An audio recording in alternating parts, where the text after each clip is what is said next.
ಗುಡುಗು ಮಿಂಚು ಆದ್ಮೇಲೆ ಬರೋನು ವರುಣ. ಸೂರ್ಯ ಹುಟ್ಟೋಕ್ಕೂ ಮುಂಚೆ ಬರೋನೆ ಅರುಣ. ಸ್ವಾಗತಪ್ಪ ನನ್ನ ಶೋಗೆ. Thank you so much. ಏನು ಹೇಳಕ್ಕೆ ಇಷ್ಟಪಡ್ತೀನಿ ನಿನ್ನ journey? What was the turn twist? ತುಂಬಾ ಇಂಪ್ಯಾಕ್ಟ್ ನನಗೆ ಬೀರಿದ್ದು ನಮ್ಮ ಗುರುಗಳು ಅವಧೂತ ಶ್ರೀ ವಿನಯ್ ಗುರೂಜಿ ಅವರು. ಎಷ್ಟೋ ವಿಚಾರ ಗುರುಗಳು ಯಾವಾಗಲೂ ಒಂದು ಎಲ್ಲರೂ ಕುತ್ಕೊಂಡು ಮಾತಾಡೋವಾಗ ನಿನ್ನ ಬಗ್ಗೆ ಹೇಳ್ದಾಗಲೇ ನನಗೆ ಗೊತ್ತಾಗಿದ್ದು. ಇವಂದು ಗುರುಜಿದೆ ಬೇರೆ ಸಪ್ರೇಟ್ ಮೀಟ್ ಆಗಿದಾರಲ್ಲ ಇವರು ಅಂತ. ಅದು ಯಾವತ್ತು ಹೋಗಿದ್ದು ನೀನು? ಅದು ಯಾವಾಗ ನನಗೆ ಗೊತ್ತಿಲ್ಲ ಅದು ಆ್ಯಕ್ಚುಲಿ. ಎಲ್ಲರಿಗೂ ಹೋಗೋಕೆ ಹೇಳು, ನಾವು ಒಂಥರ ಪರ್ಸ್ನಲಾಗಿ ಮಾತಾಡಬೇಕು ಅಂದರೆ ಓವರಾಲ್ ರಿವರ್ಸ್ ಹೋಗೋಕೆ ಶುರು ಮಾಡಿದ್ರು.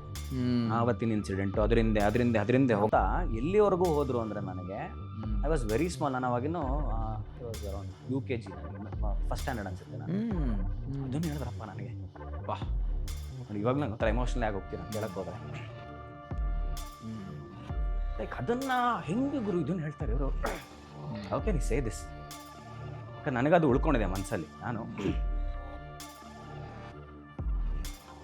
ಫಸ್ಟ್ ಸ್ಟ್ಯಾಂಡರ್ಡ್ ಅಪ್ಪ, ಅದು ಆ ಮೆಮೊರಿ ಇನ್ನೂ ಇದೆ ಅಂತಂದ್ರೆ ತುಂಬ ಇಂಪ್ಯಾಕ್ಟ್ ಮಾಡಿತ್ತು ನನ್ನ ಮನಸ್ಸಿಗೆ ಅದು.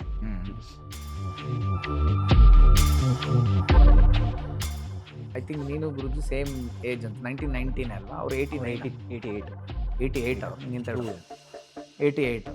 ಸೊ ನೀನು ಫಸ್ಟ್ ಸ್ಟ್ಯಾಂಡರ್ಡ್ ಅಂದ್ರೆ ಅವ್ರು ಮಾಮೂಲಿ 3rd ಸ್ಟ್ಯಾಂಡರ್ಡ್ ಅಂತ ಲೆಕ್ಕಕ್ಕೆ ಹೇಳ್ತಾರದು. ನಾನು ಹಂಗೆ 3ನೇ ಕ್ಲಾಸ್ಗೆ ನೀನು ನೋಡಿದ್ರಾ ಜ್ಞಾನ ಆಯ್ತಾ? ಆ ದೇಹಕ್ಕೆ ಅದು.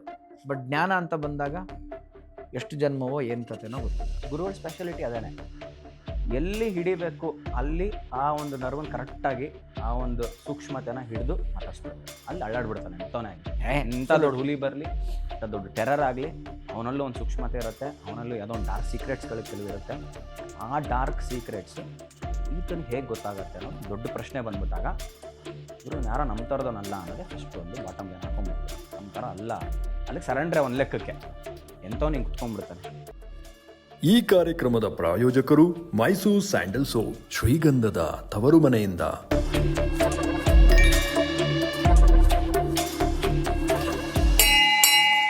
ಶ್ರೀ ಗುರುಭ್ಯೋ ನಮಃ. ಗಂ ಗಣಪತಿಯೇ ನಮಃ. ವಾಗ್ದೇವಿಯೇ ನಮಃ. ಹಾಯ್ ಹಲೋ ಎಲ್ರಿಗೂ ನಮಸ್ಕಾರ. ನಿಮ್ಮೆಲ್ರಿಗೂ ಮಾಸ್ಟರ್ ಆನಂದ್ ಸ್ಟುಡಿಯೋಸ್ ಯೂಟ್ಯೂಬ್ ಚಾನಲ್ಗೆ ಸ್ವಾಗತ ಸುಸ್ವಾಗತ. ಎಂದಿನಂತೆ ನನ್ನ ಕಂಟೆಂಟ್ ಫಾಲೋ ಮಾಡೋದ್ರಿಂದ ನಿಮಗೆ ಸ್ವಲ್ಪ ಎಂಟರ್ಟೈನ್ಮೆಂಟ್, ಸ್ವಲ್ಪ ಎನ್ಲೈಟನ್ಮೆಂಟ್ ಎರಡೂ ಸಿಗುತ್ತೆ. ಎರಡೂ ಸಿಗಲಿ ಅನ್ನೋದೇ ನನ್ನ ಉದ್ದೇಶ ಕೂಡ ಅಂತ ಆಶಿಸ್ತಾ ಇವತ್ತಿನ ಒಂದು ಎಪಿಸೋಡ್ಗೆ ಮುಂದಾಗೋಣ. ಇವತ್ತು ಒಂಥರ ಡಬಲ್ ಸ್ಪೆಷಲ್ ಎಪಿಸೋಡ್ ಇದು. ಅದು ಯಾಕೆ ಅಂತ ನಿಮಗೆ ಗೊತ್ತಾಗುತ್ತೆ, ಅಥವಾ ಥಂಬ್ನೇಲ್ ನೋಡಿರೋರಿಗೆ ಆಲ್ರೆಡಿ ಗೊತ್ತಾಗಿರುತ್ತೆ. ನನ್ನ ಪಾಡ್ಕಾಸ್ಟ್ಗಳಲ್ಲಿ ನಾನು ಯಾವಾಗಲೂ ಹೇಳ್ತಾ ಇರ್ತೀನಿ, ನಾನು ಗೆಸ್ಟನ್ನ ಸಾಧಾರಣ ತುಂಬ ಪ್ಲ್ಯಾನ್ ಮಾಡಲ್ಲ. ಅದಾಗದೇ ಆಗ್ತಾ ಹೋಗುತ್ತೆ, ಅದಾಗದೇ ಬರ್ತಾರೆ. ಅದು ಜನರ ಸಜೆಷನ್ನು ಇರ್ಬೋದು, ಅಥವಾ ನನಗೆ ಒಂದು ಅವ್ಯಕ್ತದಲ್ಲಿ ಹುಟ್ಟುವಂಥ ಒಂದು ಭಾವನೆನೂ ಇರ್ಬೋದು ಅಂತ. ಹಾಗೆ ಇವತ್ತು ಬಂದಿರೋ ಅತಿಥಿ ನನಗೆ ಅವ್ರು ರೀಸೆಂಟ್ಲಿ ರಾಜೇಶ್ ಅವರ ಪಾಡ್ಕಾಸ್ಟಲ್ಲಿ, ಅವರ ಪಾಡ್ಕಾಸ್ಟ್ ತುಂಬ ಚೆನ್ನಾಗಿ ರೀಚ್ ಆದಮೇಲೆ, ಸರ್ ನಿಮ್ಮ ಮನೆಯಲ್ಲೇ ಒಬ್ಬರನ್ನ ಇಟ್ಕೊಂಡು ಇಷ್ಟು ಚೆನ್ನಾಗಿ ಮಾತಾಡೋರನ್ನ ನೀವು ನಿಮ್ಮ ಪಾಡ್ಕಾಸ್ಟ್ಗೆ ಕರೆಸಿಲ್ವಲ್ಲ ಸರ್, ದಯವಿಟ್ಟು ನಿಮ್ಮ ತಮ್ಮ ಅರುಣ್ನ ಕರೆಸಿ ಸರ್, ನಿಮ್ಮ ತಮ್ಮ ಅರುಣ್ನ ಕರೆಸಿ ಸರ್ ಅಂತಂದರು. ಸೊ ಓಕೆ, ಕರ್ಸೋದೇನೋ ಕರೆಸ್ಬಿಟ್ಟೆ. ಆದರೆ ಸ್ವಾಗತ ಸುಸ್ವಾಗತ ನನ್ನ ತಮ್ಮ ಅರುಣ್ಗೆ ಅಥವಾ ಅರುಣ್ ಹರಿಹರನ್ ಏನಂತ ಹೇಳೋದು? ಅವನು ಚಿಕ್ಕ ವಯಸ್ಸಲ್ಲಿ ಚೈಲ್ಡ್ ಆರ್ಟಿಸ್ಟಾಗಿ ಬಂದಾಗ ಮಾಸ್ಟರ್ ಅನ್ನೋ ಟೈಟ್ಲ್ ಎಲ್ರಿಗೂ ಸಿಗುತ್ತೆ. ಮಾಸ್ಟರ್ ಅರುಣ್ ಅಂತ ವೆಲ್ಕಮ್ ಮಾಡಲಾ, ಅಥವಾ ನಮ್ಮ ಇನ್ಷಿಯಲಲ್ಲಿ ಅಂದರೆ ನಮ್ಮ ತಂದೆ ಹೆಸರು ಹರಿಹರನ್ನು, ಹಾಗಾಗಿ ನಂದು ಫುಲ್ ಹೇಳಬೇಕಂದ್ರೆ ಹೆಸರು ಆನಂದ್ ಹರಿಹರನ್ನು. ಸೊ ಅವನ್ನ ಅರುಣ್ ಹರಿಹರನ್ ಅಂತ ಕರೀಲಾ ಅಂತ ತುಂಬ ಕನ್ಫ್ಯೂಷನ್ ಯೋಚನೆ ಮಾಡಿ ಕೊನೆಯಲ್ಲಿ ನಾನು ಯಾವಾಗಲೂ ಒಂದು ಸ್ಪೆಷಲ್ಲಾಗಿ ಯಾವಾಗಲೂ ಅವನ್ನ ಟ್ರೀಟ್ ಮಾಡ್ತಾ ಇರ್ತೀನಿ. ಅದಕ್ಕೆ ನನ್ನದೊಂದು ಸ್ಪೆಷಲ್ ಲೈನಲ್ಲಿ ಅವ್ನು ಕರಿಬೇಕು ಅಂತ ಈ ಶೋಗೆ ಡಿಸೈಡ್ ಮಾಡ್ಕೊಂಡಿದ್ದೀನಿ. ಹಾಗೆ ಕರಿತೀನಪ್ಪ. ಅದೇನು ಅಂತಂದರೆ ಅದಕ್ಕೊಂದು ಅರ್ಥನೂ ಇದೆ, ಯಾಕೆ ಈ ಲೈನ್ ಬರದೆ ನಾನು ಅಂತ. ಅದನ್ನ ಹೋಗ್ತಾ ಹೋಗ್ತಾ ನಿಮ್ಮ ಪಾಡ್ಕಾಸ್ಟಲ್ಲಿ ಗೊತ್ತಾಗುತ್ತೆ. ಸಿಂಪಲಾಗಿ ಹೇಳಬೇಕು ಅಂತಂದರೆ, ಗುಡುಗು ಮಿಂಚು ಆದಮೇಲೆ ಬರೋನು ವರುಣ, ಸೂರ್ಯ ಹುಟ್ಟೋಕ್ಕೂ ಮುಂಚೆ ಬರೋನೆ ಅರುಣ. ಸೊ ಅರುಣ, ಸ್ವಾಗತಪ್ಪ ನನ್ನ ಶೋಗೆ. Thank you so much. And master Anand ಸ್ಟುಡಿಯೋಸ್ನ ಎಲ್ಲ ವೀಕ್ಷಕರಿಗೂ, ಅದರಲ್ಲೂ ಸ್ಪೆಷಲಿ ನನ್ನ ತಮ್ಮನ್ನ ಕರೆಸಿ ಅಂದವ್ರು ಎಲ್ರಿಗೂ ನಮಸ್ಕಾರ. And thank you so much for having me on your podcast.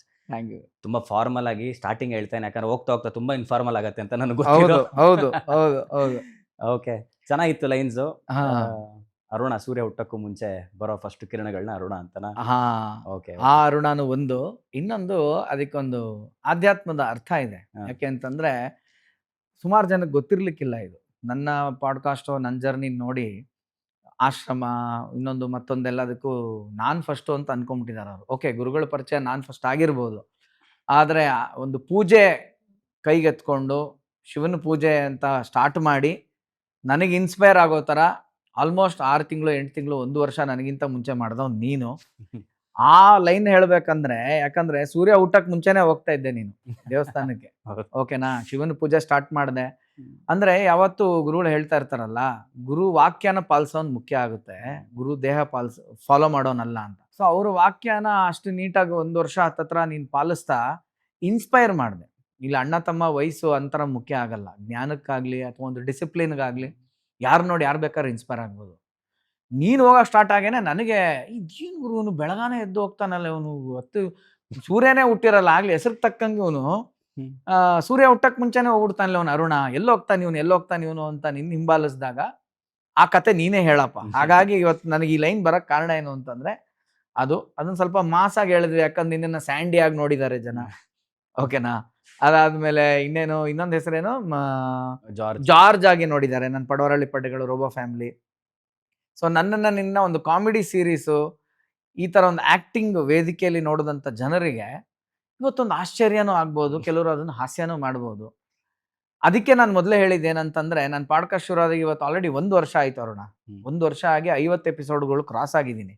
ಇವತ್ತು ಬೇಕಾಯ್ತಾ ನಿನ್ ಕರ್ಸಕ್ ನಾನು? ಅದನ್ನೇ ಹೇಳ್ತಾರೆ, ತೀರ್ಥಯಾತ್ರೆಗೂ ಸ್ವಾರ್ಥ ಯಾತ್ರೆಗೂ ಒಂದು ಡಿಫರೆನ್ಸ್ ಇದೆ ಅಂತ. ಸೊ ನಾನು ಯಾವ್ದು ಆ ಥರ ಸ್ವಾರ್ಥ ಯಾತ್ರೆ ಉದ್ದೇಶ ಇಟ್ಕೊಂಡು ಸ್ಟಾರ್ಟ್ ಮಾಡಿದ್ದಲ್ಲಪ್ಪ ಪಾಡ್ಕಾಸ್ಟ್. ಹಂಗಿದ್ರೆ ಫಸ್ಟ್ ಎಪಿಸೋಡ್ ನೀನು, ಸೆಕೆಂಡ್ ಎಪಿಸೋಡ್ ನನ್ನ ಹೆಂಡತಿ, 3ನೇ ಎಪಿಸೋಡ್ ವಂಚಿಕಾ, ಹಿಂಗ್ ಹೋಗ್ಬೇಕಾಗಿತ್ತು ನಾನು. ಇವುಗಳೆಲ್ಲ ಬರಕ್ಕೆ ಒಂದು 45 ಎಪಿಸೋಡ್ಗಳ ಮೇಲೆ ಆಯ್ತು. ಯಶೋದು ಮೊನ್ನೆ ರೀಸೆಂಟ್ಲಿ ಮಾಡಿದ್ ನಾನು. ಸೊ ಹಾಗಾಗಿ ಕಂಟೆಂಟ್ ನಾನು ಡಿಸೈಡ್ ಮಾಡೋದಲ್ಲ, ಅದು ಭಗವಂತ ಒಂದು ಪ್ರೇರಣೆ ಕೊಡ್ತಾನೆ ಅನ್ನೋದಕ್ಕೆ ಒಂದು ಉದಾಹರಣೆ. ಸೊ ಹಾಗಾಗಿ ಹೇಳು, ನಿನ್ನ ಒಂದು ಜರ್ನಿ ಸುಮಾರು ಜನಕ್ಕೆ ಗೊತ್ತಿಲ್ಲ. ಸುಮ್ನೆ ನಾವತ್ತು ಒಂದು ಗುರುವನ್ನ ನಾವು ಪಾಲಿಸ್ತಾ ಇಲ್ಲ. ಏನ್ ಹೇಳಕ್ ಇಷ್ಟಪಡ್ತೀನಿ ನಿನ್ journey? What was the turn twist? Okay, ಈಗ ನಾನು ಫಸ್ಟ್ ಇನ್ಸ್ಪೈರ್ ಮಾಡಿದೆ ಅಂತ ನೀವು ಹೇಳಿರ್ಬೋದು, ಆದರೆ ನನಗೆ ಒಂದು ಲೆಕ್ಕಕ್ಕೆ ಯಾವಾಗಲೂ ತುಂಬ ಆಧ್ಯಾತ್ಮಿಕ ಅನ್ನೋದೊಂದಿದೆ, ಅಥವಾ ಈ ಥರದೊಂದು ದೇವರು ದಿಂಡ್ರು ಇದರ ಒಂದು ಪರಿಚಯನ ತಂದ್ಕೊಟ್ಟಿದ್ದು ಬಹುಶಃ ನೀನೇ ಅಂತ ಹೇಳಿದ್ರೆ ಉತ್ಪ್ರೇಕ್ಷೆ ಆಗೋದಿಲ್ಲ. ಯಾಕಂದ್ರೆ ಯಾವಾಗಲೂ ನೀನೇ ಯಾವಾಗಲೂ ಮಾತಾಡ್ತಿದ್ವಿ. ನಾನು ಆಮೇಲೆ ಹೇಗಾಗೋಯ್ತು ಅಂತಂದ್ರೆ, ಚಿಕ್ಕ ವಯಸ್ಸಲ್ಲಿ ನಾವು ಯಾವತ್ತು ಒಂದು ಆಟ ಸಾಮಾನು ಕಿತ್ತಾಡ್ದವ್ರಲ್ಲ, ಊಟ ತಿಂಡಿ ಕಿತ್ತಾಡ್ದವ್ರಲ್ಲ, ಬಟ್ಟೆ ಕಿತ್ತಾಡ್ದವ್ರಲ್ಲ. ಆದರೆ ಸ್ಪಿರಿಚುಯಾಲಿಟಿ ಅಂತ ಬಂದಾಗ ಸಾಕಷ್ಟು ಡಿಫ್ರೆನ್ಸ್ ಆಫ್ ಒಪಿನಿಯನ್ಸ್ ಇರೋದು, ತುಂಬಾ ಚರ್ಚೆಗಳು ಮಾಡ್ಕೊಂಡು ನಾವಿಬ್ರು ಜಾಸ್ತಿ ಅದ್ರಲ್ಲಿ ಕಿತ್ತಾಡಿದೀವಿ. ಹೌದೌದು. ಸೊ ಹಂಗಾಗಿ ನನಗೆ ಈ ಪಾಡ್ಕಾಸ್ಟ್ ತುಂಬಾ ಒಂದು ಖುಷಿ ಕೊಡ್ತಾ ಇದೆ. ತುಂಬಾ ನಾನು ಎಕ್ಸ್ಪೆಕ್ಟ್ ಮಾಡ್ತಿದ್ದೆ, ಒಂದಿನ ಒಂದಿನ ಕಾಲ ಕೂಡ ಬಂದಾಗ ಬರ್ತೀನಿ ಅಂದ್ಬಿಟ್ಟು. ಯಾಕಂದ್ರೆ ನಾವು ತುಂಬಾ ಒಂದು ಒಳ್ಳೊಳ್ಳೆ ಕಾನ್ವರ್ಸೇಷನ್ಸ್ ಇರ್ತಿತ್ತು, ನಾನು ನೀನು ಕುತ್ಕೊಂಡು ಮಾತಾಡ್ಬೇಕಾದ್ರೆ, ಸ್ಪಿರಿಚುವಲ್ ಆಸ್ಪೆಕ್ಟ್ಸ್ ಅಲ್ಲಿ ಮಾತಾಡ್ಬೇಕಾದ್ರೆ ತುಂಬಾ ಚೆನ್ನಾಗಿರೋದು. ಸೊ ಅವತ್ತಿನ ಒಂದು ಮೆಚುರಿಟಿ ಲೆವೆಲ್ ಬೇರೆ, ಇವತ್ತಿರೋ ಅಂತ ಒಂದು ಮೆಚುರಿಟಿ ಲೆವೆಲ್ ಬೇರೆ, ನಾಳೆ ಇನ್ನೂ ಅದಕ್ಕೂ ಮೇಲೆ ಒಂದು ಮೆಚುರಿಟಿ ಇರುತ್ತೆ. ಸೊ ಇದು ಡಿಫರ್ ಆಗ್ತಾನೆ ಹೋಗುತ್ತೆ. ಸೊ ಹಾಗಾಗಿ ನನಗೆ ಇನ್ಸ್ಪೈರ್ ಆಗಿದ್ದು ಮನೆಯಿಂದ ನೀನೇನೆ ಫಸ್ಟ್ ಇನ್ಸ್ಪೈರ್ ಆಗಿದ್ದು. ಆದರೆ ತುಂಬಾ ಇಂಪ್ಯಾಕ್ಟ್ ನನಗೆ ಬೀರಿದ್ದು ನಮ್ಮ ಗುರುಗಳು ಅವಧೂತ ಶ್ರೀ ವಿನಯ್ ಗುರುಜಿ ಅವರೇನೆ. ಸೊ ಈ ಪಾತಿಗೆ ಬರೋದಕ್ಕೆ, ಪಾತ್ ಅಂತ ಹೇಳೋದಕ್ಕಾಗೋದಿಲ್ಲ, ತುಂಬಾ ಸಹಜವಾಗಿ ತುಂಬಾ ಸಿಂಪಲ್ ಆಗಿ ಅವರ ಒಂದು ಮಾತುಗಳೇನಿದೆ ತುಂಬಾ ನನಗೆ ಮನಸ್ಸಿಗೆ ಎಲ್ರಿಗೂ ನಾಟಕ ಶುರು ಆಯಿತು. ಆಮೇಲೆ ಹೌದಲ್ಲ, ಇಷ್ಟು ಕಾಂಪ್ಲಿಕೇಟೆಡ್, ತುಂಬಾ ಕಾಂಪ್ಲಿಕೇಟ್ ಮಾಡ್ಕೊಂಡ್ಬಿಡ್ತಿದ್ವಿ. ಸ್ಪಿರಿಚುಯಾಲಿಟಿ, ಭಗವಂತ, ದೇವ್ರಂದ್ರೆ ತುಂಬಾ ಕಾಂಪ್ಲಿಕೇಟೆಡ್. ಕಾಂಪ್ಲಿಕೇಟ್ ಮಾಡ್ಕೊಂಡ್ರು ಕಾಂಪ್ಲಿಕೇಟ್ ಅನಿಸ್ತಾನವನು, ತುಂಬಾ ಸಿಂಪಲ್ ಆಗಿ ನೋಡ್ರು ತುಂಬಾ ಸಿಂಪಲ್ ಆಗೂ ನಮಗೆ ಸಿಗೋವಂಥ ಒಂದು ಶಕ್ತಿನೇ ಅದು. ಸೊ ಆ ಥರದ್ರಲ್ಲಿ ತುಂಬ ಪ್ರಾಕ್ಟಿಕಲ್ ವಿಚಾರಗಳು ಹೇಳಿದಾಗ ನನಗೆ, ಓ ಹಿಂಗೂ ಇದೆಯಾ, ಇದು ಈ ಥರನಾ, ಹೌದು ಅಂದರೆ ಸಮಥಿಂಗ್ ಇದರಲ್ಲಿ ಏನೋ ಥರ ಅನ್ಸಕ್ಕೆ ಸ್ಟಾರ್ಟ್ ಆಯಿತು. ಸೊ ಬೇಸಿಕಲಿ ನಿನಗೆ ಗೊತ್ತು, ನಾನು ಈ ದೇವರು ದಿಂಡ್ರು ಎಲ್ಲ ಜಾಸ್ತಿ ನಂಬ್ತಿದ್ದೋನೇ ಅಲ್ಲ. ನೀನೇ ಅದ್ರ ಬಗ್ಗೆ ಎಲ್ಲ ಜಾಸ್ತಿ ಒಲವು ತೋರಿಸ್ತಿದ್ದವನು. ಮಂತ್ರಗಳಿರ್ಬೋದು, ಚಿಕ್ಕ ವಯಸ್ಸಿನ ನನಗೆ ಇತ್ತು, ಪೇಪರ್ ಪೆನ್ ಕೊಟ್ಟರು ಲಿಂಗ ಬರೀ, ಗಣೇಶ ಬರೀ. ನಾನಂತೂ ಅದೆಲ್ಲ ಇಲ್ಲೇ ಇಲ್ಲ. ಯಾವತ್ತು ಮನೇಲಿ ಒಂದು ದುರ್ಗಾ ಸಪ್ತಶತಿ ಏನೋ ಪೂಜೆ ಅಮ್ಮ ಇಟ್ಕೊಂತಾರೆ ಅಂದ್ರೆ ಅವತ್ತೇ ನಾನೆಲ್ಲ ನೈಟ್ ಔಟ್ ಆಚೆ ಹೋಗಿ ಸುತ್ತಾಡು ಈ ತರ ಇರ್ತಾ ಇದ್ದೆ. ಆಮೇಲೆ ಯಾವತ್ತೂ ಒಂದು ಕಂಪಾರಿಸನ್ ನಡೆಯೋದು ಮನೇಲಿ. ನೋಡ ಆನಂದ್ ಯಾವಾಗ ಎಲ್ಲ ವಿಚಾರದಲ್ಲೂ ನನಗೂ ನಿಂಗೆ ಯಾವಾಗಲೂ ತುಂಬ ಆಗುತ್ತೆ, ಎಲ್ಲರ ಮನೇಲಿ ಆಗುತ್ತೆ. ಎಷ್ಟು ಮೆಚೂರ್ಡ್ ಇದ್ದಾನೆ, ಎಷ್ಟಿದ್ದಾನೆ, ಇನ್ನು ಯಾವಾಗಲೂ ಓತ್ಲ ಹೊಡ್ಕೊಂಡಿರ್ತಾನಲ್ಲ ಅನ್ನೋದೇ ಆಗ್ತಿತ್ತು. ಸೊ ಗುರುಗಳು ಸಿಕ್ಕಿದಾಗ, ಅದು ಸಿಗೋರ ಕೈಯಲ್ಲಿ ಸರಿಯಾಗಿ ಸಿಕ್ಕರೆ ತಟ್ಟೋ ಕಡೆ ಸರಿಯಾಗಿ ತಡ್ತಾರೆ. ನನಗೆ ಒಂದಿಷ್ಟು ಬೂಟಿಂಗ್ಗಳು ನನ್ನ ಲೈಫಲ್ಲಿ ಆಗಿದ್ದು ಬಹುಶಃ ನನಗೆ ಒಂದು ಮಟ್ಟಿಗೆ ಸಮಾಧಾನ ತಂದ್ಕೊಟ್ಟಿದೆ ಅಂತ ಹೇಳೋದಕ್ಕೆ ಇಷ್ಟಪಡ್ತೀನಿ. ಸೊ ಅದೇ ಹೇಳಿದ್ದು, ನಾನು ಫಸ್ಟ್ ಗುರುಗಳ ಹತ್ರ ಕರ್ಕೊಂಡು ಹೋಗಿದ್ದೆ ನೀನು ನನ್ನನ್ನು. ಸೊ ನಿನಗೆ ಗೊತ್ತಿರೋ ನಿಗೂಢ ರಾತ್ರಿ ಶೂಟಿಂಗ್ ಅಲ್ಲಿ ನಾವು, ಹೌದು, ಅದು ನಮಗೆಲ್ಲ ಕಾಮನ್ ವಿಚಾರ, ಸಿಕ್ಕಿದ್ದು ಗುರುಗಳಲ್ಲಿ ಹೋಗಿದ್ದಂಥದ್ದು. ಅದು ಅಲ್ಲಾಗಿದ್ದ ಎಕ್ಸ್ಪೀರಿಯನ್ಸ್ ನನ್ನಲ್ಲಿ ತುಂಬಾ ಕ್ವಶನ್ ಮಾರ್ಕ್ಗಳ ತಲೆಗೆ ಬರಕ್ ಸ್ಟಾರ್ಟ್ ಆಗಿದ್ದು. ನಿಂಗೆ ಆಕ್ಚುಲಿ ಮಜಾ ಗೊತ್ತಾ ನಿಮ್ಗೆ, ಎಷ್ಟೋ ವಿಚಾರ ಗುರುಗಳು ಯಾವಾಗ್ಲೂ ಎಲ್ಲರೂ ಕುತ್ಕೊಂಡು ಮಾತಾಡೋವಾಗ ನಿನ್ ಬಗ್ಗೆ ಹೇಳ್ದಾಗ್ಲೇ ನನಗ್ ಗೊತ್ತಾಗಿದ್ದು, ಇವಂದು ಗುರುಜಿದೆ ಬೇರೆ ಸಪರೇಟ್ ಮೀಟ್ ಆಗಿದಾರಲ್ಲ ಇವರು ಅಂತ. ಯಾಕಂದ್ರೆ ನೀನ್ ಅಲ್ಲಿ ಇಂಟ್ರೆಸ್ಟೇ ಇರ್ತಾರಿಲ್ಲ ನಿನ್ಗೆ. ಹೌದು, ಇಂಟ್ರೆಸ್ಟ್ ಇವ್ನು ಯಾವಾಗ ಆಶ್ರಮಕ್ಕೆ ಹೋಗಿದ್ದೇನೆ, ಯಾಕಂದ್ರೆ ನಾನು ಶೂಟಿಂಗ್ ಆದ್ಮೇಲೆಲ್ಲ ಅಲ್ಲೇ ಇರ್ತಾ ಇದ್ದೆ. ನಾನು ಗುಡಾರತ್ರಲ್ಲಿ ಒಂದ್ ಸಾವಿರ ಸಿಕ್ಕದ್ಮೇಲೆ ಯಾವಾಗ್ಲೂ ಅಲ್ಲಿ ಇರ್ತಾ ಇದ್ದೆ. ಇವ್ನು ನನ್ ಕಣ್ಣು ತಪ್ಪಿಸಿ ಯಾವಾಗ ಇವ್ರನ್ನ ಮೀಟ್ ಆಗಿದ್ದಾನೆ ಅಂತ. ಹಂಗಾಗಿ ಎಷ್ಟೋ ಆ ವಿಚಾರಗಳು ನನಗೂ ತಿಳ್ಕೊಳ್ಳೋದೆ, ನನಗೂ ಗೊತ್ತಿಲ್ಲ ಅದು. Their missing pages in our Nigooda Ratri series ಅಲ್ಲಿ. ಹೌದೌದು. ಸೊ ಇಲ್ಲ ಆ ಥರದ್ದು ನೀನು ಹೇಳ್ಬೋದು ನನಗೆ ಗೊತ್ತು. ನಾನು ಆಕ್ಚುಲಿ ನನಗೆ ನಿನ್ ಬಗ್ಗೆ ಹೇಳಿದ್ರಲ್ಲ, ನನ್ ತೋರಿಸ್ಬಿಟ್ಟು ಯಾವಾಗ್ಲೂ ಹೇಳೋರು, ಇವನಾರು ಸ್ವಲ್ಪ ತಲೆ ಬಗ್ಸ್ಕೊಂಡ್ ಬಂದ, ಏನೋ ಒಂದು ಡೌಟ್ ಇತ್ತು ಇವನಿಗೆ, ಬಟ್ ಸ್ವಲ್ಪ ಬಂದ, ನಿನ್ ತಮ್ಮ ಅಂತ ಇವನಂತ ಹಾಯ್ ಅನ್ಕೊಂಡೆ ಬಂದ ದೂರದಿಂದ. ನಾವು ಹಾಯ್ ಬಾರಪ್ಪ ಅಂತಂದ್ವಿ ಅಂತ. ಅದ್ ಯಾವತ್ತು ಹೋಗಿದ್ ನೀನು, ಅದ್ ಯಾವಾಗ ನನಗೆ ಗೊತ್ತಿಲ್ಲ ಅದು ಆಕ್ಚುಲಿ. ಇಲ್ಲ ಅದು ಎಷ್ಟು ಸತ್ಯ ಅಂದ್ರೆ ದತ್ತನಿಗೊಂದು ಹೇಳ್ತಾರೆ ಅಸಾಧ್ಯಾಕರ್ಷಣಯ ಅನ್ಬಿಟ್ಟು ಅಂತ. ಅಸಾಧ್ಯವನ್ನೂ ಅವನು ಆಕರ್ಷಣೆ ಮಾಡ್ಕೊಳ್ಳೋ ಅಂತ ಒಂದು ಶಕ್ತಿ ಇದೆ ದತ್ತಾತ್ರೇಯ. ಸೊ ಹಾಗದ್ ಏಂತ ಒಂದು ಸೆಳೆತಾನ ಅದೇನೋ ಗೊತ್ತಿಲ್ಲ.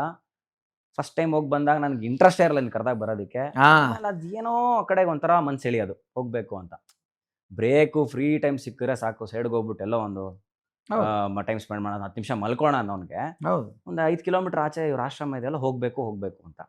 ಬೈಕ್ ತಗೋ ಸುಮ್ಮನೆ ಹೋದಾಗೆಲ್ಲ ನನಗೇನ್ ಮಾಡೋರು, ಅವರು ತುಂಬಾ ಪ್ರೀತಿಯಿಂದ ಮಾತಾಡ್ಸೋರು. ಏ ಬಾ ಅದ್ ಹಾಯ್ ಏನದು, ಅವರೇ ಹಾಯ್ ಅಂತ ಇದ್ರು ನನಗೆ ಫಸ್ಟ್ ಹಂಗ್ ನೋಡಕ್ ಹೋದ್ರೆ. ನಾನು ಹಾಯ್ ಅನ್ಕೊಂಡೆ ಇದ್ದೆ. He use to treat me. ನಾನು ಅದನ್ನ ಏನಂತ ಫಸ್ಟ್. ಆಮೇಲೆ ಅಲ್ಲಿ ಯಾರು ಬಂದ್ರೆ ಸಾಕು, ಅಲ್ಲಿ ಏನಾದ್ರು ತಂದ್ರೆ ಯೂಶಲಿ ಗುರುಗಳಿಗೆ ಬಂದಾಗ ನೋಡೋದಕ್ಕೆ ಹಣ್ಣು ಇಟ್ಕೊಂಡ್ ಬರೋದು. ಇನ್ಯಾರೋ ಕೆಲವು ಫಾರಿನ್ ಡಿವೋಟೀಸ್ ಗಳಿರೋರು, ಅವ್ರೇನೋ ಒಂದು ಟೀ ಶರ್ಟ್ಸ್ ಅಂತೆ, ಪರ್ಫ್ಯೂಮ್ ಬಾಟ್ಲ್ ಅಂತ ಏನೋ ತಂದು, ಕೂಲಿಂಗ್ ಗ್ಲಾಸ್ಗಳಂತ ಇದೆಲ್ಲ ತರೋರು. ಇದಕ್ಕೆ ಕಾಯ್ತಾ ಇದ್ದೆ, ಇದಕ್ಕೆ ಸೇರೋರ್ಗೆ ಸೇರ್ಬೇಕು ಕರೆಕ್ಟ್ ಆಗಿ ತಗೋ ಅಂತ ನನಗೆ ಹಾಕ್ಬಿಡೋರು ಕ್ಯಾಚು. ಓಕೆ, ಏನಿದು ತುಂಬಾ ಫ್ಯಾನ್ಸಿ ಆಗಿದಾರಲ್ಲ ನೋಡಿ, ನನಗೆ ಗೊತ್ತಿಲ್ಲ ಆಕ್ಚುಲಿ. ಒಂದು ಸ್ಟ್ರಾಬೆರಿ ಬಾಕ್ಸ್ ಇರ್ಬೋದು, ಡ್ರೈ ಫ್ರೂಟ್ ಬಾಕ್ಸ್ ಇರ್ಬೋದು, ಪರ್ಫ್ಯೂಮ್ಸ್ ಇರ್ಬೋದು, ಟೀ ಶರ್ಟ್ಸ್ ಇರ್ಬೋದು, ಜಾಕೆಟ್ಸ್ ಏನೇನೋ ಬರೋದು. ನಮಗೆ ಇವೆಲ್ಲ ಯಾವ್ದಿಲ್ಲ ಗುರು. ಮಜಾ ಇದೆ, ಪಿಕ್ಚರ್ ಅಭಿ ಬಾಕಿ. ಹೌದಾ? ತುಂಬಾ ಚೆನ್ನಾಗಿದೆ. ಒಂದು ಮುಂದೆ ಲೇಟರ್ ಆನ್ ಡೇಸ್ ಅಲ್ಲಿ ಅರ್ಥ ಆಯ್ತು, ಅದನ್ನ ಅರ್ಥ ಮಾಡಿಸಿದ್ರು. ಸೊ ಹಿಂಗೆ ಇದನ್ನೆಲ್ಲ ಮಾಡಿದಾಗ ತುಂಬಾ ನನಗೆ ಇಂಟ್ರೆಸ್ಟ್ ಬರೋದು. ಆಮೇಲೆ ತರ್ಲಿಯಾಗಿ ಮಾತಾಡೋರು, ತಮಾಷೆಯಾಗಿ ಮಾತಾಡೋರು. ಅವತ್ತಿಗೂ ಎಲ್ಲೋ ತಾನು ಗುರು ಅನ್ನೋದು ಫೀಲ್ ಅವ್ರು ಕೊಟ್ಟಿರ್ಲಿಲ್ಲ, ನನಗೂ ಆ ಭಾವನೆನೂ ಬಂದಿರಲಿಲ್ಲ. ಬಟ್ ಎಷ್ಟು ಆಲ್ವೇಸ್ ಹ್ಯಾವ್ ಎ ಒಂದು ಪಾಸಿಟಿವ್ ಫೀಲ್ ಹೋದಾಗೆಲ್ಲ, ತರ ಸಮಾಧಾನ ಆಗೋದು. ಸೊ ಏನಪ್ಪ, ಏನಾರು ಹೋದ್ರೆ ಕೊಡ್ತಾರೆ, ಚೆನ್ನಾಗಿ ಮಾತಾಡಿಸ್ತಾರೆ, ಖುಷಿ, ಯಾರೋ ಹೊಗಳ್ತಾ ಇರ್ತಾರೆ ನಮ್ಮನ್ನ. ಯಾರು ಆಬ್ವಿಯಸ್ಲಿ ಯಾರು ಹೊಗಳ್ತಿದ್ದ ಖುಷಿ ಆಗುತ್ತೆ, ಇರ್ಬೇಕಪ್ಪ ನಾವು. So that made me go every time. ಹೋಗ್ತಾ ಇದ್ದೆ. ಬಟ್ ಒಂದು ದಿನ ಅದೇ ಶೂಟಿಂಗ್ ಟೈಮಲ್ಲೇನೆ ತುಂಬಾ ಬ್ಯಾಡ್ ಎಕ್ಸ್ಪೀರಿಯನ್ಸ್ ಆಯ್ತು ಶೂಟಿಂಗ್ ಅಲ್ಲಿ. ಅದು ಪ್ರಾಬ್ಲಮ್ ನಿನಗೂ ಗೊತ್ತಿರತ್ತೆ. ನನಗೆ ಆ ಟೈಮಲ್ಲಿ ತುಂಬಾ ಡಿಸ್ಟರ್ಬ್ ಆಗೋದೆ ನಾನು. ಬಿಕಾಸ್ ಅದು ಆಗಿದಂತ ತಪ್ಪಿಗೆ ಹೊಣೆ ಆಗ್ಬೇಕಾದ ನೀನೇ ಆಗಿದ್ದೆ ಪಾಪ. ಯಾಕಂತಂದ್ರೆ ನಿನಗೆ ಪಿಕ್ಚರೇ ಗೊತ್ತಿರಲಿಲ್ಲ. ಅಂಡ್ ಆಲ್ಸೋ ನಾನು ಯಾವ್ದು ಅದನ್ನ ಏನಪ್ಪ ನಿನಗೆ ನಿನ್ನವರೆಗೂ ತಂದು ಒಂದು ತೊಂದರೆ ಕೊಡಬೇಕು ಅನ್ನೋ ಇಂಟೆನ್ಷನ್ ಮಾಡಿದ್ದಲ್ಲ. ಬಟ್ ಸಿಚುಯೇಷನ್ ಆತರ ಬಿಡು, ಅಲ್ಲಿ ಏನಾಯ್ತು ಹೇಳು ಸಾಕು. ಅಲ್ಲ, ನನ್ನನ್ನು ಮ್ಯಾನಿಪುಲೇಟ್ ಆಗುವಂಥದ್ದಾಗಿತ್ತು. ಸೊ ತುಂಬಾ ಡಿಸ್ಟರ್ಬ್ ಆಗಿದ್ದೆ. ವೈ? ಬಿಕಾಸ್ ನಾನು ಅನುಭವಿಸಿರೋ ಪರವಾಗಿಲ್ಲ, ನಮ್ಮ ಅಣ್ಣಂಗೆ ತೊಂದರೆ ಆಗ್ತಿದೆಯಲ್ಲ ಇಲ್ಲಿ ಸೆಟ್ಟಲ್ಲಿ ಅನ್ನೋದು ನನಗೆ ತುಂಬಾ ಡಿಸ್ಟರ್ಬ್ ಆಗಿದ್ದೆ. ಆವಾಗ ಸೆಟ್ಗೆ ಹೋದೆ, ನನಗೆ ಗುರುಗಳನ್ನ ನೋಡ್ಲೇಬೇಕು ಅಂತ ಅನಿಸ್ತು. ಆಗ ಹೋಗಿದ್ದ ರೀತಿ ಬೇರೆ ಇತ್ತು. ನನಗೆ ಏನ್ ಮಾಡಬೇಕು ಗೊತ್ತಾಗ್ತಿಲ್ಲ, ಹೇಗಿದ್ರಿಂದ ಆಚೆ ಬರಬೇಕು ಅಂತ ಗೊತ್ತಾಗ್ತಿಲ್ಲ. ಈ ಒಂದು ಗೊಂದಲದಲ್ಲಿದ್ದಾಗ ನನಗೆ ಇವರೊಬ್ಬರೇ ಇದಕ್ಕೆ ಪರಿಹಾರ ತೋರ್ಸಕ್ಕೆ ಸಾಧ್ಯ ಅನ್ನೋದು ಎಲ್ಲೋ ಒಂದಿನ ಹೇಳ್ದಂಗೆ ಅವ್ಯಕ್ತದಿಂದ ಒಂದು ಥಾಟ್ ನನ್ನ ತಲೆಗೆ ಬಂತು. ಏನೂ ಇಲ್ಲ, ಯಾರ ಹತ್ರ ಹೋಗೋಕ್ಕೂ ಆಗಲ್ಲ ನನಗೆ. ಹೌದು, ಏನೋ ಹೋಗ್ಬೇಕು ಅಂತ ಹೋದೆ. ಅವರು ತುಂಬಾ ಗಾಢವಾಗಿ ಶಿವನ್ ಪೂಜೆ ಮಾಡ್ತಾ ಇದ್ರು ಅಲ್ಲಿ. ಅವಾಗ ಕಾಳಭೈರವನ ವಿಗ್ರಹ ಇಟ್ಟಿದ್ದಾರೆ ನೋಡಿ. ಅಲ್ಲಿ ಭಗವಾನ್ರ ಮೂರ್ತಿ ಇತ್ತು ಮುಂಚೆ. ಅಲ್ಲಿ ಭಗವಾನ್ರ ಮೂರ್ತಿ ಅಲ್ಲಿ ಹೊರಗಡೆಗಿತ್ತು. ಮುಂದೆ ಅಗ್ನಿಲಿಂಗ ಇತ್ತು. ಅಗ್ನಿಲಿಂಗಕ್ಕೆ ಅಭಿಷೇಕ ಜೋರಾಗಿ ನಡೀತಿತ್ತು. ನಾನು ಫಸ್ಟ್ ಟೈಮ್ ಆ ಥರ ನೋಡಿದ್ದು. ಪೂಜೆ ಅಭಿಷೇಕ ಎಲ್ಲ ನಾನು ನೋಡಿರ್ಲಿಲ್ಲ. ಪ್ರತಿ ಸತಿ ಹೋದಾಗ ಪ್ರವಚನ ಕೊಟ್ಕೊಂಡು ಕೂತಿರೋರು. ಈ ಸತಿ ಹೋದಾಗ ಅಗ್ನಿಲಿಂಗಕ್ಕೆ ಪೂಜೆ ಮಾಡ್ತಿದ್ರು. ಆಮೇಲೆ ಪ್ರದಕ್ಷಿಣೆ ಹಾಕ್ತಾ ಇದ್ರು, ಅದೊಂದು ಹಾಡು ಹಾಕಿದ್ರು.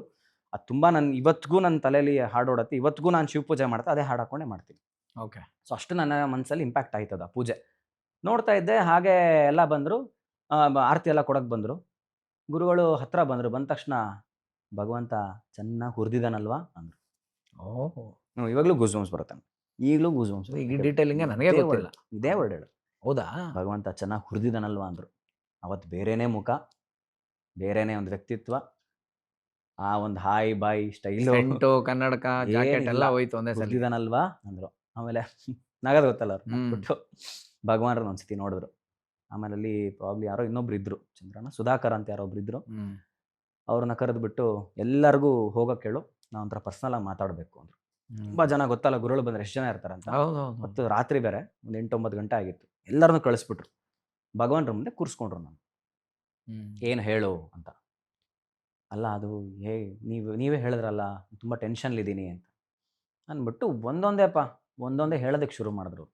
ಹಿಂಗೆ ಅಂದರೆ ಓವರ್ ಆಲ್ ರಿವರ್ಸ್ ಹೋಗಕ್ಕೆ ಶುರು ಮಾಡಿದ್ರು.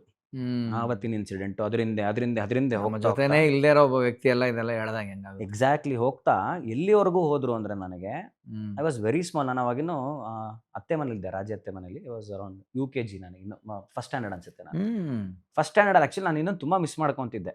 ಆಯ್ತಾ, ಅಜ್ಜಿ ಮನೆಗೆ ಹೋಗ್ಬಿಟ್ಟಾಗ ಸ್ವಲ್ಪ ಜಾಸ್ತಿ ದಿನ ಇರ್ತಿದ್ದೆ. ನಂಗೆ ಆಟ ಆಡೋದಕ್ಕೆಲ್ಲ ನಂಗೆ ನೀನೇ ಇರ್ತಾ ಇದ್ದು. ನಿನಗೆ ನನಗೆ ತುಂಬಾ ಮಿಸ್ಸಿಂಗ್ ಫ್ಯಾಕ್ಟರ್ ಇತ್ತು ಅವಾಗ ನಿನ್ನ ವಿಚಾರದಲ್ಲಿ. ನಿಂದೊಂದು ಫೋಟೋ ಇತ್ತು, ಬೇಬಿ ಫ್ಯಾಮಿಲಿ ಜೊತೆ ಇದ್ದಿದ್ದು ಒಂದು ಫೋಟೋ ಇತ್ತು, ಮಕ್ಕಳ ಸಾಕ್ಷಿ ಸಿನಿಮಾದು. ಆ ಫೋಟೋ ನೋಡ್ಕೊಂಡು ನಾನು ಬಾಲ್ ಆಡೋದಕ್ಕೆ ಬರೋದಿಲ್ವಾ ಅಂತ ಕೇಳಿದ್ದೆ, ನನ್ನ ಜೊತೆ ಬರಲ್ವಾ ಅಂತ ಕೇಳ್ಕೊಂಡಿದ್ದೆ. ಅದನ್ನು ಹೇಳಿದ್ರಪ್ಪ ನನಗೆ. ಪಾ ನೋಡಿ, ಇವಾಗಲೂ ನಂಗೆ ಒಂಥರ ಎಮೋಷನಲ್ ಆಗಿ ಹೋಗ್ತೀನಿ ಕೇಳಕ್ ಹೋದ್ರೆ. ಲೈಕ್ ಅದನ್ನ ಹೆಂಗೆ ಗುರು ಇದನ್ನ ಹೇಳ್ತಾರೆ ಇವರು? ಓಕೆ, ನೀ ಸೇ ದಿಸ್. ಯಾಕಂದ್ರೆ ನನಗದು ಉಳ್ಕೊಂಡಿದೆ ಮನ್ಸಲ್ಲಿ. ನಾನು ಫಸ್ಟ್ ಸ್ಟ್ಯಾಂಡರ್ಡ್ ಅಪ್ಪ, ಅದು ಆ ಮೆಮೊರಿ ಇನ್ನೂ ಇದೆ ಅಂತಂದ್ರೆ ತುಂಬಾ ಇಂಪ್ಯಾಕ್ಟ್ ಮಾಡಿತ್ತು ನನ್ನ ಮನ್ಸಿಗೆ ಅದು.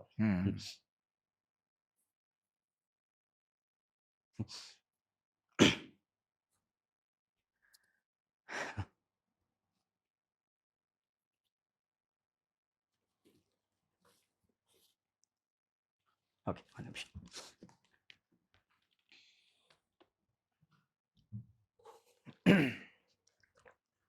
ತಗೊಂಬೋದಾ? ಇಲ್ಲಿ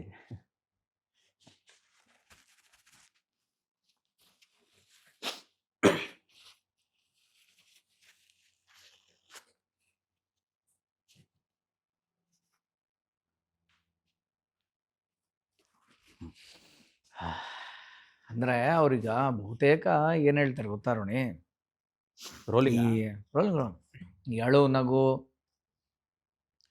ಈ ಹಂತದಲ್ಲಿ ನಾನು ಹೇಳ್ತಾರ ಒಂದು ಸ್ಪಿರಿಚುವಲ್ ಪಾತಲ್ಲಿ ನಾವಿರೋದು, ಮತ್ತೆ ಅದನ್ನ ಆಸೆ ಪಡೋರ್ಗು ಒಂದು ಹೇಳೋದೇನಂದ್ರೆ, ಎಲ್ಲಿವರೆಗೂ ನಗು ಅಳು ಎರಡು ಇರುತ್ತೋ ಅದು ಎಕ್ಸಿಸ್ಟೆನ್ಸ್ ಆಫ್ ಐ ಅನ್ನೋದಿದೆ ಅಂತ. ಅಂದ್ರೆ ಈಗ ಅಳ್ತಾ ಇರೋನ್ ಯಾರು? ನಾನು. ಈಗ ಅಳ್ತಾ ಇರೋನ್ ಯಾರು? ನೀನು ಅಂತ. ನೀನು ನಗು ಬಂದ್ರೆ ನಗ್ತಾ ಇರೋನ್ ನಾನು ಅಂತ. ಅದು ಈಗೋಯಿನ ಎಕ್ಸಿಸ್ಟೆನ್ಸ್ ಅಂತ ಅಷ್ಟೇ. ಅದು ಒಂದ್ ನಿಮಿಷ ನಾವು ಅದಕ್ಕೆ ಆಗ್ತೀವಿ, ಇಲ್ಲ ಅಂತಲ್ಲ. ಅದನ್ನ ಬಿಡ್ಸ್ಕೋಬೇಕಾಗಿರೋದು ಏನ್ ಅರ್ಥ ಅಂತಂದ್ರೆ, ಅದರಿಂದ ಹೊರಗೆ ನೀನು ಬರೋಕ್ ಸಾಧ್ಯ ಇಲ್ಲ. ಅಲ್ಲಿ ಬರ್ಬೇಕು ಅಂತಂದ್ರೆ ಅರ್ಥ ಏನಂದ್ರೆ, ಯು ಶುಡ್ ಅಂಡರ್ಸ್ಟ್ಯಾಂಡ್ ದಟ್ ಇನ್ನೂ ನಿನಗೆ ಐ ಫ್ಯಾಕ್ಟರ್ ಇದೆ ಅಂತ. ನಾನಿದು ಅಂತ ನಾನು ಭಾವಿಸೋತ್ತಿಗೆ ಇವೆಲ್ಲವೂ ನಮ್ಮನ್ನು ಕಾಡುತ್ತೆ. ಇರ್ಲಿ ಪರವಾಗಿಲ್ಲ, ಹೇಳ ಅಡ್ಡಿಲ್ಲ. ಸೊ ಅದನ್ನ ಹೇಳಿದಾಗ ಅಫ್ಕೋರ್ಸ್ ಎಲ್ಲಿಂದ ಸಂಬಂಧ ಹೆಂಗೆ. ಆಮೇಲೆ ಅವರಲ್ಲಿರೋ ವಿಶೇಷ ಅದೇನೆ. ನೀನೇ ಹೋಗಿ ನನ್ನ ಬಗ್ಗೆ ಇಂಟ್ರೋ ಕೊಟ್ಟಿರ್ಬೋದು. ಫಸ್ಟ್ ಡೇ ನಂಗೆ ನೀನು ಅವ್ರು ಮಾತಾಡ್ದಾಗ ಕೆಲವು ಕೇಳಿದಾಗೆಲ್ಲ ನನಗೆ ನಮ್ಮ ಅಣ್ಣ ಎಲ್ಲ ಮುಂಚೆನೆ ಬಂದು ಇವ್ರು ಹೇಳಿರ್ಬೇಕು. ನಾನು ತಲೆ ಕಾಲ್ಗೆ ಹಾಕ್ತಿ, ತಲೆಗೆ ಯೋಚನೆ ಮಾಡ್ತಿದ್ದೆ, ಏನಪ್ಪ ಹೆಂಗೆ ಮೋಸ್ಟ್ಲಿ ನಮ್ಮ ಅಣ್ಣ ಬಂದು ಹೇಳಿರ್ಬೇಕು. ಈ ಒಂದು ಯಾರು ಸುತ್ತಮುತ್ತ ಯಾರು ಹೇಳಿರ್ತಾರೆ, ಅಥವಾ ಇವ್ರು ಯಾರೋ ನನ್ನ ಕ್ಲೋಸ್ ಸರ್ಕಲ್ ಫ್ರೆಂಡ್ ಪರಿಚಯ ಇರ್ಬೋದು, ಆಶ್ರಮ ಬಂದಿರ್ಬೋದು. ಬಟ್ ಇದು ಹೋಗ್ತಾ ಹೋಗ್ತಾ ಈ ಸುಮಾರು ಫ್ಲಾಶ್ ಬ್ಯಾಕ್. ಇದು ನಾನು ಯಾರ ಹತ್ರ ನಾನು ಹೇಳ್ಕೊಂಡೇ ಇಲ್ಲ ಇವತ್ತರೆಗೂ. ಇವತ್ತು ನಿನ್ ಕಣ್ಣಲ್ಲೇ ನೀರು ಬರ್ತಿದೆ. ಪ್ರಾಬ್ಲಿ ನೀನೇ ಫಸ್ಟ್ ಟೈಮ್. ನನಗೆ ಗೊತ್ತಿಲ್ಲಲ್ಲ, ಅದನ್ನೇ ಹೇಳ್ತಾರದ್ ನಾನು. ಈ ವಿಚಾರನ ಅಡ್ರೆಸ್ ಮಾಡಿದಾಗ ನಾನು ಗುರುಗಳ ಸ್ಪೆಷಾಲಿಟಿ ಅದೇನೆ. ಎಲ್ಲಿ ಹಿಡಿಬೇಕು ಅಲ್ಲಿ ಆ ಒಂದು ನರ್ವನ್ ಕರೆಕ್ಟಾಗಿ ಆ ಒಂದು ಸೂಕ್ಷ್ಮತೆನ ಹಿಡಿದು ಮಾತಾಡ್ಸ್ಬಿಡ್ತಾರೆ. ಅಲ್ಲಿ ಅಳ್ಳಾಡ್ಬಿಡ್ತಾನೆ ಎಂಥವನೇ ಆಗಲಿ. ಎಂಥ ದೊಡ್ಡ ಹುಲಿ ಬರಲಿ, ಎಂಥ ದೊಡ್ಡ ಟೆರರ್ ಆಗಲಿ, ಅವನಲ್ಲೂ ಒಂದು ಸೂಕ್ಷ್ಮತೆ ಇರುತ್ತೆ. ಅವನಲ್ಲೂ ಯಾವುದೋ ಒಂದು ಡಾರ್ಕ್ ಸೀಕ್ರೆಟ್ಸ್ಗಳು ಕೆಲವು ಇರುತ್ತೆ. ಆ ಡಾರ್ಕ್ ಸೀಕ್ರೆಟ್ಸು ಈತನಿಗೆ ಹೇಗೆ ಗೊತ್ತಾಗತ್ತೆ ಅನ್ನೋದು ದೊಡ್ಡ ಪ್ರಶ್ನೆ ಬಂದ್ಬಿಟ್ಟಾಗ, ಗುರು ಯಾರೋ ನಮ್ಮ ಥರದವನಲ್ಲ ಅನ್ನೋದೇ ಫಸ್ಟ್ ಒಂದು ಬಾಟಮ್ ಲೈನ್ ಹಾಕೊಂಡ್ಬಿಡ್ತೀವಿ ನಾವು. ನಮ್ಮ ಥರ ಅಲ್ಲ, ಅಲ್ಲಿಗೆ ಸರೆಂಡ್ರೆ ಒಂದು ಲೆಕ್ಕಕ್ಕೆ. ಎಂಥವ್ನು ಹಿಂಗೆ ಕುತ್ಕೊಂಡ್ಬಿಡ್ತಾನೆ. ಹಿಂಗೆ ಗುರು ಹೇಳ್ದೆ, ಯಾವ ಟೈಮ್ನಲ್ಲಿ ಟ್ರಾವೆಲ್ ಮಾಡಕ್ಕೆ ಸಾಧ್ಯ ಇವನು ಅಂತ. ಟೈಮ್ ಇರ್ಬೋದು, but something beyond our capacity ಅಲ್ವಾ. ಅಲ್ಲ, ಈಗ ಜನರಲ್ ಆಗಿ ಮನುಷ್ಯನ ಥರ ಥಿಂಕ್ ಮಾಡೋದು ನಾನು ಹೇಳ್ತೀನಿ. ಐ ಥಿಂಕ್ ನೀನು ಗುರುಜಿ ಸೇಮ್ ಏಜ್ ಅಂತ. 1919 ಅಲ್ವಾ? ಅವ್ರು 88 ಅವ್ರು ನಿಂಗಿಂತ 88. ಸೊ ನೀನು ಫಸ್ಟ್ ಸ್ಟ್ಯಾಂಡರ್ಡ್ ಅಂದ್ರೆ ಅವ್ರು ಮಾಮೂಲಿ 3rd ಸ್ಟ್ಯಾಂಡರ್ಡ್ ಅನ್ಕೋ. ಲೆಕ್ಕಕ್ಕೆ ಹೇಳ್ತಾರದು. ನಾನು ಹಂಗೆ 3ನೇ ಕ್ಲಾಸ್ಗೆ ನೀನು ನೋಡಿದ್ರಾ? ಜ್ಞಾನ ಆಯ್ತಾ? ಆ ದೇಹಕ್ಕೆ ಅದು. ಬಟ್ ಜ್ಞಾನ ಅಂತ ಬಂದಾಗ ಎಷ್ಟು ಜನ್ಮವೋ ಏನು ಕತೆನೋ ಗೊತ್ತಿಲ್ಲ. ಅದಕ್ಕೆ ಅದು ಹತ್ರದಲ್ಲಿ ಇದ್ದವ್ರಿಗಷ್ಟೇ ಗುರು. ಅದು ಸುಮ್ಮನೆ ಏನೋ ಮಾತಾಡೋಕ್ಕಾಗಲ್ಲ. ಇಲ್ಲ, ಅದಕ್ಕೆ ಯಾರು ನಂಬ್ತಾರೋ ಯಾರು ಬಿಡ್ತಾರೋ. ನಾನು ನಾರಾಯಣ ಸೂಪರ್. ನೋಡಿದ್ಯಾ? ಇದು ಮಜಾ ಏನು ಗೊತ್ತಾ? ವೀಣಾ ಬನ್ನಂಜೆ ಮೇಡಮ್ ಬಂದಾಗ ಎಪಿಸೋಡಲ್ಲಿ ಆಗಿದ್ದೀನಿ. ಎಕ್ಸಾಕ್ಟ್ಲಿ, ನಾನು ನೋಡಿದ್ದೀನಿ ಅದು ಎಪಿಸೋಡ್. ಮತ್ತು ಇವತ್ತೇ ಆಗಿದೆ, ಹಿಂಗೆ ಲೈಟ್ ಹೋಗಿ ಬಂದಿದ್ದು. ಏನು ಸರ್? ಇವಾಗಲೇ ಇದನ್ನ ನಾನು ಸುಮಾರು ಸತಿ ಹೇಳ್ತೀನಿ. ಯಾವಾಗ ಅವನ ಬಗ್ಗೆ 100% ಶೋರ್ ಶಾಟ್ ನೀವು ಮಾತಾಡ್ತೀರೋ, ಅವ್ನು ನಾನು ನಿಮ್ಮ ಜೊತೆ ಇದ್ದೀನಿ ಅಂತ ತೋರಿಸ್ತಾನೆ. ಎಕ್ಸಿಸ್ಟೆನ್ಸ್ ಪ್ರೂವ್ ಮಾಡ್ತಿರ್ತಾನೆ. ನಮ್ಮ ಆಶ್ರಮದ ಲೈನ್ ಏನು? ಸತ್ಯ, ಬೆಳಕು, ಬದುಕು. ಬೆಳಕು ಅಲ್ಲಾಡ್ತಾ ಅಷ್ಟೇ. ಅದಕ್ಕೆ ಏನು ಮಾಡೋಕ್ಕಾಗಲ್ಲ ರುಣಿ, ಎಲ್ಲರೂ ಮೆಚ್ಕೊಂಡು ಕೂರೋಕ್ಕಾಗಲ್ಲ. ಸೊ ಹಾಗೆ ಯಾರು ನಂಬ್ತಾರೋ ಬಿಡ್ತಾರೋ, ಯಾರು ಮೆಚ್ತಾರೋ ಇಲ್ವೋ, ನಮ್ಮ ಅನುಭವವೇ ನಮಗೆ ಪ್ರಮಾಣ. ಅಷ್ಟೇ ನನಗಾಗಿರೋ ಎಕ್ಸ್ಪೀರಿಯನ್ಸ್ ನಾನು ಇಟ್ಕೊಂಡೆ ನಾನು ಮುಂದಕ್ಕೆ ಹೋಗ್ಬೇಕು. ಅಷ್ಟೇ. ಯಾರ್ದು ಇನ್ಫ್ಲುಯೆನ್ಸ್, ಮೂರನೇವ್ರದ್ದು ಮಾತು ಕೇಳೋಂಥ ಅವಶ್ಯಕತೆನೇ ನನಗಿಲ್ಲ. ಅವಶ್ಯಕತೆ ಇಲ್ಲ ಅಂತಾನೆ ಹೇಳಿದ್ದವ್ರೀಗ. ಇಲ್ವೇ ಇಲ್ಲ. ಆಫ್ ಮಾಡಿದ್ರು ಆ ಥಾಟ್ನೇ, ಆಯ್ತಾ? ತಿರ್ಗಾ ಆನ್ ಮಾಡಿ. ಯಾಕಂದ್ರೆ ಈ ಥರ ಎಕ್ಸ್ಪೀರಿಯನ್ಸ್ಗಳು ಮನುಷ್ಯ ಆದವನು ಏನು ಗೊತ್ತಾ, ಸಾಧಾರಣವಾಗಿ ಸ್ವಲ್ಪ ದಿನ ಮರಿತಾ ಹೋಗ್ತಾನೆ. ಅವ್ನು ಮರುವಿನ ಕಾಯಿಲೆನೂ ಇದೆ. ಹೌದು ಆಯ್ತಾ? ಅವ್ನು ಇದನ್ನೆಲ್ಲ ಒಳ್ಳೆ ವಿಚಾರಗಳನ್ನ ಜಾಸ್ತಿ ಮರಿತಾನೆ ಅವನು. ಅದೇ ಒಂದು ಕೆಟ್ಟ ಗುಣ. ಹೌದು. ಅದಕ್ಕೆ ಅವನೇನು ಮಾಡ್ತಾನೆ, ಹ್ಯಾಮರಿಂಗ್ ಮಾಡ್ತಾ ಇರ್ತಾನೆ. ಈ ಥರ ಸುಮಾರು ಎಕ್ಸಾಂಪಲ್ಸ್ಗಳು, ಎಕ್ಸ್ಪೀರಿಯನ್ಸ್ಗಳು ಎಲ್ಲೆಲ್ಲಿ ತಪ್ತೀವೋ, ಮಿಸ್ ಆಗ್ತೀವೋ ಅವ್ನು ಎಚ್ಚರಿಸ್ತಾ ಇರ್ತಾನೆ. ಇದೀನಿ ನಾನು, ಇಲ್ಲಿ ನೋಡಿದ್ದೀನಿ, ನಾನಿದು ಎಷ್ಟೋ ಸತಿ ಏನಾಗ್ಬಿಡುತ್ತೆ, ತುಂಬ ಕ್ಯಾಶುವಲ್ ಆಗಿರ್ತಾರ, ತುಂಬ ಚೆನ್ನಾಗಿ ತಮಾಷೆ ಮಾಡ್ಕೊಂಡಿರ್ತಾರ, ನಮಗೊಂಥರ ಟೇಕನ್ ಫಾರ್ ಗ್ರಾಂಟೆಡ್ ಆಗಿಬಿಟ್ಟಿರುತ್ತೆ. ಬಿಡು, ರುಜಿ ತಾನೆ, ಅನ್ನೋ ಥರ ಒಂದು ಬಂದ್ಬಿಡತ್ತೆ ಭಾವನೆ. ಎಷ್ಟೋ ಸತಿ ಆಗಿದೆ. ಒಂದ್ಸತಿ ನಾನು ಹೇಳಿದ್ರು, ಯಾರು ತುಂಬ ದೂರ ಅಂದರೆ ನತದೃಷ್ಟರು ಅಂತಲೇ ಹೇಳ್ಬೋದು. ನನಗೆ ತುಂಬ ಹತ್ತಿರ ಆದವರು ನತದೃಷ್ಟ ಆಗ್ತಾರೆ. ದೂರ ಯಾವನಿರ್ತಾನಲ್ಲ ಅವನು ಅದೃಷ್ಟ ಮಾಡಿದ್ದಾನೆ. ಯಾವ ಕಾಂಟೆಕ್ಸ್ಟ್ ಇದು? ಯಾವ ಕಾಂಟೆಕ್ಸ್ಟಲ್ಲಿ ಅಂದರೆ ಹತ್ತಿರ ಇದ್ದಷ್ಟು ಸಲಿಗೆ ಬಂದ್ಬಿಡತ್ತೆ, ಆ ಭಯ ಹೋಗ್ಬಿಡತ್ತೆ. ಭಗವಂತನ ಫಸ್ಟ್ ಬೇಕಾಗಿರೋದೇನು ಹೇಳು? ಭಯ, ಭಕ್ತಿ. ಭಯ ಎಗರೋಯ್ತು ಅಂದರೆ ಭಕ್ತಿ ಬರಲ್ಲ. ನೋಡಿ ಲಿಂಕ್ ಹೆಂಗಿದೆ. ಭಯ ಹೋಗ್ಬಿಡತ್ತೆ. ಒನ್ಸ್ ಆ ಭಯ ಹೋದ ತಕ್ಷಣ ಈಸಿ ಆಗಿಬಿಟ್ರೆ ಗುರು ಅನ್ನೋ ತತ್ವ ನಮಗೆ ಸಿಗಲ್ಲ. ವೆರಿ ಬ್ರಿಲಿಯಂಟ್ಲಿ ಸೆಡ್ ಇದೆ. ಯಾಕಂದರೆ ನಾವು ಸುಮ್ಮನೆ ಯಾವ್ದು ಹೆಸರು ಬೇಡ, ಅದು ಅರ್ಥ ಆಗ್ಬಿಡುತ್ತೆ ಜನಕ್ಕೆ. ಯಾವೆಲ್ಲ ದೇವಸ್ಥಾನಕ್ಕೆ ನಾವು ಹೆದರ್ಕೊಂಡು ಹೋಗ್ತೀವೋ ಅಲ್ಲೇ ಒಳಗಡೆ ಕಳ್ತನ ಹೆಂಗೆ ಮಾಡೋಕ್ಕಾಗುತ್ತೆ? ಯಾರಿಗೆ ಧೈರ್ಯ ಬರುತ್ತೆ ಹೇಳು? ದಿನ ಅವನ್ನ ನೋಡೋನ್ಗೆ, ಹೌದು, ದಿನ ನೋಡ್ತಾ ಏನಲ್ಲ ಗುರು, ನೀರು ಹಾಕ್ತೀನಿ, ಅಲಂಕಾರ ಮಾಡ್ತೀನಿ, ಎಷ್ಟೋ ಅಲ್ಲಿರೋ ಏನೋ ಒಂದು ಎತ್ಕೊಂಡ್ರೆ ಅಂತಾರ ಇವಾಗ ಅಂತ ಅವ್ರಿಗೆ ಬಂದ್ಬಿಡತ್ತೆ. ಸೊ ಹಂಗಾಗಿ ಅಷ್ಟು ಸಲಿಗೆ ಸಿಗಬಾರ್ದು, ಸಲಿಗೆ ಆಗಬಾರ್ದು. ಭಗವಂತ ಗುರು ಆದವನು ಎಸ್ಪೆಷಲಿ ಸಲಿಗೆ ಬರಬಾರ್ದು. ಅದಕ್ಕೆ ಏನು ಮಾಡ್ತಾರೆ, ಕಟ್ ಮಾಡ್ತಾರೆ, ಅಲ್ಲೇ ಉಗಿತಾರೆ, ಎಲ್ರ ಮುಂದೆನೂ ಮರ್ಯಾದೆ ಕಳೀತಾರೆ. ಅದಕ್ಕೆ ಅದನ್ನ ವರ ಅಂತ ತಗೊಬೇಕು. ಎಲ್ಲಿ ಗುರು ಆದವನೊಬ್ಬ ಬೈತಾನೆ ಅಂದ್ರೆ ಅದು ಮಹಾಪ್ರಸಾದ ಅಂತದ್ದು. ಹೌದು. ಅವನೆಲ್ಲ ಹೊಗಳ್ತಾನ, ಅವ್ನು ಹಾಳಾದ ಅಂತ. ಪರೀಕ್ಷೆ ಅದು. ಹೊಗಳೋದು ಹಾಳಾಗೋದಕ್ಕೆ, ಬೈಯೋದು ಉದ್ಧಾರಕ್ಕೆ ಅಂತ ಎಕ್ಸಾಕ್ಟ್ ವರ್ಡು, ಎಕ್ಸಾಕ್ಟ್ ಸೂಟ್ ಆಗೋದು ಗುರುಗೆ. ಅವ್ನು ಯಾವಾಗಲೂ ನಮ್ಗೆ ಕೆಲವು ಸತಿ ಹರ್ಟ್ ಆಗೋದು, ಏನು ಸಡನ್ ಆಗಿ ಹಿಂಗೆ ಒತ್ತರಿಸ್ಬಿಟ್ರು ಅಂತ ನಮ್ಮ ಭಾಷೆಯಲ್ಲಿ, ಸೈಡ್ಗೆ ಇಟ್ಬಿಟ್ರಲ್ಲ ನಮ್ಮನ್ನ, ಏನೋ ಅನ್ಸುತ್ತೆ ಇವತ್ತು ಮಾತಾಡ್ಸ್ಲೇ ಇಲ್ವಲ್ಲ ಅಂತ ಅನ್ಸುತ್ತೆ ನಮಗೆ. ಅನ್ಸದ್ದಾಗ ಇವಾಗ ಅದೆಲ್ಲ ಒಂದು ಸ್ವಲ್ಪ ದಾಟಿದೀವಿ ಅಂತ ಅರ್ಥ ಆಗತ್ತೆ. ಕರೆಕ್ಟ್, ಏನೋ ನಮ್ಮಲ್ಲಿ ಮಿಸ್ಟೇಕ್ ಇದೆ, ಏನೋ ಒತ್ತರಿಸ್ತಾ ಇದಾರೆ ಅಂದ್ರೆ ಮೇ ಬಿ ನಾನು ಸ್ವಲ್ಪ ಒಂದು ಹೆಜ್ಜೆ ಏನೋ ತಲೆ ಮೇಲೆ ಕುತ್ಕೊಳಕ್ ಹೋಗಿದ್ದೀನಿ, ಇಳ್ಸಕ್ ಹೋಗಿದ್ದಾರೆ. ಏನು ಉದ್ದೇಶ? ಎಲ್ಲೋ ನನಗಿಂತೇನೋ ಬೆಳೆದು ಬಿಡ್ತಾನೆ ಅಂತನೋ, ಅಥವಾ ನನಗಿಂತೇನೋ ಒಂದು ಹೆಸರು ಮಾಡಿಬಿಡ್ತಾನೆ ಅನ್ನೋದಲ್ಲ. ಹಾಳಾಗ್ತಾನೆ. ಪ್ಯೂರ್ ಕನ್ಸರ್ನಲ್ಲೇ ಬೈಯೋದು. 100% ಆನ್ ದ ಡಾಟ್ ಹೇಳ್ತೀನಿ. ಕನ್ಸರ್ನ್ ಬಿಟ್ಟು ಏನೂನೇ ಇಲ್ಲ, ಏನು ಕಾಣಲ್ಲ, ಏನೂನೇ ಇಲ್ಲ. ಏನೋ ಒಂದು ಅಂತಾರೆ, ಬೈತಾರೆ ಅಂದರೆ. ಆಮೇಲೆ ಎಷ್ಟೋ ಜನಕ್ಕೆ ಆ ಒಂದು ತಪ್ಪು ಕಲ್ಪನೆನೂ ಇದೆ. ಇವ್ರನ್ನ ಮಾತ್ರ ಚೆನ್ನಾಗಿ ನೋಡ್ತಾರೆ, ಇವ್ರನ್ನ ಚೆನ್ನಾಗಿ ಮಾತಾಡಿಸ್ತಾರೆ, ಇವ್ರನ್ನ ಮಾತಾಡ್ಸಲ್ಲ. ಇದು ನಾನು ಹೇಳೋದು ನಾವು ಆಶ್ರಮದಲ್ಲಿರ್ತಕ್ಕಂಥ ವಾಲಂಟಿಯರ್ಸ್ ನಡುವೆನೇ ಇರ್ಬೋದು.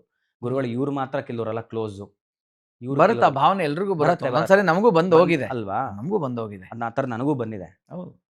ಅದು ಹಾಗಲ್ಲ, ಆಗಲ್ಲ. ಅದು ಅಲ್ವೇ ಅಲ್ಲ. ಎಲ್ಲರಿಗೂ ಅಷ್ಟೇ ಸಮಾನವಾಗಿ, ಪ್ರಮಾಣವಾಗಿ ಅವರು ಕೊಡುವಂಥ ಕನ್ಸರ್ನ್ ಎಲ್ಲರ ಮೇಲೆ ಈಕ್ವಲ್ ಇದೆ, ಯಾರ ಮೇಲೂ ಇಲ್ಲ. ಹೇಳಲ್ವಾ, ಅದು ಎಂತ ಪೂಜಲು ಅಂತ ಪ್ರಸಾದ ಅಂತೀವಲ್ಲ, ಹಾಗೆ ನಾವು ಎಷ್ಟವ್ರನ್ನ ನಂಬ್ತೀವಿ, ಎಷ್ಟವ್ರನ್ನ ಒಳಗೆ ಬಿಟ್ಕೊಂತೀವೋ, ಭಗವಂತನ ತತ್ವನೇ ಅಷ್ಟೇ, ಅವ್ನು ನಮಗೆ ಅಷ್ಟು ಸಿಗ್ತಾ ಹೋಗ್ತಾನೆ, ಅಷ್ಟು ನಮ್ಗೆ ಆಗ್ತಾ ಹೋಗ್ತಾನೆ ಅಷ್ಟೇ. ಸೊ ಎಲ್ಲೋ ಒಬ್ಬನ ಡಿಸ್ಟೆನ್ಸ್ ಮಾಡಿದ್ದಾರೆ ಅಂತಂದರೆ ಅವನೇನೋ ಉದ್ಧಾರ ರೆಡಿ ಮಾಡಬೇಕು ಅಂತ. ಯಾಕಂದರೆ ಇದೇ ನನಗೂ ಆಗಿದೆ. ಎಷ್ಟೋ ಸತಿ ನಮ್ಮ ಕೈ ಕೊಡೋದೇನು, ತಬ್ಕೊಂಡು ಮಾತಾಡ್ಸೋದೇನು, ಎಷ್ಟೋ ಸತಿ ಪಕ್ಕದಲ್ಲಿ ಕುತ್ಕೊಳ್ಳೋದೇನೋ, ತಿನ್ಸೋದೇನು. ಗುರುಗಳು ಯೂಶಲಿ ತಿನ್ಸೋವಂಥದ್ದೆಲ್ಲ ಮಾಡ್ತಾರೆ. ಒಂದು ಸತಿ ಹೀಗೆ ಏನಾಗೋಯ್ತು, ಶಿವ ಪೂಜೆ ಮಾಡ್ತಿದ್ದು ನಾನು ಹಿಂದೆ ಕುತ್ಕೊಂಡಿದ್ದೆ. ಅವ್ರಿಗೇನೋ ಒಂಥರ ಸ್ವೆಟ್ ಆಯಿತು. ನಂದು ಹೊಸ ನ್ಯಾಪ್ಕಿನ್ ಇತ್ತು, ನಾನು ಯೂಸ್ ಮಾಡಿರಲಿಲ್ಲ. ಇವ್ರದ್ದು ಗುರುಗಳು ಸಿಗಲ್ಲ, ತೆಗೆದವ್ರದ್ದು ಅದು ಕೊಟ್ಟೆ. ಯಾಕಿದೊಂದು 4-5 ವರ್ಷದ ಕೆಳಗಡೆ ಕೊಟ್ಟ ತಕ್ಷಣ ಪೂಜೆಯಲ್ಲಿ ಇದ್ದವ್ರು ಅವರು ಯಾವ್ದು ಎತ್ಕೊಟ್ಟೆ, ಅವ್ರು ನನ್ಕೊಂಬಿಡ್ಬೋದಾಗಿತ್ತು. ಮುಟ್ಟ ತಕ್ಷಣ ಅವ್ರಿಗೆ ಏನು ಫೀಲ್ ಆಯ್ತೋ ಗೊತ್ತಿಲ್ಲ, ನೋಡಲಿಲ್ಲ, ವಾಸನೆ ಇದೆಯಪ್ಪ ಇದರಲ್ಲಿ ಅಂತ ಕೊಟ್ಬಿಟ್ರು. ಹೊಸದು ಏನು ವಾಸನೆ ಇದೆ ಇದರಲ್ಲಿ? ನಾನು ಅಂದರೆ ಎಲ್ಲರೂ ಮುಂದೆ ಹಂಗಂದ ನನಗೂ ಒಂಥರ ಹ್ಯುಮಿಲೇಟ್ ಆಯಿತು. ಎಲ್ಲರ ಮುಂದೆ ವಾಸನೆ ಇದೆ ಅಂದರೆ ನಾನು ಗಲೀಜಾ ಅಂತ ಅಂದ್ಬಿಟ್ಟು. ಆಗ ವಾಸನೆ ಅಂದರೆ ಆಸೆಗಳು ಅಂತ, ವಿಪರೀತ ಆಸೆಗಳಿದೆ, ಆಸೆ ಇದ್ರೆ ನನಗೆ ಸ್ವಲ್ಪ ಅಲರ್ಜಿ ಆಗುತ್ತೆ ಅಂತಂದ್ರು. ವಾಸನಕ್ಷಯ ಆಗಬೇಕು ಅಂತ, ಅದು ಆ ವಾಸನೆ. ಡಿಸೈರ್ಸ್ಗಳು ತುಂಬ ಇದೆ, ಇದನ್ನ ಮುಟ್ಟಿದ್ರೆ ನನಗೂ ಅದು ಬರುತ್ತೆ, ನಾನು ಶುಭ್ರವಾಗಿ ಪೂಜೆ ಮಾಡ್ತಾ ಇದ್ದೀನಿ ಇಲ್ಲಿರೋವಾಗ, ಅದನ್ನು ನಾನು ಫಾಲೋ ಮಾಡಬೇಕು ಅನ್ನೋದನ್ನ ಅದು ತುಂಬ ದಿನ ಮೇಲೆ ಅರ್ಥ ಆಯಿತು. ಸೊ ಸಡನ್ನಾಗಿ ಅಂದಾಗ ನನಗೆ ಹರ್ಟ್ ಆಯ್ತು. ಅವಾಗ ಆ ಮೂಮೆಂಟಿಗೆ ಒಂದು 2-3 ದಿನ ತುಂಬ ಡಿಸ್ಟರ್ಬ್ ಆಗೋಗಿದ್ದೆ ನಾನು. ಏನು ಆಸೆ ಹಂಗಂದ್ರೆ ಇಷ್ಟು ದಿನ ಮತ್ತೆ ತಿನ್ಸಿದ್ದು, ಮೊನ್ನೆನೂ ನಂಗೆ ಇತ್ತು ಆಸೆ, ಇವತ್ತಿಗೂ ಇತ್ತು, ನಾಳೆನೂ ಇರುತ್ತದು ಆಸೆ, ಇನ್ನೂ ಟೈಮ್ ಬರಬೇಕಲ್ಲ. ಹಂಗಲ್ಲ, ಅದನ್ನು ಅಟೆಂಡ್ ಮಾಡು, ಕಮ್ಮಿ ಮಾಡ್ಕೋ ಡಿಸೈರ್ಸ್ನ. ನನ್ನ ಹತ್ರ ಇರಬೇಕು, ಬರಬೇಕು, ನೀನು ಎಲಿವೇಟ್ ಆಗಬೇಕು ಅಂದರೆ ನೀನು ಕ್ಲೆನ್ಸ್ ಆಗಬೇಕು ಅಂತಂದರೆ ಡಿಸೈರ್ಸ್ನ ಕಮ್ಮಿ ಮಾಡ್ತಾ ಹೋಗು ಲೈಫಲ್ಲಿ. ಅದನ್ನು ತುಂಬ ಇದಾಗಿ ಹೇಳಿದ್ದು. ಬಟ್ ಆ ಟೈಮಲ್ಲಿ ನನಗೆ ಹೊಸದಾಗಿದ್ದಾಗೆಲ್ಲ ಇದು ತುಂಬಾ ವಿಚಿತ್ರ ಅನ್ಸೋದು. ಅರ್ಥ ಆಗಲ್ಲ. ಬೇಜಾರಾಗಿದ್ದೆ, ಹರ್ಟ್ ಆಗಿದೆ. ಒಂದ್ಸಲಿ ಬಂದೋದವ್ರಿಗಂತೂ ಅರ್ಥವೇ ಆಗಲ್ಲ. ಆಮೇಲೆ ಹರ್ಟ್ ಆಗತ್ತಲ್ಲ, ಗೊತ್ತಾಗಲ್ವಾ ಅವ್ರಿಗೆ ಹರ್ಟ್ ಆಗಿದೆ ಅಂತಲೂ ಗೊತ್ತಾಗಿರುತ್ತೆ. ಸ್ಟ್ರೈಟಾಗಿ ಕೂತ್ಕೊಂಡು ಪಾಠನೂ ಮಾಡಲ್ಲ. ತುಂಬ ಜನ ಹಿಂಗೆ ಕೂತಾಗ ನಾನು ತುಂಬ ಕೂತ್ಕೊತಿದ್ದೆ ಅವಾಗೆಲ್ಲ. ಏನು ಹೇಳ್ತಾರೆ, ಏನಕ್ಕೆ ಹಿಂಗಂದ್ರೆ ಯೋಚನೆ ಮಾಡ್ತಿರಾಗ ಯಾರಿಗೋ ಉತ್ತರ ಕೊಡೋರು. ಯಾರಿಗೋ ಉತ್ತರ ಕೊಟ್ಟ ನಾನು ಕನೆಕ್ಟ್ ಆಗ ನಮಗೆ ಸಿಗಲ್ಲ. ಅವಾಗೆಲ್ಲ ಮುಗಿದಾಗ ಉತ್ತರ ಸಿಕ್ತಾ ಅಂದಿದ್ದಾರೆ. ಕನೆಕ್ಟ್ ಆಯ್ತಾ ಅಂತ. ಕರೆಕ್ಟ್ ಆಯ್ತು. ಸೊ ಯಾವ ಮನುಷ್ಯನಿಗೆ ಅಂದರೆ ಮನುಷ್ಯ ಅಲ್ಲ, ಹೆಂಗೆ ಹೇಳ್ತಾರೆ ಇವಾಗ ನಾರ್ಮಲಿ ಏನೋ ಒಂದು ಪವಾಡ ಮಾಡಿದ್ರು ಅಂದ ತಕ್ಷಣ ನಮ್ಮ ಕೈಯಲ್ಲಿ ಏನೋ ಒಂದು ಮಾಡೋಕೆ ಆಗದೆ ಇದ್ನ ಒಬ್ಬ ಮಾಡ್ತಾನೆ ಅಂದ ತಕ್ಷಣ ಅವ್ರು ನಮ್ಗಿಂತ ಸುಪೀರಿಯರ್ ಅಂತಾನೆ ನಾವು ಭಾವಿಸ್ತೀವಿ. ಬಟ್ ಎಲ್ಲವೋ ಒಂದು ಮ್ಯಾಜಿಕ್, ಎಲ್ಲವೂ ಟ್ರಿಕ್ಸ್ ಅಂತಾರೆ, ಇನ್ನೊಂದೇನೋ ಅಂತಾರೆ, ಪ್ರತಿಯೊಂದು ಓಕೆ. ಆದರೆ ನೀನು ಈ ಮಟ್ಟದ ಒಂದು ಡೀಪ್ ಅನಾಲಿಸಿಸ್ ಹೆಂಗಪ್ಪ, ನೀನು ಅಷ್ಟು ಒಳಗಡೆ ಹೆಂಗೆ ಹೋದೆ, ನೀನು ಹೆಂಗೆ ಹೇಳ್ತೀಯಾ ಅನ್ನೋದೆಲ್ಲ ಪ್ರಶ್ನೆಗಳಿದೆ. ಮಾತ್ರ ಅದಕ್ಕೊಂದಿನ ಉತ್ತರ ಸಿಗತ್ತೆ. ಒಳಗೆ ಇರೋವನಿಗೆ ನೀನೇನು ಹೇಳೋ ಅವಶ್ಯಕತೆ ಇದೆ? ಎಲ್ಲ ಕಡೆನೂ ಇರೋವನಿಗೆ ಹೇಳೋ ಅವಶ್ಯಕತೆ ಏನಿದೆ? ಸರ್ವಾಂತರ್ಯಾಮಿ. ಆಯ್ತಾ? ಎಲ್ಲರೊಳಗಿದ್ದಾನೆ, ಬೆಳಕು ಎಲ್ಲ ಕಡೆ ಇದೆ. ಅವನಿಂದ ಏನು ಮುಚ್ಚಿಡಕ್ಕಾಗತ್ತೆ? ನೀನು ಅಲ್ಲಿಂದ ಏನು ತಪ್ಪಿಸ್ಕೊಳಕ್ಕಾಗತ್ತೆ? ಹಾಗೆ ಒಂದೊಂದು ಹಂತದಲ್ಲೂ ಅರ್ಥ ಆಗ್ತಾ ಹೋಯ್ತು ನನಗೆ. ಓ, ಇದು ಮನುಷ್ಯರಲ್ಲ ಇರೋವಂಥದ್ದು, ಇದೊಂದು ಶಕ್ತಿ, ಅದಕ್ಕೂ ಮೇಲೆ ಇನ್ನೊಂದು ಅಂತ, ಇನ್ನೂ ಮೇಲೆ ಹೋಗ್ತಾ ಹೋಗ್ತಾ ಈಗ ಎಲ್ಲಿಗೆ ಬಂದು ಒಂದು ಹಂತಕ್ಕೆ ನಿಂತಿದ್ದೀನಿ ಅಂತಂದ್ರೆ ನಾನು ಮೇ ಬಿ ಆ ಜೀವಾತ್ಮನ ಮಟ್ಟಿಗೆ ಇರೋವಂಥ ಒಂದು ಅದ್ಭುತ ಶ್ಲೋಕ ಇದು ಅಂತಂದ್ರೆ ಉತ್ಪ್ರೇಕ್ಷೆ ಆಗೋದಿಲ್ಲ.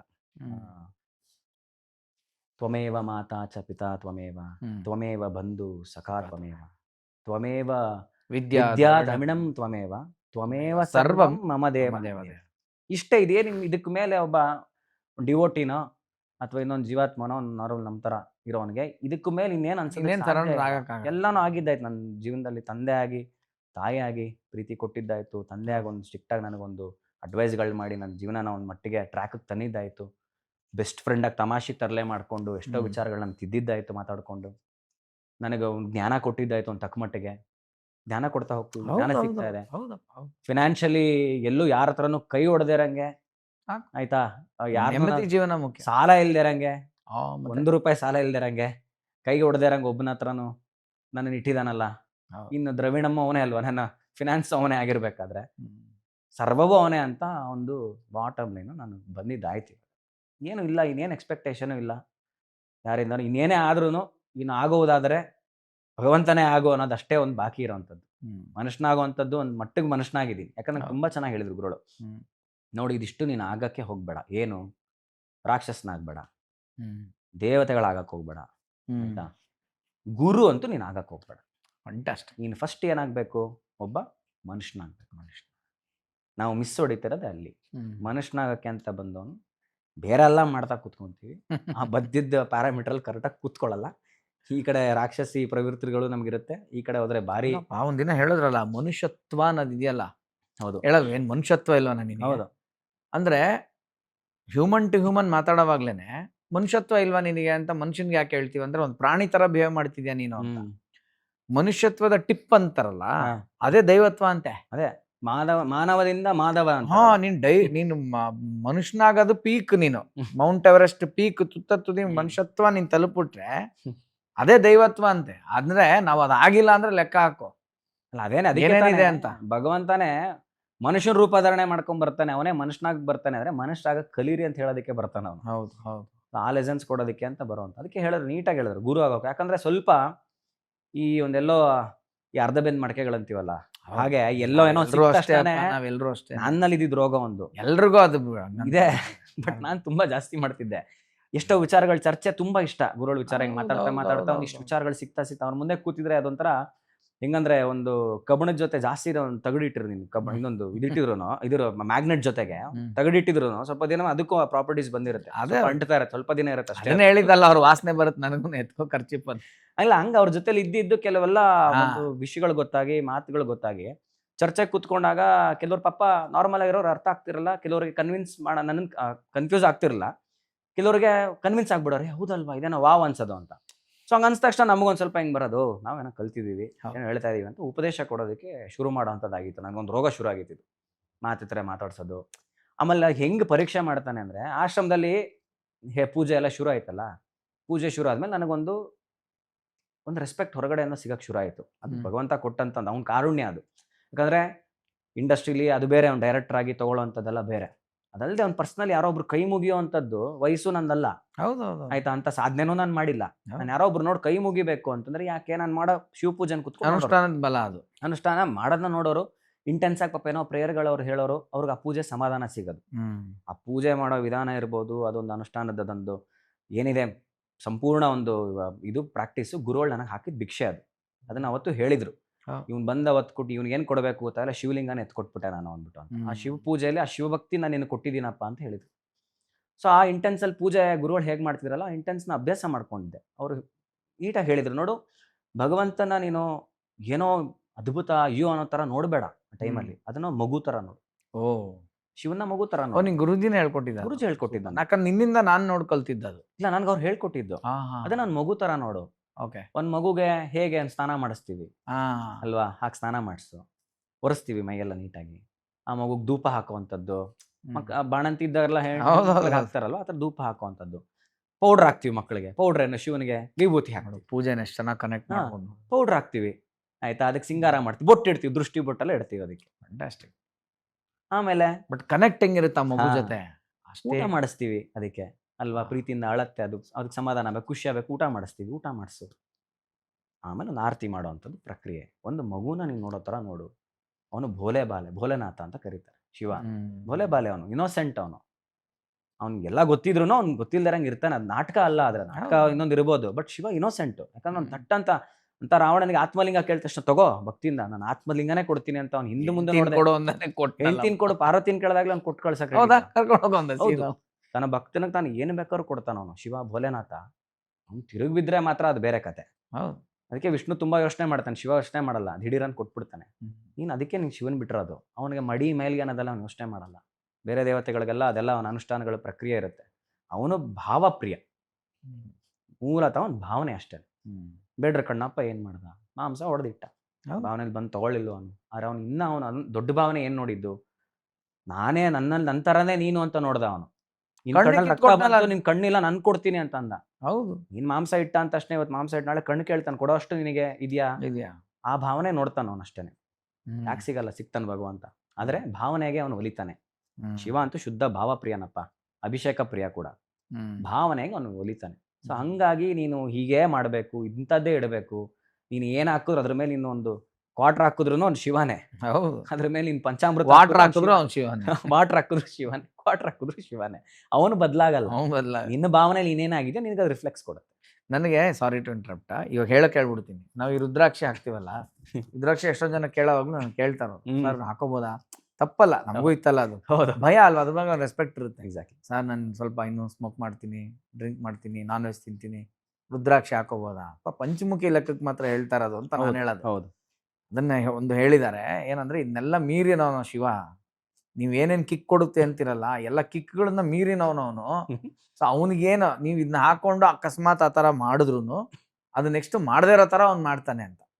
ಮನಸ್ಸು ಆ ತರ ನೆಕ್ಸ್ಟ್ ಅಲ್ಲಿಂದ ಹೌದು ಡಿಟ್ಯಾಚ್ ಆಗೋ ತರ ಅವ್ನು ಮಾಡ್ತಾನೆ. ಸೊ ಅದರಿಂದ ತಪ್ಪಿಲ್ಲ. ಹಾಕೋ ಉದ್ದೇಶನೇ ಬದಲಾಗಬೇಕು ಅನ್ಬಿಟ್ಟು ಅಂತ. ಅದು ನಿನ್ನ ಬದಲು ಮಾಡತ್ತೆ ಹೊರತು ಇದರಿಂದ ಅದು ಮೈಲಿಗೆ ಆಗಲ್ಲ. ನೀನ್ ಅಷ್ಟು ದೊಡ್ಡವನಾಗ್ಬೇಡ ರುದ್ರಾಕ್ಷಿಗಿಂತ ಅಂದಿದ್ರು. ಅದು ಬದಲು ಮಾಡ್ಬೇಕು ನಿನ್ನ, ಅದು ನಿನ್ಗಿಂತ ದೊಡ್ಡದು, ಅದು ಬದಲಾಗಬೇಕು ಅಂತ. ಹಾಗೆ ಒಂದೊಂದು ವಿಚಾರದಲ್ಲೂ ಈ ಕಾರ್ಯಕ್ರಮದ ಪ್ರಾಯೋಜಕರು ಮೈಸೂರು ಸ್ಯಾಂಡಲ್ ಸೋಪ್, ಶ್ರೀಗಂಧದ ತವರು ಮನೆಯಿಂದ. ತುಂಬಾ ಇನ್ಫ್ಲುಯೆನ್ಸ್ ಮಾಡ್ತಾ ಹೋದ್ರು. ನನಗೆ ತುಂಬಾ ಅವರಲ್ಲಿ ಕನೆಕ್ಟ್ ಆಗಿರೋ ವಿಚಾರಗಳು ಅಂದ್ರೆ ಗಾಂಧಿಯನ್ ಪ್ರಿನ್ಸಿಪಲ್ಗಳು. ಗಾಂಧಿ ಸತ್ಯ ಬಿಟ್ರೆ ಬೇರೆ ಏನೂ ಸಿಗಲ್ಲ. ಆ ಪ್ರಿನ್ಸಿಪಲ್ಗಳಿಂದ ಹೋಗದಷ್ಟು ಎಲ್ಲವೂ ಅದ್ರ ಬಾಟಮ್ ಲೈನು ಗಾಂಧಿ ಸತ್ಯವೇ ಇರುತ್ತೆ ಅಲ್ಲಿ. ಆಯ್ತಾ, ಸತ್ಯಮೇವ ಜಯತೆ, ಸತ್ಯವೇ ಇರುತ್ತೆ ಅದರಲ್ಲಿ. ನನಗೆ ಸ್ಟಾರ್ಟಿಂಗ್ ಅಲ್ಲಿ ಇವರು ಗಾಂಧೀಜಿ ಪುಸ್ತಕ ಕೊಟ್ರು, ನಾನು ಓದು ಗಾಂಧಿ ಆತ್ಮಚರಿತ್ರೆ ಇದೆಯಲ್ಲ. ನಿಂದು ಇವತ್ತಿಗೂ ಸ್ಟೇಟಸ್ ಅದೇ ಅಲ್ವಾ ನಿಂದು? ಯಾವುದು one ounce of practice, an ounce of practice is worth tons of preaching ಅಂತ ಗಾಂಧೀಜಿ ಸೇಯಿಂಗ್. ಯಾಕೆ ಇದಾಕೊಂಡಿದ್ದಾನೆ ಅಂತ ಅನ್ಕೊಂತ. ತುಂಬಾ ಇನ್ಫ್ಲುಯೆನ್ಸ್ ಆಯ್ತು. ಇದೊಂದು 7-8 ವರ್ಷದ ಕೆಳಗಡೆಗೆ ಆಶ್ರಮಕ್ಕೆ, ಪುತ್ತೂರ ಜನ ಆಶ್ರಮಕ್ಕೆ ಹೋದಾಗ ಅಲ್ಲಿ ಗಾಂಧಿಯನ್ ಪ್ರಿನ್ಸಿಪಲ್ಸೇ ಫಾಲೋ ಮಾಡೋದು. ಅಲ್ಲಿ ಈ ಲೈನ್ಸ್ ಹಾಕೊಂಡಿದ್ರು. ಅದು ತುಂಬಾ ಮನ್ಸಿಗೆ ನಾಡ್ತು. ಏನಂತಂದ್ರೆ, ನೀನು ಲಕ್ಷ ಬೋಧನೆ ಮಾಡೋದು ಒಂದೇ, ಅದ್ರಲ್ಲಿ ಒಂದು ಅಣು ಅಷ್ಟು ನೀನನ್ನು ಪ್ರಾಕ್ಟೀಸಿಗೆ ತರೋದು ಒಂದೇ. ಒಂದೇ. ನೀನ್ ಫಸ್ಟ್ ಮಾಡಪ್ಪ ಅದನ್ನ. ನಡೆದದ್ದು ನುಡಿ, ನುಡಿದಂತೆ ನಡೆ. ನಡೆ. ಏನು ನಡೀತೆ ಅದು ಇರಬೇಕು. ನಾಲಿಗೆ ನಡವಳಿಕೆ ಎರಡು ಒಂದೇ ಇರಬೇಕು ಅಂತ. ಹೇಳೋದೊಂದು ಮಾಡೋದೊಂದು ಭಗವಂತನಿಗೆ ಇಷ್ಟ ಅಲ್ಲ. There starts duality. ಎರಡು ಆಗಬಾರ್ದು. Absolutely. ಅದು ಭಗವಂತನಿಗೆ ಇಷ್ಟನೇ ಆಗಲ್ಲ. ನೀನು ಮಾಡೋಕ್ಕಾಗ್ತಿಲ್ಲೋ ಅದು ಹೇಳಕ್ಕೆ ಹೋಗ್ಬೇಡ. ನೀನು ಯಾಕೆ ಇಲ್ಲಿ ಬೋಧನೆ ಮಾಡ್ತೀಯ ಇಲ್ಲಿ 24 ಗಂಟೆ ಹಿಂಗೆ ಹಂಗೆ ಅದು ಸರಿ ಇದು ಸರಿ ತತ್ವಗಳು ಮಾತಾಡೋದು. ನೀನು ಆ್ಯಕ್ಷನ್ಸಲ್ಲಿ ಕಾಣಿಸ್ತಿಲ್ವಲ್ಲ ಅದು. ಅದು ತುಂಬ ಅದು ಆ ಫ್ರೇಸು ತುಂಬ ಇದು ಮಾಡುತ್ತೆ. An ounce of practice is worth tons of preaching ಅಂತ ಗಾಂಧಿ ಹೇಳಿರೋವಂಥದ್ದು. ಸೊ ಒಂದಿನ ಪುಸ್ತಕನೂ ಕೊಟ್ಟರು ಓದು ಅಂತ ಅದು ಓದ್ತಾ ಇದ್ದೆ. ನನಗೆ ಗಾಂಧೀಜಿನೇನಪ್ಪ ಇವರು ನಮಗೆಲ್ಲ ಅವಾಗಿಂದನೂ ಗಾಂಧೀಜಿ ಒಬ್ಬರು ಪೊಲಿಟಿಷಿಯನ್ ಆಗಿ Politician ಫಾದರ್ ಆಫ್ ದಿ ಅಷ್ಟೇನೆ. ನೇಷನ್ ಬುಕ್ಕಲ್ಲಿ ಬಾಪು ಈ ಥರ ನೋಡಿರೋವಂಥದ್ದು. ಇನ್ನು ಕೆಲವು ಕಥೆಗಳು ಬೇರೆನೇ ಒಂದು ವರ್ಗ ಪಾರ್ಟಿಷನ್ ಬಂದಾಗ ಮಾತಾಡೋ ಅವ್ರ ಮೇಲೆ ಇರೋದು ಇವತ್ತು. ಹಿಂದೂಗಳಿಗೆ ಮೋಸ ಮಾಡಿರೋ ಒಂದು ವರ್ಗ ಮಾತಾಡುತ್ತೆ. ಹೌದು. ಸೊ ಎಲ್ಲ ಥರದ್ದು ಬಂದಿದ್ದು ನಮ್ಮ ತಲೆಲೂ ಇತ್ತು ಆ ಥರದ್ದು ಚರ್ಚೆಗಳೆಲ್ಲ. ಬಟ್ ಹೇಗೆ ಏನೇ ನೋಡಿದ್ರು ಅವ್ರನ್ನೊಂದು ದೇವರ ಸ್ಥಾನದಲ್ಲಿ ನಿಂತು ನೋಡೋದಕ್ಕೆ ನನಗೆ ಅದು ಅಕ್ಸೆಪ್ಟ್ ಮಾಡ್ಕೊಳಕ್ ಆಗಿರಲಿಲ್ಲ. ದೇವ್ರ ಲೆಕ್ಕಕ್ಕೆ ಯಾರೋ ನೋಡ್ತಾರೆ. ಪುಸ್ತಕದಲ್ಲಿ ನಾವು ಈ ಥರ ನೋಡಿದ್ವಿ. ಪೊಲಿಟಿಷಿಯನ್ ಥರ ಕಾಣಿಸ್ತಾರೆ. ಪೊಲಿಟಿಷಿಯನ್ ಅಲ್ಲ, is not A politician. But ದೇಶಕ್ಕೆ ಅಂತ ಹೋರಾಟಗಾರರು, ದೇಶಕ್ಕೆ ಹೋರಾಡಿದವರೊಬ್ರು, ಸ್ವತಂತ್ರ ತಂದುಕೊಟ್ಟವರು. ಇದು ಬಿಟ್ಟರೆ ದೇವರ ಒಂದು ಆ್ಯಂಗಲಿಂದ ಇದನ್ನು ಹೇಗೆ ನೋಡ್ತಾರೆ ಇವರು ಅಂದ್ಬಿಟ್ಟು ಅಂತ ತಲೆಯಲ್ಲಿತ್ತು. ಬಟ್ ಅವರ ಪ್ರಿನ್ಸಿಪಲ್ಸ್ ಆ ಬುಕ್ಕೆಲ್ಲ ಹೋಗ್ತಾ ಇರ್ಬೇಕಾದ್ರೆ ನನಗಿದ್ದಂಥ ಅದೊಂದು ಬ್ಯಾಡ್ ಸಿಚುವೇಶನ್, ಬೇರೆ ನನ್ನ ಟೈಮು ತುಂಬ ಎಕ್ಕುಟ್ಟೋಗಿತ್ತು ಅವಾಗ. ಆ ಟೈಮಲ್ಲಿ ಅವಾಗೆಲ್ಲ ತುಂಬ ಕನೆಕ್ಟ್ ಆಗ್ತಾ ಹೋಗ್ತಿತ್ತು ವಿಚಾರಗಳು. ಎಷ್ಟೊಂದು ಸತ್ಯ, ಎಷ್ಟು ಪ್ರಾಕ್ಟಿಕಲ್ ಆಗಿದೆ ವಿಚಾರಗಳು. ಹೌದು, ಈ ಥರ ನಾನು ಅಟೆಂಡ್ ಮಾಡಿದ್ರೆ ಬಹುಶಃ ನನಗೂ ಇದಕ್ಕಿಂತ ಸಮಾಧಾನ ಸಿಗತ್ತೆ ಅನ್ಸುತ್ತೆ, ಮನ್ಸಿಗೆ ಸಮಾಧಾನ ಸಿಗತ್ತೆ ಅಂತ ಹೋಗ್ತಾ ಇದ್ದಂಥ ಟೈಮು. ಬಟ್ ಇನ್ನೂ ದೇವರು ಅನ್ನೋ ಆ್ಯಂಗಲ್ ಸಿಕ್ಕಿರಲಿಲ್ಲ ನನಗೆ. ಗುರುಗಳು ಯಾವಾಗಲೂ ಒಂದು ವಾದ ಇತ್ತು, ಏನಂತ, ಅದು ಅವತಾರ ಪುರುಷ ಬಂದಂಥದ್ದು. ಹೇಗೆ ದಶಾವತಾರಗಳು ವಿಷ್ಣುವುದು ಇದೆಯೋ ಅದೇ ಥರನೇ ವಿಷ್ಣುವಿನ ಮತ್ತೊಂದು ಅವತಾರವೇ ಬಂದಿದ್ದು.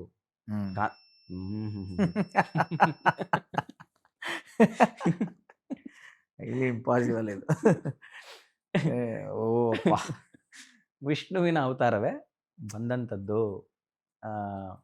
ಅದು ಯಾರಿಗೂ ಅಕ್ಸೆಪ್ಟ್ ಮಾಡ್ಕೊಳ್ಳೋದಕ್ಕೆ ಹೋಗೋದಿಲ್ಲ. ಇದು ಸತ್ಯ, ಇದು ಆಯಿತು ಅನ್ನೊಂದು ಚೆನ್ನಾಗೂ ಹೇಳೋರು ಗುರುಗಳು. ಆಯ್ತಪ್ಪ, ಅಷ್ಟು ಗಾಂಧಿನ ವಿರೋಧ ಮಾಡ್ತಿರಲ್ಲ, ಗಾಂಧಿನ ವಿರೋಧ ಮಾಡೋರು ಗಾಂಧಿ ಚಿಂತನೆ ಅಥವಾ ಗಾಂಧಿ ಫೋಟೋನು ಕೂಡ ಅವಾಯ್ಡ್ ಮಾಡಬೇಕು, ಇಷ್ಟಪಡಬಾರ್ದು. ಆದ್ರೆ ಇಲ್ಲೇ ಇಟ್ಕೊಂಡಿರ್ತೀರಲ್ಲ, ನನಗಿಂತ ನೀವೆಲ್ಲ ಗಾಂಧಿ ತುಂಬಾ ಇಷ್ಟಪಡ್ತೀರಾ.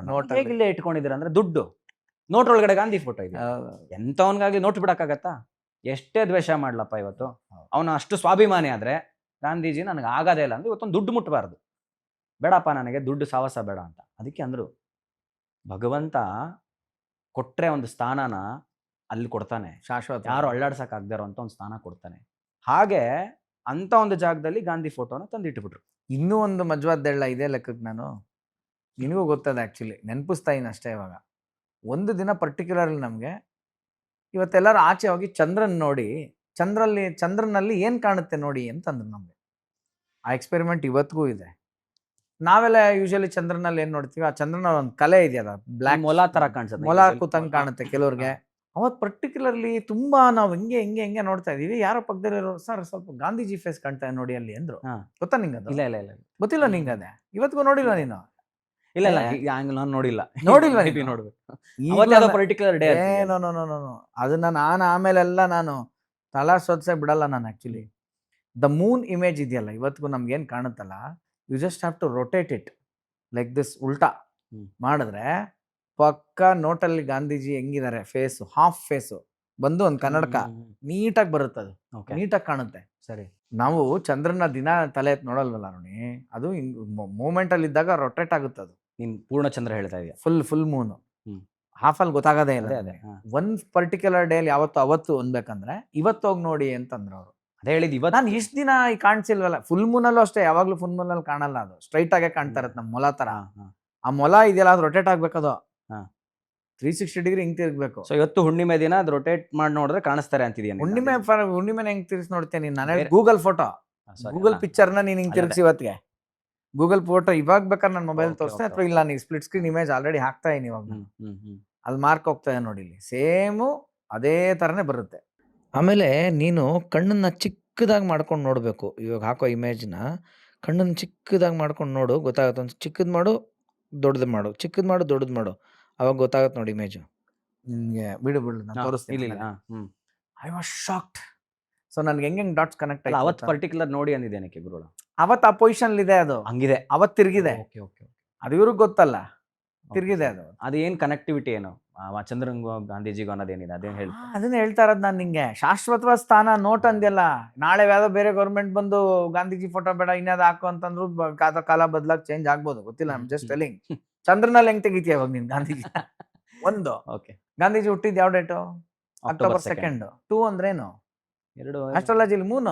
Second number 3. 2 is the number of moon. Okay okay okay okay. Oh, ನನಗೆ ಟಕ್ಕಂತ ಕನೆಕ್ಟ್ ಆಗ್ಬಿಡುತ್ತೆ ನನಗೆ. Okay okay. ಆಯ್ತಾ? ಆಮೇಲೆ what's is real name? Mohandas Karamchand Gandhi. Mohana ಅಂತ ಯಾರು ಕರೀತಾರೆ? ಈ ಹೆಸರುಗಳು ಮೀನಿಂಗ್ಗಳು ಗೊತ್ತಿಲ್ಲ ನಮ್ಗೆ. ಫಸ್ಟ್ ಆಫ್ ಆಲ್ ನಮ್ಗೆ ನಮ್ ಧರ್ಮದಲ್ಲಿ ಮೋಹನ, ಮೋಹ ನಶಿಸೋನು. ಮೋಹ ನನಗೆ ನ ಅಂತ ಅನ್ನೋನು. ಮದನ, ಯಾರು? ಮದ ಅಂದ್ರೆ ಅದು ಮದ ಅನ್ನೋ ಇರ್ಬೋದು, ಕಾಮನೂ ಇರ್ಬೋದು. ಅದನ್ನ ನ ಅಂತ ಹೇಳೋನು ಮೋಹನ. ಸೊ ಮೋಹನ್ ದಾಸ್ ಅವ್ರು ಅದೇ ಆದ್ರಲ್ಲ ಕೊನೆಗೆ. ಮೋಹ, ಎಲ್ಲ ಮೋಹಗಳ ಅಟ್ಯಾಚ್ಮೆಂಟ್ಗಳು ಬಿಟ್ಕೊಂಡು. ಸೊ ಇದು ಏನಯ್ಯ ಕನೆಕ್ಷನ್ ನೋಡಿದ್ರೆ ನನಗೆ. ಆಕ್ಚುಲಿ ದ ಹಿಮಾಲಯನ್ ಮಾಸ್ಟರ್ಸ್ ಅಂತ ಒಂದು ಬುಕ್ ಇದೆ, ಸ್ವಾಮಿ ರಾಮ ಅವ್ರದ್ದು. ಅದ್ರಲ್ಲಿ ಒಂದು ಚಾಪ್ಟರ್ ಗಾಂಧೀಜಿದೇ ಇದೆ. ಬಟ್ ಮಜಾ ನೋಡು, ನಾನು ಆ ಬುಕ್ ಓದೋ ಟೈಮ್ ನಾನು ಇನ್ನೂ ಆಶ್ರಮ ಟಚ್ ಇಲ್ಲ. ಆವಾಗ ಬುಕ್ ಓದಿದ್ರು ಅದ್ರಲ್ಲಿ ಒಂದು ಚಾಪ್ಟರ್ ಗಾಂಧೀಜಿ ಬಗ್ಗೆ ಹೇಳಿದ್ರು ನನ್ನ ತಲೆಗೆ ಹೋಗಿಲ್ಲ. ಇವನ್ ಯಾರು ಗುರು ಗಾಂಧೀಜಿ ಬಗ್ಗೆ ಹೇಳಿದಾನೆ ಅಂತ ಪೇಜ್ ತಿರುಗಿಸ್ದವ್ ನಾನು. ಆಮೇಲೆ ಇದೆಲ್ಲ ಗೊತ್ತಾದ್ಮೇಲೆ ಮತ್ತೆ ದ ಹಿಮಾಲಯನ್ ಮಾಸ್ಟರ್ ಸ್ವಾಮಿ ರಾಮದ್ ಬುಕ್ ತೆಗೆದ್ಮೇಲೆ ಅಲ್ಲಿ ಹೇಳ್ತಾರೆ ಅವ್ರು. ಆಕ್ಚುಲಿ ಕ್ಲೀನ್ ಆಗಿ ಹೇಳ್ತಾರೆ. ಓಕೆ, ಇದು ಈ ತರದ ಎಕ್ಸ್ಪೀರಿಯನ್ಸ್, ಕರ್ಮಯೋಗಿ. ಈ ತರದ ಎಕ್ಸ್ಪೀರಿಯನ್ಸ್ ಒಂದು ನಿನಗೆ ಸ್ವತಃ ಒಂದು ಅನುಭವ ಆಗೋದಿದೆಯಲ್ಲ ಗಾಂಧೀಜಿ ಬಗ್ಗೆ, ಅದು ಟ್ರಮೆಂಡಸ್. ಅದೇ ಹೇಗಾಯ್ತು ಅನ್ನೋದೇ ಹೇಳ್ತಾ ಇದ್ದೆ ನಾನು. ಸೊ ನಂಗೆ ಆ ಪುಸ್ತಕ ಕೊಟ್ಟರು, ಓದ್ತಾ ಇದ್ದೆ, ಅದೆಲ್ಲ ಆಯ್ತು. ತುಂಬಾನೇ ಒಂದು ದಿನ ತುಂಬಾ ಹಿಂಸೆ ಆಗಿ ಸ್ಟಾರ್ಟ್ ಆಯ್ತು. ಅಂಡ್ ಅದೇ, ಸಾರಿ ಗೋಯಿಂಗ್ ಬ್ಯಾಕ್, ಹೇಳಿದೆ ವಿಷ್ಣುವಿನ ಅವತಾರ ಅಂತ ಹೇಳಿದ್ರು ಆಯ್ತಾ. ಸೊ ವಿಷ್ಣುವಿಗೆ ಸಂಬಂಧಪಟ್ಟಂತ ದಿನ ಯಾವುದು ನಮ್ಮ ತಿಂಗಳಲ್ಲಿ ಬರೋವಂಥದ್ದು? ಬುಧವಾರ. ಬುಧವಾರ, ವಾರ ಬೇಡ, ಅವ್ನ ತಿಥಿ ನಕ್ಷತ್ರ ಎಸ್ಪೆಷಲಿ ಹೇಳಿದಾಗ ಯಾರು? ಏಕಾದಶಿ ಬರುತ್ತಲ್ಲ. ಓಕೆ, ಇದು ನೆನಪಿರ್ಲಿ. ಸೊ ಒಂದು ದಿನ ಏನಾಗುತ್ತೆ, ಶಿವ ಪೂಜೆ ಇದೇ ತರ ಮಾಡಿ, ಅವತ್ತು ರಜಾ ಇತ್ತು. ರಜಾ ಅಲ್ಲ, ನನ್ನ ಕೆಲಸನೇ ಇರಲಿಲ್ಲ. ತುಂಬಾನೇ ಒಂಥರ ವರ್ಸ್ಟ್ ಸಿಚುಯೇಷನ್ ನಾನು ಇದ್ದಂಥದ್ದು. ಸೊ ಆ ಟೈಮಲ್ಲಿ ತುಂಬಾ ಒಂಥರ ಫ್ರಸ್ಟ್ರೇಟ್ ಆಗ್ಬಿಟ್ಟಿದ್ದೆ. ಏನು ಪೂಜೆ ಎಲ್ಲ ಮಾಡ್ತಿದ್ದೆ, ಎಲ್ಲವೂ ಚೆನ್ನಾಗಿತ್ತು, ಎಲ್ಲ ಖುಷಿಯಾಗೇ ಇದ್ದೆ. ಎಲ್ಲೋ ಒಂದಿನ ಬೋರ್ ಆಗಕ್ಕೆ ಸ್ಟಾರ್ಟ್ ಆಗುತ್ತಲ್ಲ. ಪೂಜೆ ಅಂತಾನೆ ಅಲ್ಲ, ಬರೀ ಪೂಜೆ ಮಾಡ್ಕೊಂಡೇ ಇದ್ರೆ ಜೀವನ, ಬೇರೆ ಏನಪ್ಪ ಮಾಡೋದು. ಲಾಕ್ಡೌನ್ ಟೈಮ್ ಬೇರೆ. ಲಾಕ್ಡೌನ್ ಅವಾಗ ತಾನೇ ಒಂದು ಸ್ವಲ್ಪ ದಾಟಿದ್ವಿ. ಅದರಿಂದ ಏನು ಕೆಲ್ಸಗಳಿಲ್ಲ, ಇದಿಲ್ಲ. ಏನಪ್ಪ, ಏನೋ ಫ್ರಸ್ಟ್ರೇಷನ್, ಇರಿಟೇಷನ್, ನಂಗೆ ಹೇಳ್ಕೊಳಕ್ ಆಗ್ತಿಲ್ಲ. ಬುಕ್ ಓದ್ತಾ ಇದೀನಿ, ಬರೀ ಸ್ಪಿರಿಚುವಲ್ಲೇ ಜಾಸ್ತಿ ಟೈಮ್ ಕೊಡ್ತಾ ಇದೀನಿ. ಸರಿ, ಏನೋ ಸಮಾಧಾನ ಇಲ್ಲ. ಬೈಕಲ್ಲಿ ಹಿಂಗೆ ಬರ್ತಾ ಇದ್ದೆ. ಉತ್ತರಳ್ಳಿ ಇದ್ದಂತ ನಮ್ಮ ಆಶ್ರಮ, ಮನೆ RR ನಗರಲ್ಲಿತ್ತು. ಬರ್ತಿರ್ಬೇಕಾದ್ರೆ ಅದೊಂದು ರೋಡಲ್ಲಿ ಪಾಸ್ ಆಗ್ತಿರ್ಬೇಕಾದ್ರೆ ಬೇಜಾರ್ಲಿದ್ದೆ. ಹಿಂಗೆ ಬಲಗಡೆ ಬೆಳ್ಳಗೇನೋ ಒಂದು ಆಕಾರ ಕಾಣಿಸ್ತು ನನಗೆ ಬೈಕಲ್ಲಿ ಹೋಗ್ತಾ. ಹಿಂಗೆ ಆಕಾರ ಒಂದು ಸ್ವಲ್ಪ ನಿಲ್ಲಿಸಿದೆ. ತಿರುಗಿ ನೋಡಿದ್ರೆ ಒಂದು ಸಣ್ಣದು ಮೂರ್ತಿ ಥರ ಇತ್ತಲ್ಲಿ, ಮೋರಿ ಫುಟ್ಪಾತಲ್ಲಿ, ಮೋರಿ ಮೇಲ್ಗಡೆ ಆಯ್ತಾ, ಫುಟ್ಪಾತಲ್ಲೇ ಇತ್ತು, ಬೆಳ್ಳಗಿತ್ತು. ಇದೇನಿದು, ಏನೋ ವಿಗ್ರಹ ಇದೆಯಲ್ಲ ಇದು, ನೋಡೋಣ ಅಂದ್ಬಿಟ್ಟು ಅಂತ ಬಂದೆ. ನಾನು ಅಲ್ಲಿವರೆಗೂ ಹೋಗೋವರೆಗೂ ಏನು ಅನ್ಕೊಂಡೆ, ಮೋಸ್ಟ್ಲಿ ಅದು ಬುದ್ಧನ ವಿಗ್ರಹ, ಸಾಯಿಬಾಬಾ ವಿಗ್ರಹ. ಎಕ್ಸಾಕ್ಟ್ಲಿ, ಸಾಯಿಬಾಬಾ, ಬುದ್ಧ ಎರಡೇ ತಲೆಯಲ್ಲಿ ಇದ್ದಿದ್ದು. ಹತ್ರ ಆಗಿ ನೋಡ್ತೀನಿ, ಗಾಂಧಿ ಐಡಲ್. ಅದೇ ನಿಮ್ಮ ಮನೇಲಿ ಇದ್ರಲ್ಲಿ ಗಾಂಧೀಜಿ ವಿಗ್ರಹ. ಅರೆ, ಗಾಂಧೀಜಿ ವಿಗ್ರಹನ, ಇದೇನಿದು ಗಾಂಧೀಜಿ ವಿಗ್ರಹ ಎಲ್ಲ ನೋಡಿದೆ. ಅದ್ರಲ್ಲೇನು ಯಾರೋ ಭಿನ್ನ ಆಗಿರೋದನ್ನ ಬಿಸಾಕಿ ಕೆಲವರು ತಂದಿಟ್ಬಿಟ್ಟಿರ್ತಾರಲ್ಲ. ದೇವರಾಣೆಗೂ ಒಂದು ಭಿನ್ನ ಇಲ್ಲ ಅದರಲ್ಲಿ. ಸ್ವಲ್ಪ ಗಲೀಜಾಗಿತ್ತು, ಕೊಳಕಾಗಿತ್ತು, ಸ್ವಲ್ಪ ಹಳೇದಂದಂಗೆ ಪೇಂಟ್ ಗಿಂಟೆಲ್ಲ ಚಕ್ಕೆದಿರೋಂಥದ್ದಾಗಿತ್ತು. ಬಿಟ್ರೆ ಕೈ ಮುರಿದಿರೋಂಥದ್ದು, ಸೀಳಿರೋಂಥದ್ದು ಏನೂ ಆಗಿಲ್ಲ. ಕನ್ನಡಕ ಒಂದಿರಲಿಲ್ಲ ಅಷ್ಟೇನೆ. ಅದಕ್ಕೆ ಗಾಂಧೀಜಿ ವಿಗ್ರಹ ಅಲ್ಲ, ಇಷ್ಟ ಎತ್ತರದ್ದು. ಅದು ಗುಜರಾತ್ ಅಲ್ಲಿ ಅದನ್ನ ತೆಗೆದು ಒಂದು ಗೂಗಲ್ ಮಾಡಿದೆ ಆಯ್ತಾ. ಎಟರ್ನಲ್ ಗಾಂಧಿ ಅಂತ ಬರುತ್ತೆ ಸ್ಟೋರ್, ಅದ ಹೆಸರು ಎಟರ್ನಲ್ ಗಾಂಧಿ ಅಂತ. ಗುಜರಾತ್ ಅಲ್ಲಿ, ಅದೇ ಮಣ್ಣಲ್ಲಿ, ಗುಜರಾತ್ ಅಲ್ಲಿ ಹುಟ್ಟಿದ್ದಲ್ವ ಗಾಂಧಿ, ಅದೇ ಮಣ್ಣಲ್ಲಿ ಮಾಡಿರುವಂತ ಮೂರ್ತಿ ಅದು. ಅದಕ್ಕೆ ಅದು ಸ್ಪೆಷಲ್. ಅದು ಮಣ್ಣಲ್ಲಿ ಮಾಡಿರೋ ಮೂರ್ತಿ, ಎಟರ್ನಲ್ ಗಾಂಧಿ ಅಂತ ಸ್ಟೋರ್ ಇದೆ. ಗೂಗಲ್ ಮಾಡಿದಾಗ ನಂಗೆ ಸಿಕ್ತದು. ತಗೊಂಡು ಮನೆಗೆ ಹೋದೆ. ನನ್ನ ಹೆಂಡ್ತಿನೂ ನಂಬ್ತಾ ಇಲ್ಲ. ಯಾರ ಗುರುಜಿ ಕೊಟ್ಟಿದ್ದಾರೆ, ಆಶ್ರಮಕ್ಕೆ ಹೋದಾಗ ನಿಂಗೆ ಗುರುಜಿ ಕೊಟ್ಟಿದ್ದಾರೆ, ದೇವರಣೆ ಮಧು ಸಿಕ್ತು ನನಗೆ, ಸಿಕ್ತು ಮಧು ದೇವರಣೆಗೂ ನನಗಿದು ಹೊರಗಡೆ ಮೋರಿಲ್ ಸಿಕ್ತು ಅಂತ. ಅನೂಪ್ ನನ್ನ ಮಾಮ ಇದೆ, ಅವನು ನಾನು ನೋಡಬೇಕು, ನಾನು ಬರ್ತೀನಿ ಅಂತಂದು ಕರ್ಕೊಂಬಂದೆ. ನೋಡಿ ಇಲ್ಲಿತ್ತು ಅಂತ ತೋರಿಸ್ದೆ. ಡೂಡ್ ಯಾರೋ ಇಲ್ಲಿ ಹೆಂಗೆ ಸಿಕ್ತು, ನನಗೆ ಅರ್ಥ ಆಗ್ತಿಲ್ವಲ್ಲ. ನೋಡ್ತೀನಿ, ಅವತ್ತು ಏಕಾದಶಿ. ಅವತ್ತು ಏಕಾದಶಿ. ನಾನು ನನಗೆ 8 ಏಕಾದಶಿ ಮಾಡಕ್ಕೆ ಹೇಳಿದ್ರು ಗುರುಗಳು. 8 ಏಕಾದಶಿ ಮಾಡು ನೀನು, ನಿನ್ಗೆ ಗೊತ್ತಾಗತ್ತೆ ಏನಂತ ಮಾಡು ಅಂತ. 8 ಆಗಿ ಒಂದೆರಡು ಎಕ್ಸ್ಟ್ರಾನು ಮಾಡ್ಬಿಟ್ಟಿದ್ದೆ. ನಾನು ಮಾಡ್ತಾನೆ ಇದ್ದೆ ಏಕಾದಶಿ ನನಗೆ ಒಂಥರ ಅಭ್ಯಾಸ ಆಗ್ಬಿಟ್ಟಿತ್ತು. ಆ ಏಕಾದಶಿ ದಿನ ನನಗೆ ಸಿಕ್ಕದಂಥ ಮೂರ್ತಿ ಅದು. ಸೊ ಅವಾಗ ನನಗೆ ಕ್ಲಾರಿಟಿ ಸಿಕ್ತು, ಟ್ಯಾಲಿ ಆಯಿತು. ಏನು, ಏಕಾದಶಿ ದಿನ ನಾನು ವ್ರತ ಮಾಡ್ತಿದ್ದೆ, ಬೇರೆ ಮಾಡ್ತಿದ್ದು ಒಂದು ಫ್ರಸ್ಟ್ರೇಷನ್ಲಿದ್ದೆ. ಆ ಮೂರ್ತಿನೂ ಸಿಕ್ತು ನನಗೆ. ಅಂದರೆ ಕನೆಕ್ಟ್ ಆಗಿದ್ದೇನೋ ವಿಷ್ಣು ಅನ್ನೋದಕ್ಕೂ ಗುರುಗಳು, ಗಾಂಧೀಜಿ ವಿಗ್ರಹನೇ ಸಿಗಬೇಕಾ? ಅದು ಯೂನಿಕ್ ಆಗಿರುವಂಥದ್ದು, ಎಲ್ಲೂ ಸಿಗಲ್ಲ ನಿನಗೆ. ಯೂಶಲಿ ಗಾಂಧಿ ವಿಗ್ರಹಗಳೆಲ್ಲ ಸಿಗಕ್ಕೋಲ್ಲ, ಅದು ಸಿಕ್ಕಿದೆ. ಗುಜರಾತಿನಲ್ಲಿ ತಯಾರಾಗಿರುವಂಥದ್ದು. ಅದು ಹೆಂಗೆ ಇಲ್ಲಿಗೆ ಬಂತು? ಸುಮಾರು ಪ್ರಶ್ನೆಗಳೆಲ್ಲ ತಲೆಗೆ ಬಂದು, ಓ ಹಂಗಂದ್ರೆ ಗುರೂಜಿ ಹೇಳಿರೋದು ಕರೆಕ್ಟು. ಗಾಂಧಿ ಬುಕ್ ಓದ್ತಾ ಇದ್ದೆ ನಾನು. ದಟ್ ವಾಸ್ ಅದು ಬೇರೆ ಓದ್ತಾ ಇದೆಯಲ್ಲ. ಓದ್ತಾ ಇದ್ದೆ. ಹಾಗೊಂದು ಸಮಾಧಾನ ಬಂದಿದ್ದೇನೆಂದ್ರೆ, ನಾನು ಇದೀನಿ, ಸಮಾಧಾನವಾಗಿರು. ನೀನೇನೋ ಒಂದು ಹೋಗ್ತಿದ್ಯಾ ಫ್ಲೋ ಅಲ್ಲಿ, ಹಂಗೆ ಹೋಗು. ನಿನ್ನ ಸಮಸ್ಯೆಗಳೆಲ್ಲ ಸರಿ ಹೋಗೋದು, ನಿಂಗೆ ಸಮಾಧಾನ ಸಿಗ್ತಾ ಹೋಗುತ್ತೆ. ಸತ್ಯ ಬಿಡಕ್ಕೆ ಹೋಗ್ಬೇಡ ಅಂತ. ಸತ್ಯದ ರೂಟಲ್ಲಿ ಹೋಗು ಅಂತ ಕುಯ್ಕೊಂಡ್ರು ನಾನು ಸತ್ಯನೇ ಹೇಳಲ್ಲ, ಸುಳ್ಳು ಹೇಳಲ್ಲ. ಆ ಮಟ್ಟಿಗೆ ಸತ್ಯಹರಿಶ್ಚಂದ್ರನ್ ಆಗ್ಬಿಟ್ಟಿದ್ದೀನ. ಹಾಗಲ್ಲ, ಗುರುಗಳು ಯಾವಾಗಲೂ ಒಂದು ನಮ್ಗೆ ಓ ದೇವ್ರೆ ಏನಿದು. ನಾವು ಪರ್ಟಿಕ್ಯುಲರ್ ಕೆಲವು ಹೆಸರು ಹೇಳೋವಾಗ್ಲೇ ಹಂಗೆ ಆಗ್ತದೆ, ಅದು ಮ್ಯಾಟ್ರ್ ಆಗ್ತಾರೆ. ಅದು ಯಾವಾಗಲೂ ಆದ್ರೂ ನಾವು ತಲೆ ಕೆಡ ಅವಾಗಲೇ ಹಿಂಗಂದ್ವಿ. ವಿಷ್ಣು ಗಾಂಧೀಜಿ ಸ್ವರೂಪ ಅಂದ್ವಿ, ಅಂದಂಗೆ. ಗುರುಜಿ ಅಂದ್ವಿ.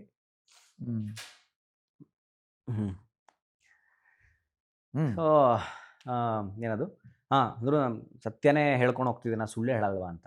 ಗುರುಗಳು ನನಗೊಂದು ಪ್ರಿನ್ಸಿಪಲ್ನ ಹೇಳ್ಕೊಟ್ರು. ನೋಡಪ್ಪ, ಸುಳ್ಳು ಅನ್ನೋದೊಂದು ಇದೆ ಅಂತ, ನೀನು ಸುಳ್ಳೇ ಹೇಳಬಾರ್ದು ಅಂತಲ್ಲ. ಎಲ್ಲ ಕಡೆ ಸತ್ಯ ಹೇಳ್ಕೊಂಡು ಬದುಕಕ್ಕಾಗಲ್ಲ. ಹೌದು, ಸಮಯ ಸಂದರ್ಭ ಅನ್ನೋದಿರುತ್ತೆ. ದೇಶ ಕಾಲ ಧರ್ಮ ಹೇಳಿದಾರೆ. ಆದರೆ ಸುಳ್ಳನ್ನ ಇನ್ನೊಬ್ಬರಿಗಿನ್ನ ಹರ್ಟ್ ಮಾಡೋ ಥರದ್ದು ಸುಳ್ಳಾಗಬಾರ್ದು, ಮ್ಯಾನಿಪುಲೇಟ್ ಮಾಡಬಾರ್ದು. ಅದರಿಂದ ನೀನು ಅಡ್ವಾಂಟೇಜ್ ತೊಗೊಳ್ಳೋಂಥ ಸುಳ್ಳಾಗಬಾರ್ದು. ಇನ್ನೊಬ್ಬರಿಗೆ ಹರ್ಟ್ ಮಾಡಬೇಡ, ಮ್ಯಾನಿಪುಲೇಟ್ ಮಾಡಬೇಡ, ಆಯಿತಾ?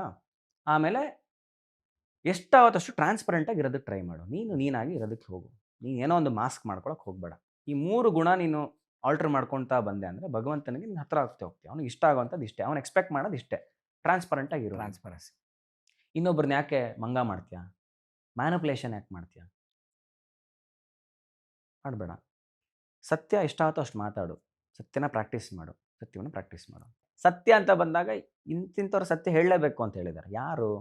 ನಿನ್ನನ್ನು ಸಂಪೂರ್ಣವಾಗಿ ಯಾರು ನಂಬಿರ್ತಾರೆ ಅವ್ರ ಹತ್ರ ಸತ್ಯ ಹೇಳಿ. ಸತ್ಯ ನೀನು ಮಾತಾಡಲೇಬೇಕು ಅವ್ರ ಹತ್ರ. ನೀನು ಟ್ರಾನ್ಸ್ಪರೆಂಟ್ ಆಗಿರಲೇಬೇಕು. ನೀನು ತುಂಬ best friend, close friend, you have to be transparent to him. ನೀನು ಸತ್ಯ ಮಾತಾಡಬೇಕು. ಅಥವಾ ಅವ್ನಿಗೆ ಇದು ಹರ್ಟ್ ಆಗತ್ತೆ ಅಂತಲೂ ನೀನು ಅದನ್ನು ಮುಚ್ಚಿಡಬಾರ್ದು. ಅವ್ನು ಹರ್ಟ್ ಆದರೆ ಅವ್ನು ತಪ್ಪು ಮಾಡ್ತಾನ ಅಥವಾ ನೀನು ಹೇಳ್ಬೇಕು ಅನಿಸ್ತಿದ್ಯಾ, ಅದನ್ನು ನೇರವಾಗಿ ಹೇಳು. ಸ್ವಲ್ಪ ಸಮಾಧಾನವಾಗಿ ಹೇಳು ಅಷ್ಟೇ. ಯಾಕಂದರೆ ನೀನು ನೇರವಾಗಿ ಹೇಳೋದ್ರಿಂದ ಅವ್ನು ಬದಲಾಗ್ತಾನೆ. ನೀನು ಅವ್ನು ಬೇಜಾರು ಮಾಡ್ಕೊತಾನೆ ಅಂತ ಅದನ್ನು ಅವ್ನು ಹೇಳದೆ ಹೋದರೆ, ಅದೇ ಗುಣ ಅವ್ನು ಕಲ್ಟಿವೇಟ್ ಮಾಡ್ಕೊಂಡು ನಾಳೆ ದಿನ ಊರು ಜನ ಎಲ್ಲ ಒಗಿಯೋ ಥರ ಆಗಿ ಅವ್ನು ಇನ್ನೂ ಅಧೋಗತಿಗೆ ಹೋಗ್ತಾನೆ. ಒಬ್ಬ ಫ್ರೆಂಡ್ ಆದೋ ನಿನ್ಗೆ ಅಲ್ಲೇ ಸಿಕ್ತು, ಅಡ್ರೆಸ್ ಮಾಡಿಬಿಡು ಅದನ್ನು. ಟ್ರಾನ್ಸ್ಪರೆಂಟ್ ಆಗಿರು. ಆಮೇಲೆ ನೀನು ಯಾರೊಬ್ಬ ದುಡ್ಡು ಕೇಳ್ತಾನೆ, ಅದಕ್ಕೆ ನೀನು ನಾಟಕ ಮಾಡೋಕೆ ಸ್ಟಾರ್ಟ್ ಮಾಡೋಣ, ಕೊಡೋಕ್ಕಾಗಲ್ಲ, ಅದಕ್ಕೇನೋ ಇಲ್ಲ ಹಿಂಗೆ ಅವ್ನು ವಾಪಸ್ ಇಲ್ಲ ಅನ್ನೋ ಅದನ್ನ ಇರೋ ಪರಿಸ್ಥಿತಿ ಹೇಳ್ಕೊಂಬಿಡು. ನೋಡಪ್ಪ, ನನಗೆ ಅದನ್ನು ಎಲ್ಲಿ ಅಪ್ಲೈ ಮಾಡ್ಕೊಂಡೆ ಅಂದರೆ, ಗಂಡ ಹೆಂಡತಿ ವಿಚಾರ ಅಂತ ಬಂದಾಗ ಗುರುಗಳು ಇದನ್ನು ಹೇಳಿದರು. ಯೂಶಲಿ ಹೆಣ್ಣುಮಕ್ಕಳಿಗೆ ಹೆಂಡತಿ ಆದವರು ಎಕ್ಸ್ಪೆಕ್ಟೇಷನ್ ಇರುತ್ತೆ, ನನ್ನ ಗಂಡ ಇದು ಕೊಡಿಸ್ಬೇಕು, ಅದು ಮಾಡಬೇಕು. ಎಲ್ಲರೂ ಅಂತಲ್ಲ, ಮೆಜಾರಿಟಿ ಆಫ್ ದಿ ಕಪಲಲ್ಲಿ ಹೆಂಡತಿಗೆ ಒಂದು ಎಕ್ಸ್ಪೆಕ್ಟೇಷನ್ ಇರುತ್ತೆ. ಆವಾಗ ಹೇಳೋರು, ನಾನು ಲವ್ ಮಾಡಿ ಮದುವೆ ಆಗೋರಿಗೆ ಇನಿಷಿಯಲಿನೇ ಹೇಳ್ಬಿಡಿ, ನಿಮ್ಮ ಪರಿಸ್ಥಿತಿ ಹೇಳ್ಕೊಂಬಿಡಿ ಅವ್ರಿಗೆ. ನನ್ನ ಕೈಲಿ ಇಷ್ಟಮ್ಮ, ನಾನು ದುಡಿಯೋಕ್ಕಾಗೋವಂಥದ್ದು, ನನ್ನ ಚೌಕಟ್ಟು ಇಷ್ಟು, ನಾನು ಇಷ್ಟು ಮಾಡ್ಬೋದು, ಇಷ್ಟು ನನ್ನ ಕೈಲಿ ಮಾಡೋಕ್ಕಾಗೋವಂಥದ್ದು ಅಂತ ಕ್ಲಾರಿಟಿ ಕೊಟ್ಬಿಡು. ಅವಾಗ ಅವಳೊಂದು ಪ್ರಿಪೇರ್ ಆಗ್ತಾಳೆ ಮೆಂಟಲಿ. ಓ ಇಲ್ಲ ಅಂತ. ಅವಳನ್ನ ನೀನು ಮೆಚ್ಚೋದಕ್ಕೋಸ್ಕರ ಏನು ಮಾಡ್ತಾನೆ ಗಂಡ ಆದವನು? ಲಂಚ ತೊಗೊತಾನೆ, ಸಾಲ ಮಾಡ್ತಾನೆ, ಮತ್ತೊಂದು ಸರ್ಕಸ್ ಮಾಡ್ತಾನೆ. ಕೊನೆಗೆ ಏನಾಗ್ತಾನೆ, ತನ್ನ ಗಂಟು ಹಾಕ್ಕೊಂಡು ಆ ಗಂಟೆಗೆ ಅವಳು ನೇತಾಕೊಂಡು ಸಂಸಾರಗಳು ಹೊಡಿಯೋವಂಥದ್ದಾಗತ್ತೆ. ಎಲ್ಲ ಆಗತ್ತೆ ಅಂದಾಗ ನಾನು ಅದನ್ನು ಪ್ರಾಕ್ಟೀಸ್ ಮಾಡಿದೆ. ಮನೇಲಿ ಹೇಳೋವಂಥದ್ದು, ಫ್ರೆಂಡ್ಸ್ಗಳು ಯಾರೋ ದುಡ್ಡು ಕೇಳಿದ, ನೋಡಪ್ಪ ನನ್ನ ಹತ್ರ ಇರೋದೇ ಇಷ್ಟು ಕೊಡ್ಬೋದು. ಅಥವಾ ಇನ್ನೊಂದು ಏನು ಮಾಡ್ತಿದ್ದ, ದುಡ್ಡು ನನಗೆ ಬೇಡ ಅನ್ನೋ ಥರ ಕೊಟ್ಬಿಡ್ತಿದ್ದೆ. ಅದನ್ನ ಎಕ್ಸ್ಪೆಕ್ಟೇಷನ್ ಇಟ್ಕೊಂಡಿರ್ತಾನೆ ನನಗೆ. ಇವಾಗ ನಾನು ಅವನ ಮೇಲೆ ದ್ವೇಷ ಬರೋಕ್ಕೆ ಸ್ಟಾರ್ಟ್ ಆಗುತ್ತೆ, ದುಡ್ಡು ಕೊಟ್ಟಿಲ್ಲ ಅಂತ. ಅಪ್ಪ ನಾನು ಸಹಾಯ ಮಾಡ್ದೆ, ಎಲ್ಲ ಒಂದು 5,000 ಕೇಳ್ದೆ, ನಾನು 2,000 ಕೊಡ್ತೀನಪ್ಪ, ನೀನು ಕೊಡಲೇಬೇಡ, ನನಗೆ ತೊಗೊಂಬಿಡಿದ್ದೀನಿ. ಅವನು ಅಪ್ಪ 2,000 ಬೇಡವೇ ಬೇಡ ಅವನಿಗೆ, ಹಂಗಂದ್ರೆ ಪರವಾಗಿಲ್ಲ ಅಂತ ಅವನು ಸಮಾಧಾನ ಆಗ್ತಾನೆ. ಈ ಥರದೊಂದು ರಿಲೇಷನ್ಶಿಪ್ಪಲ್ಲಿರ್ಬೋದು, ಒಂದು ಫ್ರೆಂಡ್ಶಿಪ್ಪಲ್ಲಿರ್ಬೋದು, ಎಲ್ಲ ಒಂದು ವಿಚಾರಗಳಲ್ಲಿ ಸತ್ಯವನ್ನು ಎಷ್ಟಾಗತ್ತೋ ಅಷ್ಟು ಪ್ರಾಕ್ಟೀಸ್ ಮಾಡ್ಕೊಳ್ತಾ ಬರುವಂಥದ್ದಾಯಿತು. ಆ್ಯಂಡ್ ಗಾಂಧೀಜಿ ಇದೊಂದು ಕ್ಲಾರಿಟಿ ಕೊಟ್ಟಿದ್ದಾಯಿತು. ಸೊ ಇದು ಎಲ್ಲಿ ನನಗೆ ತುಂಬಾ ಹರ್ಟ್ ಆಗಿದ್ದು, ನಾನು ಗಾಂಧೀಜಿ ಬಂದಾಯ್ತು, ಇವಾಗ ಮೂರ್ತಿ ಮನೇಲಿಟ್ಟಾಯಿತು. ಗುರುಜಿಗೆ ನಾನು ಹೋದೆ ಹೇಳೋಕ್ಕೆ, ಗುರುಜಿ ಈ ಥರ ತುಂಬ ವೆಯ್ಟ್ ಮಾಡ್ತಿದ್ದೆ ಬರಬೇಕು ಅವ್ರು ಗೌರಿಗದ್ದೆ ಅಂತ. ನನಗೇನಂದರೆ ಒಂದು ಎಕ್ಸೈಟ್ಮೆಂಟ್, ಗಾಂಧೀಜಿ ಸಿಕ್ಬಿಡ್ತು. ಗುರುಜಿಗೆ ಹೇಳಿದ್ರೆ ಎಕ್ಸೈಟ್ ಆಗ್ಬಿಡ್ತಾರೆ, ಹೌದೇನೋ ನಿಂಗೆ ಸಿಗ್ತೇನೋ ಅಂತ. ಅಂದರೆ ಅಷ್ಟು ದಡ್ಡನ ಮಗನ ನಾನು ಆ ಟೈಮಲ್ಲಿ. ಅವ್ರಿಗೆ ಗೊತ್ತಿಲ್ವಾ, ನಾನು ಅದೇ ಹಿಂಗೆ ಹೋಗ್ತಾನೆ ಇದ್ದು, ಹಿಂದಿಂದೇನೆ ಹೋಗ್ತಿದ್ದೆ. ಎಂಥದ್ದೋ ಅಂತಂದರು. ಅದೇ ಗಾಂಧೀಜಿ, ಗೊತ್ತು, ಬಂದಾಯಿತು, ಸಿಕ್ಕಾಯಿತು ನಿನಗೆ, ಇಟ್ಕೋ ಅದನ್ನು ನೀಟಾಗಿ, ಧೂಳು ಹಿಡ್ಸೋಕ್ಕೆಲ್ಲ ಬಿಡಬೇಡ, ಅದನ್ನು ಒರೆಸಿಟ್ಕೊ ನೀಟಾಗಿ ಅಂತ. ನಾನು ಏನಂತಾನೂ ಹೇಳಿಲ್ಲ, ತಂದಿದ್ದು ಎಲ್ಲಿ ಸಿಕ್ತು ಏನೂ ಹೇಳಿಲ್ಲ. ಗೊತ್ತು, ಬಂದಾಯಿತು, ಇಲ್ಲ ಇದೇನಕ್ಕೆ ಸಿಕ್ಕಿದ್ದು ನನಗೆ ಗೊತ್ತಾಗ್ತಿಲ್ಲ, ಇದು ನನಗೆ ಅಂತ ಏನಕ್ಕೆ ಬಂತು. ಎಂಥದ್ದೋ ಕೆಲಸ ಇರುತ್ತೆ ಅವ್ರದ್ದು, ನಿನ್ನ ಕೈಲಿ ಮಾಡಿಸೋವಂಥದ್ದು ಏನೋ ಇರುತ್ತೆ ಕನೆಕ್ಷನ್ನು. ಹಾಗಾಗಿ ಅವ್ರು ಬಂದಿದ್ದಾರೆ, ಸುಮ್ಮನೆ ಬಂದಿಲ್ಲ ಅಂತ ಒಂದಂದರು. ಅವತ್ತಿಂದನೂ ಏನೋ ಒಂದು ಕ್ಯೂರಿಯಾಸಿಟಿ, ಏನಪ್ಪ. ಸೊ ಅಲ್ಲಿಂದ ಏನು ನನಗೆ ಏನು ಕೆಲಸ ಅವ್ರು ಕೊಟ್ಟರೋ ಇಲ್ವೋ, ಸಿಗತ್ತೋ ಸಿಗಲ್ವೋ ಗೊತ್ತಿಲ್ಲ. ಬಟ್ ಅವ್ರು ನನ್ನ ಕೈಯಲ್ಲಿ ಕೆಲಸ ಮಾಡಿಸ್ಕೊಬೇಕು, ನಾನು ಒಂದು ಮಟ್ಟಕ್ಕೆ ಫಿಟ್ ಇದ್ದೀನಿ ಅಂತ ಅನ್ನಿಸ್ಬೇಕು ಅಂದರೆ ಫಸ್ಟ್ ನಾನು ಪಾಲಿಸ್ಬೇಕಾಗಿರೋದೇನು? ಸತ್ಯ ಹೇಳೋವಂಥದ್ದು ತಕ್ಕ ಮಟ್ಟಿಗೆ. ತೀರಾ ನಾನೇ ಫ್ರಾಡು, ಮೋಸ, ವಂಚನೆಗಳು ಮಾಡ್ಕೊಂಡಿದ್ದೆ ಅಂತಂದರೆ ನಾನು ಹೆಂಗೆ ಅವ್ರು ನನ್ನ ಕೈಯಲ್ಲಿ ಕೆಲಸ ಮಾಡಿಸ್ತಾರೆ? ಹೌದು, ಅಬ್ಸಲ್ಯೂಟ್ಲಿ. ಆಯಿತಾ? ಒಬ್ಬ ನೀನು ಅಲ್ಲಿ ಕೆಲ್ಸಕ್ಕೆ ಸೇರಬೇಕು ಅಂದರೆ ಬೇಸಿಕ್ ಕ್ವಾಲಿಫಿಕೇಶನ್ ಬೇಕಲ್ಲ, ಅಟ್ಲೀಸ್ಟ್ ಒಂದು ಟ್ರಾನ್ಸ್ಪರೆಂಟ್ ಆಗಿರ್ಬೇಕಲ್ವ ನಾನು. ಅದು ನನಗೆ ಕಲ್ಟಿವೇಟ್ ಮಾಡ್ಕೊಳಕ್ಕೆ ಸ್ಟಾರ್ಟ್ ಮಾಡಿದೆ. ಹೌದಪ್ಪ, ಭಗವಂತನಿಗೆ ಇಷ್ಟ ಆಗಲ್ಲ, ಎಲ್ಲ ಕಡೆ ನೋಡ್ತಿರ್ತಾನೆ. ಕನಕದಾಸರ ಕತೆ ಇದು ಬಂತಲ್ಲ, ಬಾಳೆಹಣ್ಣು ಯಾರಿಗೂ ಕಾಣದೆ ನಂಗೆ ತಿಂದ್ಬಿಡು ಅಂತ. ಆ ಥರ ಎಷ್ಟೋ ಕಡೆ ನನಗಿದಾಯಿತು. ಅದರಲ್ಲಿ ಒಂದು ವಿಚಾರ ಏನಾಯಿತು, ನಂಗೆ ತುಂಬಾ ಸಮಸ್ಯೆ ಆಗಿ ಆವಾಗ ಕಾರ್ ಮಾರೋ ಅಂತ ಒಂದು ಸಮಸ್ಯೆ ಬಂತು ನನಗೆ. ಲೋನ್ ಕಟ್ಟೋಕ್ಕಾಗಿರಲಿಲ್ಲ ನನಗೆ. ಅದನ್ನು ಸರೆಂಡರ್ ಮಾಡಬೇಕಾಗಿತ್ತು ಕಾರ್ನ ನಾನು. ಅದು ಏನಾಯಿತು, ಆ ಟೈಮಲ್ಲಿ ಲಾಕ್ಡೌನ್, ಜನನೂ ಬರ್ತಿರಲಿಲ್ಲ. ಬ್ಯಾಂಕು ವಸೂಲಿ ಮಾಡೋರು ಆಗಲಿ ಯಾರೋ ಆಚೆನೇ ಬರೋಕ್ಕೆ ಹೆದರ್ಕೊತಾ ಇದ್ರು. ಹೆಂಗೆ ಭಗವಂತ ಪರೀಕ್ಷೆ ಮಾಡ್ತಾನೆ ಅನ್ನೋದಕ್ಕೆ ನನಗೇನಾಯಿತು, ನಮ್ಮ ಆಶ್ರಮದಲ್ಲಿ ಒಬ್ಬರು ಬ್ಯಾಂಕ್ ಮ್ಯಾನೇಜರ್ ಇದ್ರು. ನಾನು ಹೋಗಿ ಅವ್ರನ್ನ ಕೇಳಿದೆ, ಸರ್ ಈ ಥರ ಬ್ಯಾಂಕು ತುಂಬ ಸಮಸ್ಯೆ ಆಗಿದೆ, ಕಾರ್ ಮೇಲೆ ಮೋಹ, ನನಗೆ ಬಿಡೋಕ್ಕೆ ಇಷ್ಟ ಇಲ್ಲ. ಒಂದು 4-5 ವರ್ಷ ಮೇಲೆ ಲೋನ್ ಕರೆಕ್ಟಾಗಿ ಕಟ್ಕೊಂಡೋಗಿದ್ದೀನಿ. ಇವಾಗ ನನ್ನ ಪರಿಸ್ಥಿತಿ ಕಟ್ಟೋಕ್ಕಾಗ್ತಿಲ್ಲ, ನನಗೆ ಕಟ್ಟೋಕ್ಕಾಗ್ತಿಲ್ಲ. ಆದರೆ ಏನು ಮಾಡ್ಬೋದು, ಏನಕ್ಕೆ ಇದು, ಹೆಂಗೆ ಇದರಿಂದ ತಪ್ಪಿಸ್ಕೊಬೋದು ನಾನು? ತಲೆ ಕೆಡಿಸ್ಕೊಂಬೇಡ್ರಿ, ನೀವು ಎಷ್ಟು ನಿಷ್ಠೆಯಿಂದ ಪೂಜೆ ಮಾಡ್ತೀರಾ, ಎಷ್ಟು ನಿಮ್ಮ ಶ್ರದ್ಧೆಯನ್ನು ಮಾಡ್ತೀರಾ, ಭಗವಂತ ನೀವೊಂದು ಹಿಂಗೇನಾರು ಒಂದು ಮಾಡಿದ್ರೆ ನಿಮ್ಮನ್ನು ಕ್ಷಮಿಸದೇ ಇರ್ತಾನ? ಏನು ಮಾಡಿ ಗೊತ್ತಾ, ನೋಡಿ ಮ್ಯಾನೇಜರ್ಗೆ ಹೇಳ್ತೀನಿ, ನಾವೇ ಬ್ಯಾಂಕಲ್ಲಿ ಇದೀವಲ್ಲ, ನಾನೇ ಮ್ಯಾನೇಜರು, ಎಂಥವ್ರಿಗೂ ಕೊರೋನಾದ ಭಯ ಇದೆ. ಕೋರ್ಟ್ಗೆ ಹೋದ್ರೆ ಜಡ್ಜ್ ಬರ್ತಿಲ್ಲ ಕಣ್ರಿ ಕೂತ್ಕೊಳ್ಳೋದಕ್ಕೆ. ಎಂತೆಂಥದ್ದು ದೊಡ್ಡ ಕ್ರಿಮಿನಲ್ ಕೇಸ್ಗಳು, ಮರ್ಡರ್ ಕೇಸ್ಗಳಿಗೆ ಅಟೆಂಡ್ ಮಾಡೋದಕ್ಕೆ ಕಳ್ಳರು ಓಡಾಡ್ತವ್ರು ಆರಾಮಾಗಿ. ನಿಮ್ದು ಯಾವುದೋ ಒಂದು ಕಾರಿಗೆ ಜಡ್ಜ್ ಬಂದು ಕೂತ್ಕೊಂಡೆಲ್ಲ ಸೀನ್ ಮಾಡ್ತಾರಾ? ಆದರೆ ನಾನೇ ಆ ಜಾಗದಲ್ಲಿ, ಮ್ಯಾನೇಜರ್ ಜಾಗದಲ್ಲಿ ನಿಮ್ಗೆ ಹೆದರ್ಸೋದೇ ಹೆಂಗೆ? ನಿಮ್ಮ ಮನೆಗೆ ಇವತ್ತು ಇವ್ರು ಬರ್ತಾರೆ, ಪೊಲೀಸ್ ಬರ್ತಾರೆ, ಅರೆಸ್ಟ್ ಆಗ್ತೀರಾ, ಕೋರ್ಟ್ಗೆ ಹೋಗ್ಬೇಕು, ಜಡ್ಜ್ಗೆ ಹೋಗ್ಬೇಕು ಅಂತೆಲ್ಲನೂ ಹೇಳ್ತಾರೆ. ನೀವೊಂದು ಕೆಲಸ ಮಾಡಿ, ಸೀದಾ ನಾಳೆ ಬ್ಯಾಂಕ್ಗೆ ಹೋಗ್ಬಿಟ್ಟು, ಸರ್ ನಾವು ಶೂಟಿಂಗಲ್ಲಿದ್ವಿ, ನಾನು ಯಾವುದೋ ಒಂದು ಕಾರ್ನ ಇನ್ನೊಬ್ರಿಗೆ ಅಡ ಇಟ್ಟಿದ್ದೆ, ನಾನು ಅದನ್ನು, ಅವರೆಲ್ಲ ರೌಡಿಗಳು ಸರ್, ಭಯಂಕರ ಇದೆಲ್ಲ ಮಾಡ್ತಾರೆ, ಬಡ್ಡಿ ವ್ಯವಹಾರಗಳು ಮಾಡ್ತಾರೆ, ಅವ್ರು ಎತ್ತಾಕೊಂಡು ಹೋಗ್ಬಿಟ್ರು, ನಾನು ಹೊಡೆದ್ಬಿಟ್ಟು ಕಾರ್ನ ಅನ್ರಿ. ಏನ್ರಿ ಮಾಡ್ತಾನೆ ಮ್ಯಾನೇಜರು? ಆ ಕಾರ್ನ ಯಾರೂ ಕಾಣಿಸ್ದೇ ಇರಂಗೆ ಒಂದು 6 ತಿಂಗಳು ಒಂದು ಕಡೆ ಶೆಡ್ಗೆ ಹಾಕ್ಬಿಡಿ. ಎಲ್ಲ ಆಫರ್ ಟೆಂಪ್ಟಿಂಗ್ ಆಗಿದೆ, ಸಿನಿಮಾ ಸ್ಕ್ರೀನ್ ಪ್ಲೇ ಇದ್ದಂಗಿದೆ. ನಿಜ ಹಂಗೆ ಹೇಳಿದ್ರಪ್ಪ, ಅದು ಹಂಗೆ ನೆಕ್ಸ್ಟ್ ಡೇಗೆ ವರ್ಕೌಟ್ ಆಯ್ತು ಕೂಡ. ಆಯ್ತಾ? ಅಂದ್ರೆ ವರ್ಕೌಟ್ ಆಯ್ತು ಅಂದ್ರೆ ಅದೇ ಸ್ಕ್ರೀನ್ ಪ್ಲೇ ಸ್ಕ್ರಿಪ್ಟ್ ಇಟ್ಕೊಂಡು ನಾನು ಹೋದೆ ಬ್ಯಾಂಕ್ ಮ್ಯಾನೇಜರ್ ಹತ್ರ. ಸಾರ್ ಅಂತಂದೆ, ಎಲ್ರಿ ಅರೌಂಡ್ 3-4 ತಿಂಗಳಿಂದ ಕಟ್ಟಿಲ್ಲ, ನಿಮ್ದು NP ಆಗ್ಬಿಟ್ಟಿದೆ, ನಾನ್ ಪೇಯಬಲ್ ಅಸೆಟ್ NP ಆಗ್ಬಿಟ್ಟಿದೆ, ಸರೆಂಡರ್ ಮಾಡ್ರಿ ನೀವು ಇದನ್ನ ಕಾರ್ನ. ಸಾರ್ ಅದು ನಾವು ಮೊದಲೇ ಆರ್ಟಿಸ್ಟ್ ಹೇಳ್ಕೊಡ್ಬೇಕಾ ಪರ್ಫಾರ್ಮೆನ್ಸು, ಡೈಲಾಗ್ ಎಲ್ಲ ಮ್ಯಾನೇಜರೇ ಕೊಟ್ಬಿಟ್ಟಿದ್ದಾರೆ. ಸರ್ ಈ ಥರ ಒಬ್ರು ರೌಡಿಗಳು ಸರ್ ಶೂಟಿಂಗ್ ಮಾಡ್ತಿದ್ವಿ ಸರ್, ಹೊಡೆದು ಎತ್ಕೊಂಡು ಹೋಗ್ಬಿಟ್ರು ಸರ್ ನನಗೆ ಅಂತ. ನಾನು, ಹೆಂಗ್ರಿ ನಮ್ಮ ಪ್ರಾಪರ್ಟಿ ಕಣ್ರಿ ಅದು, ನಿಮ್ಮ ಲೋನ್ ಕ್ಲಿಯರ್ ಆಗಿಲ್ಲ, ಇಟ್ ಈಸ್ ಅವ್ರ ಪ್ರಾಪರ್ಟಿ, ಅದನ್ನ ಹೆಂಗ್ರಿ ಅವ್ರಿಗೆ ನೀವು ಕೊಡ್ತೀರಾ, ಅದನ್ನ ಹೆಂಗ್ರಿ ಅವ್ರು ತಗೊಂಡೋಗ್ತಾರೆ? This is not fair Arun, ಇದು ಸರಿ ಇಲ್ಲ. ನೀವು ನಿಮ್ಮನ್ನು ನಂಬಿಟ್ಟು ಕೊಟ್ರಿ, ನಾವು ನಿಮ್ಮ ಒಂದು ಇದನ್ನ ನಂಬಿಟ್ಟು ಕೊಟ್ವಿ, ನಮ್ಮ ಏನದು ನಿಮ್ಮ ಒಂದು ಆಕ್ಟರ್ ಅಂತ ನೋಡಿ ನಾವು ಕೊಟ್ಟಿದ್ದಿದ್ದ ಅಂತ. ಯಾಕಂದ್ರೆ ನಮ್ದೆಲ್ಲ ನೆಗೆಟಿವ್ ಪ್ರೊಫೈಲ್ಗಳು, ಲೋನ್ಗಳೇ ಆಗಲ್ಲ. ಲಾಯರ್ಸು, ಪೊಲೀಸ್ ಈ ಥರ ಇದ್ರೆಲ್ಲ ಲೋನ್ ಆಗಲ್ವಂತೆ. ಆರ್ಟಿಸ್ಟ್ ಫಸ್ಟ್ ಆಫ್ ಆಲ್ ನಮಗೂ ಲೋನ್ ಆಗಲ್ಲ. ನಮ್ದು ಹಿಂಗೆ ಇವತ್ತೊಂದಿನ ಚೆನ್ನಾಗಿರ್ತೀವಿ, ಚೆನ್ನಾಗಿರಲ್ಲ. ಅಂದ್ರೂ ನಾನು ಕೊಟ್ಟಿದ್ದು ನಿಮ್ಮ ಅಣ್ಣನ ಮುಖ ನೋಡಿ ಅಂದ್ಬಿಟ್ರು. ಇನ್ನೊಂದು ಬೇರೆ, ಅಯ್ಯೋ ತಗೊಳಪ್ಪ, ಇಲ್ಲಿ ಮತ್ತೆ ನಮ್ಮ ಅಣ್ಣನ ಮುಖ ಬಂತ, ಏನು ಮಾಡೋದು? ಸರಿ ಮ್ಯಾನೇಜರು, ಇಲ್ಲ ಇದೆ ಹೆಂಗೋ ಬಚಾವ್ ಮಾಡ್ಕೊಂಬಿಡೋಣ, ಎಷ್ಟೋ ಕಾರ್ಗಳು ಹಿಂಗೆಲ್ಲ ಮಾಡ್ತಾರೆ ಅರುಣ್ ಅಂದಿದ್ರು ಬೇರೆ, ನಂದೊಂದು ಭಾರ ಆಗ್ಬಿಡತ್ತೆ ಅವ್ರಿಗೆ, ಸರಿ ಬಿಡು ಅಂದ್ಬಿಟ್ಟು ಅಂತ ಇದೆಲ್ಲ ಹೇಳ್ಬಿಟ್ರು. ಎಲ್ಲ ಆಗೋಯ್ತು. ನನಗೆ ಗೊತ್ತಿಲ್ಲ ನೀವು ಕಾರ್ ಹೆಂಗೋ ಮಾಡಿ ತಂದು ಕೊಡಬೇಕು ಅಂತ. ನನ್ನ ಫ್ರೆಂಡ್ ಕೂಡ ಇದ್ದ, ಅವನು ರಿಕವರಿ ಏಜೆನ್ಸಿಲಿದ್ದ. ಅವನೇನಂದ, ಮಗ ಹಂಗಾಯ್ತಾ, ನೀನು ನನಗೊಂದು ಫೋನ್ ಹಾಕು, ಯಾರು ರಿಕವರಿ ಅವ್ರು ನಮಗೂ ಗೊತ್ತಿರ್ತಾರೆ, ತುಂಬ ಹಿಡಿದ್ಬಿಟ್ರು ಅಂದರೆ ನಂಗೆ ಫೋನ್ ಹಾಕು, ನಾನು ಸೆಕೆಂಡ್ ಬಿಡಿಸ್ತೀನಿ ಅಂದ.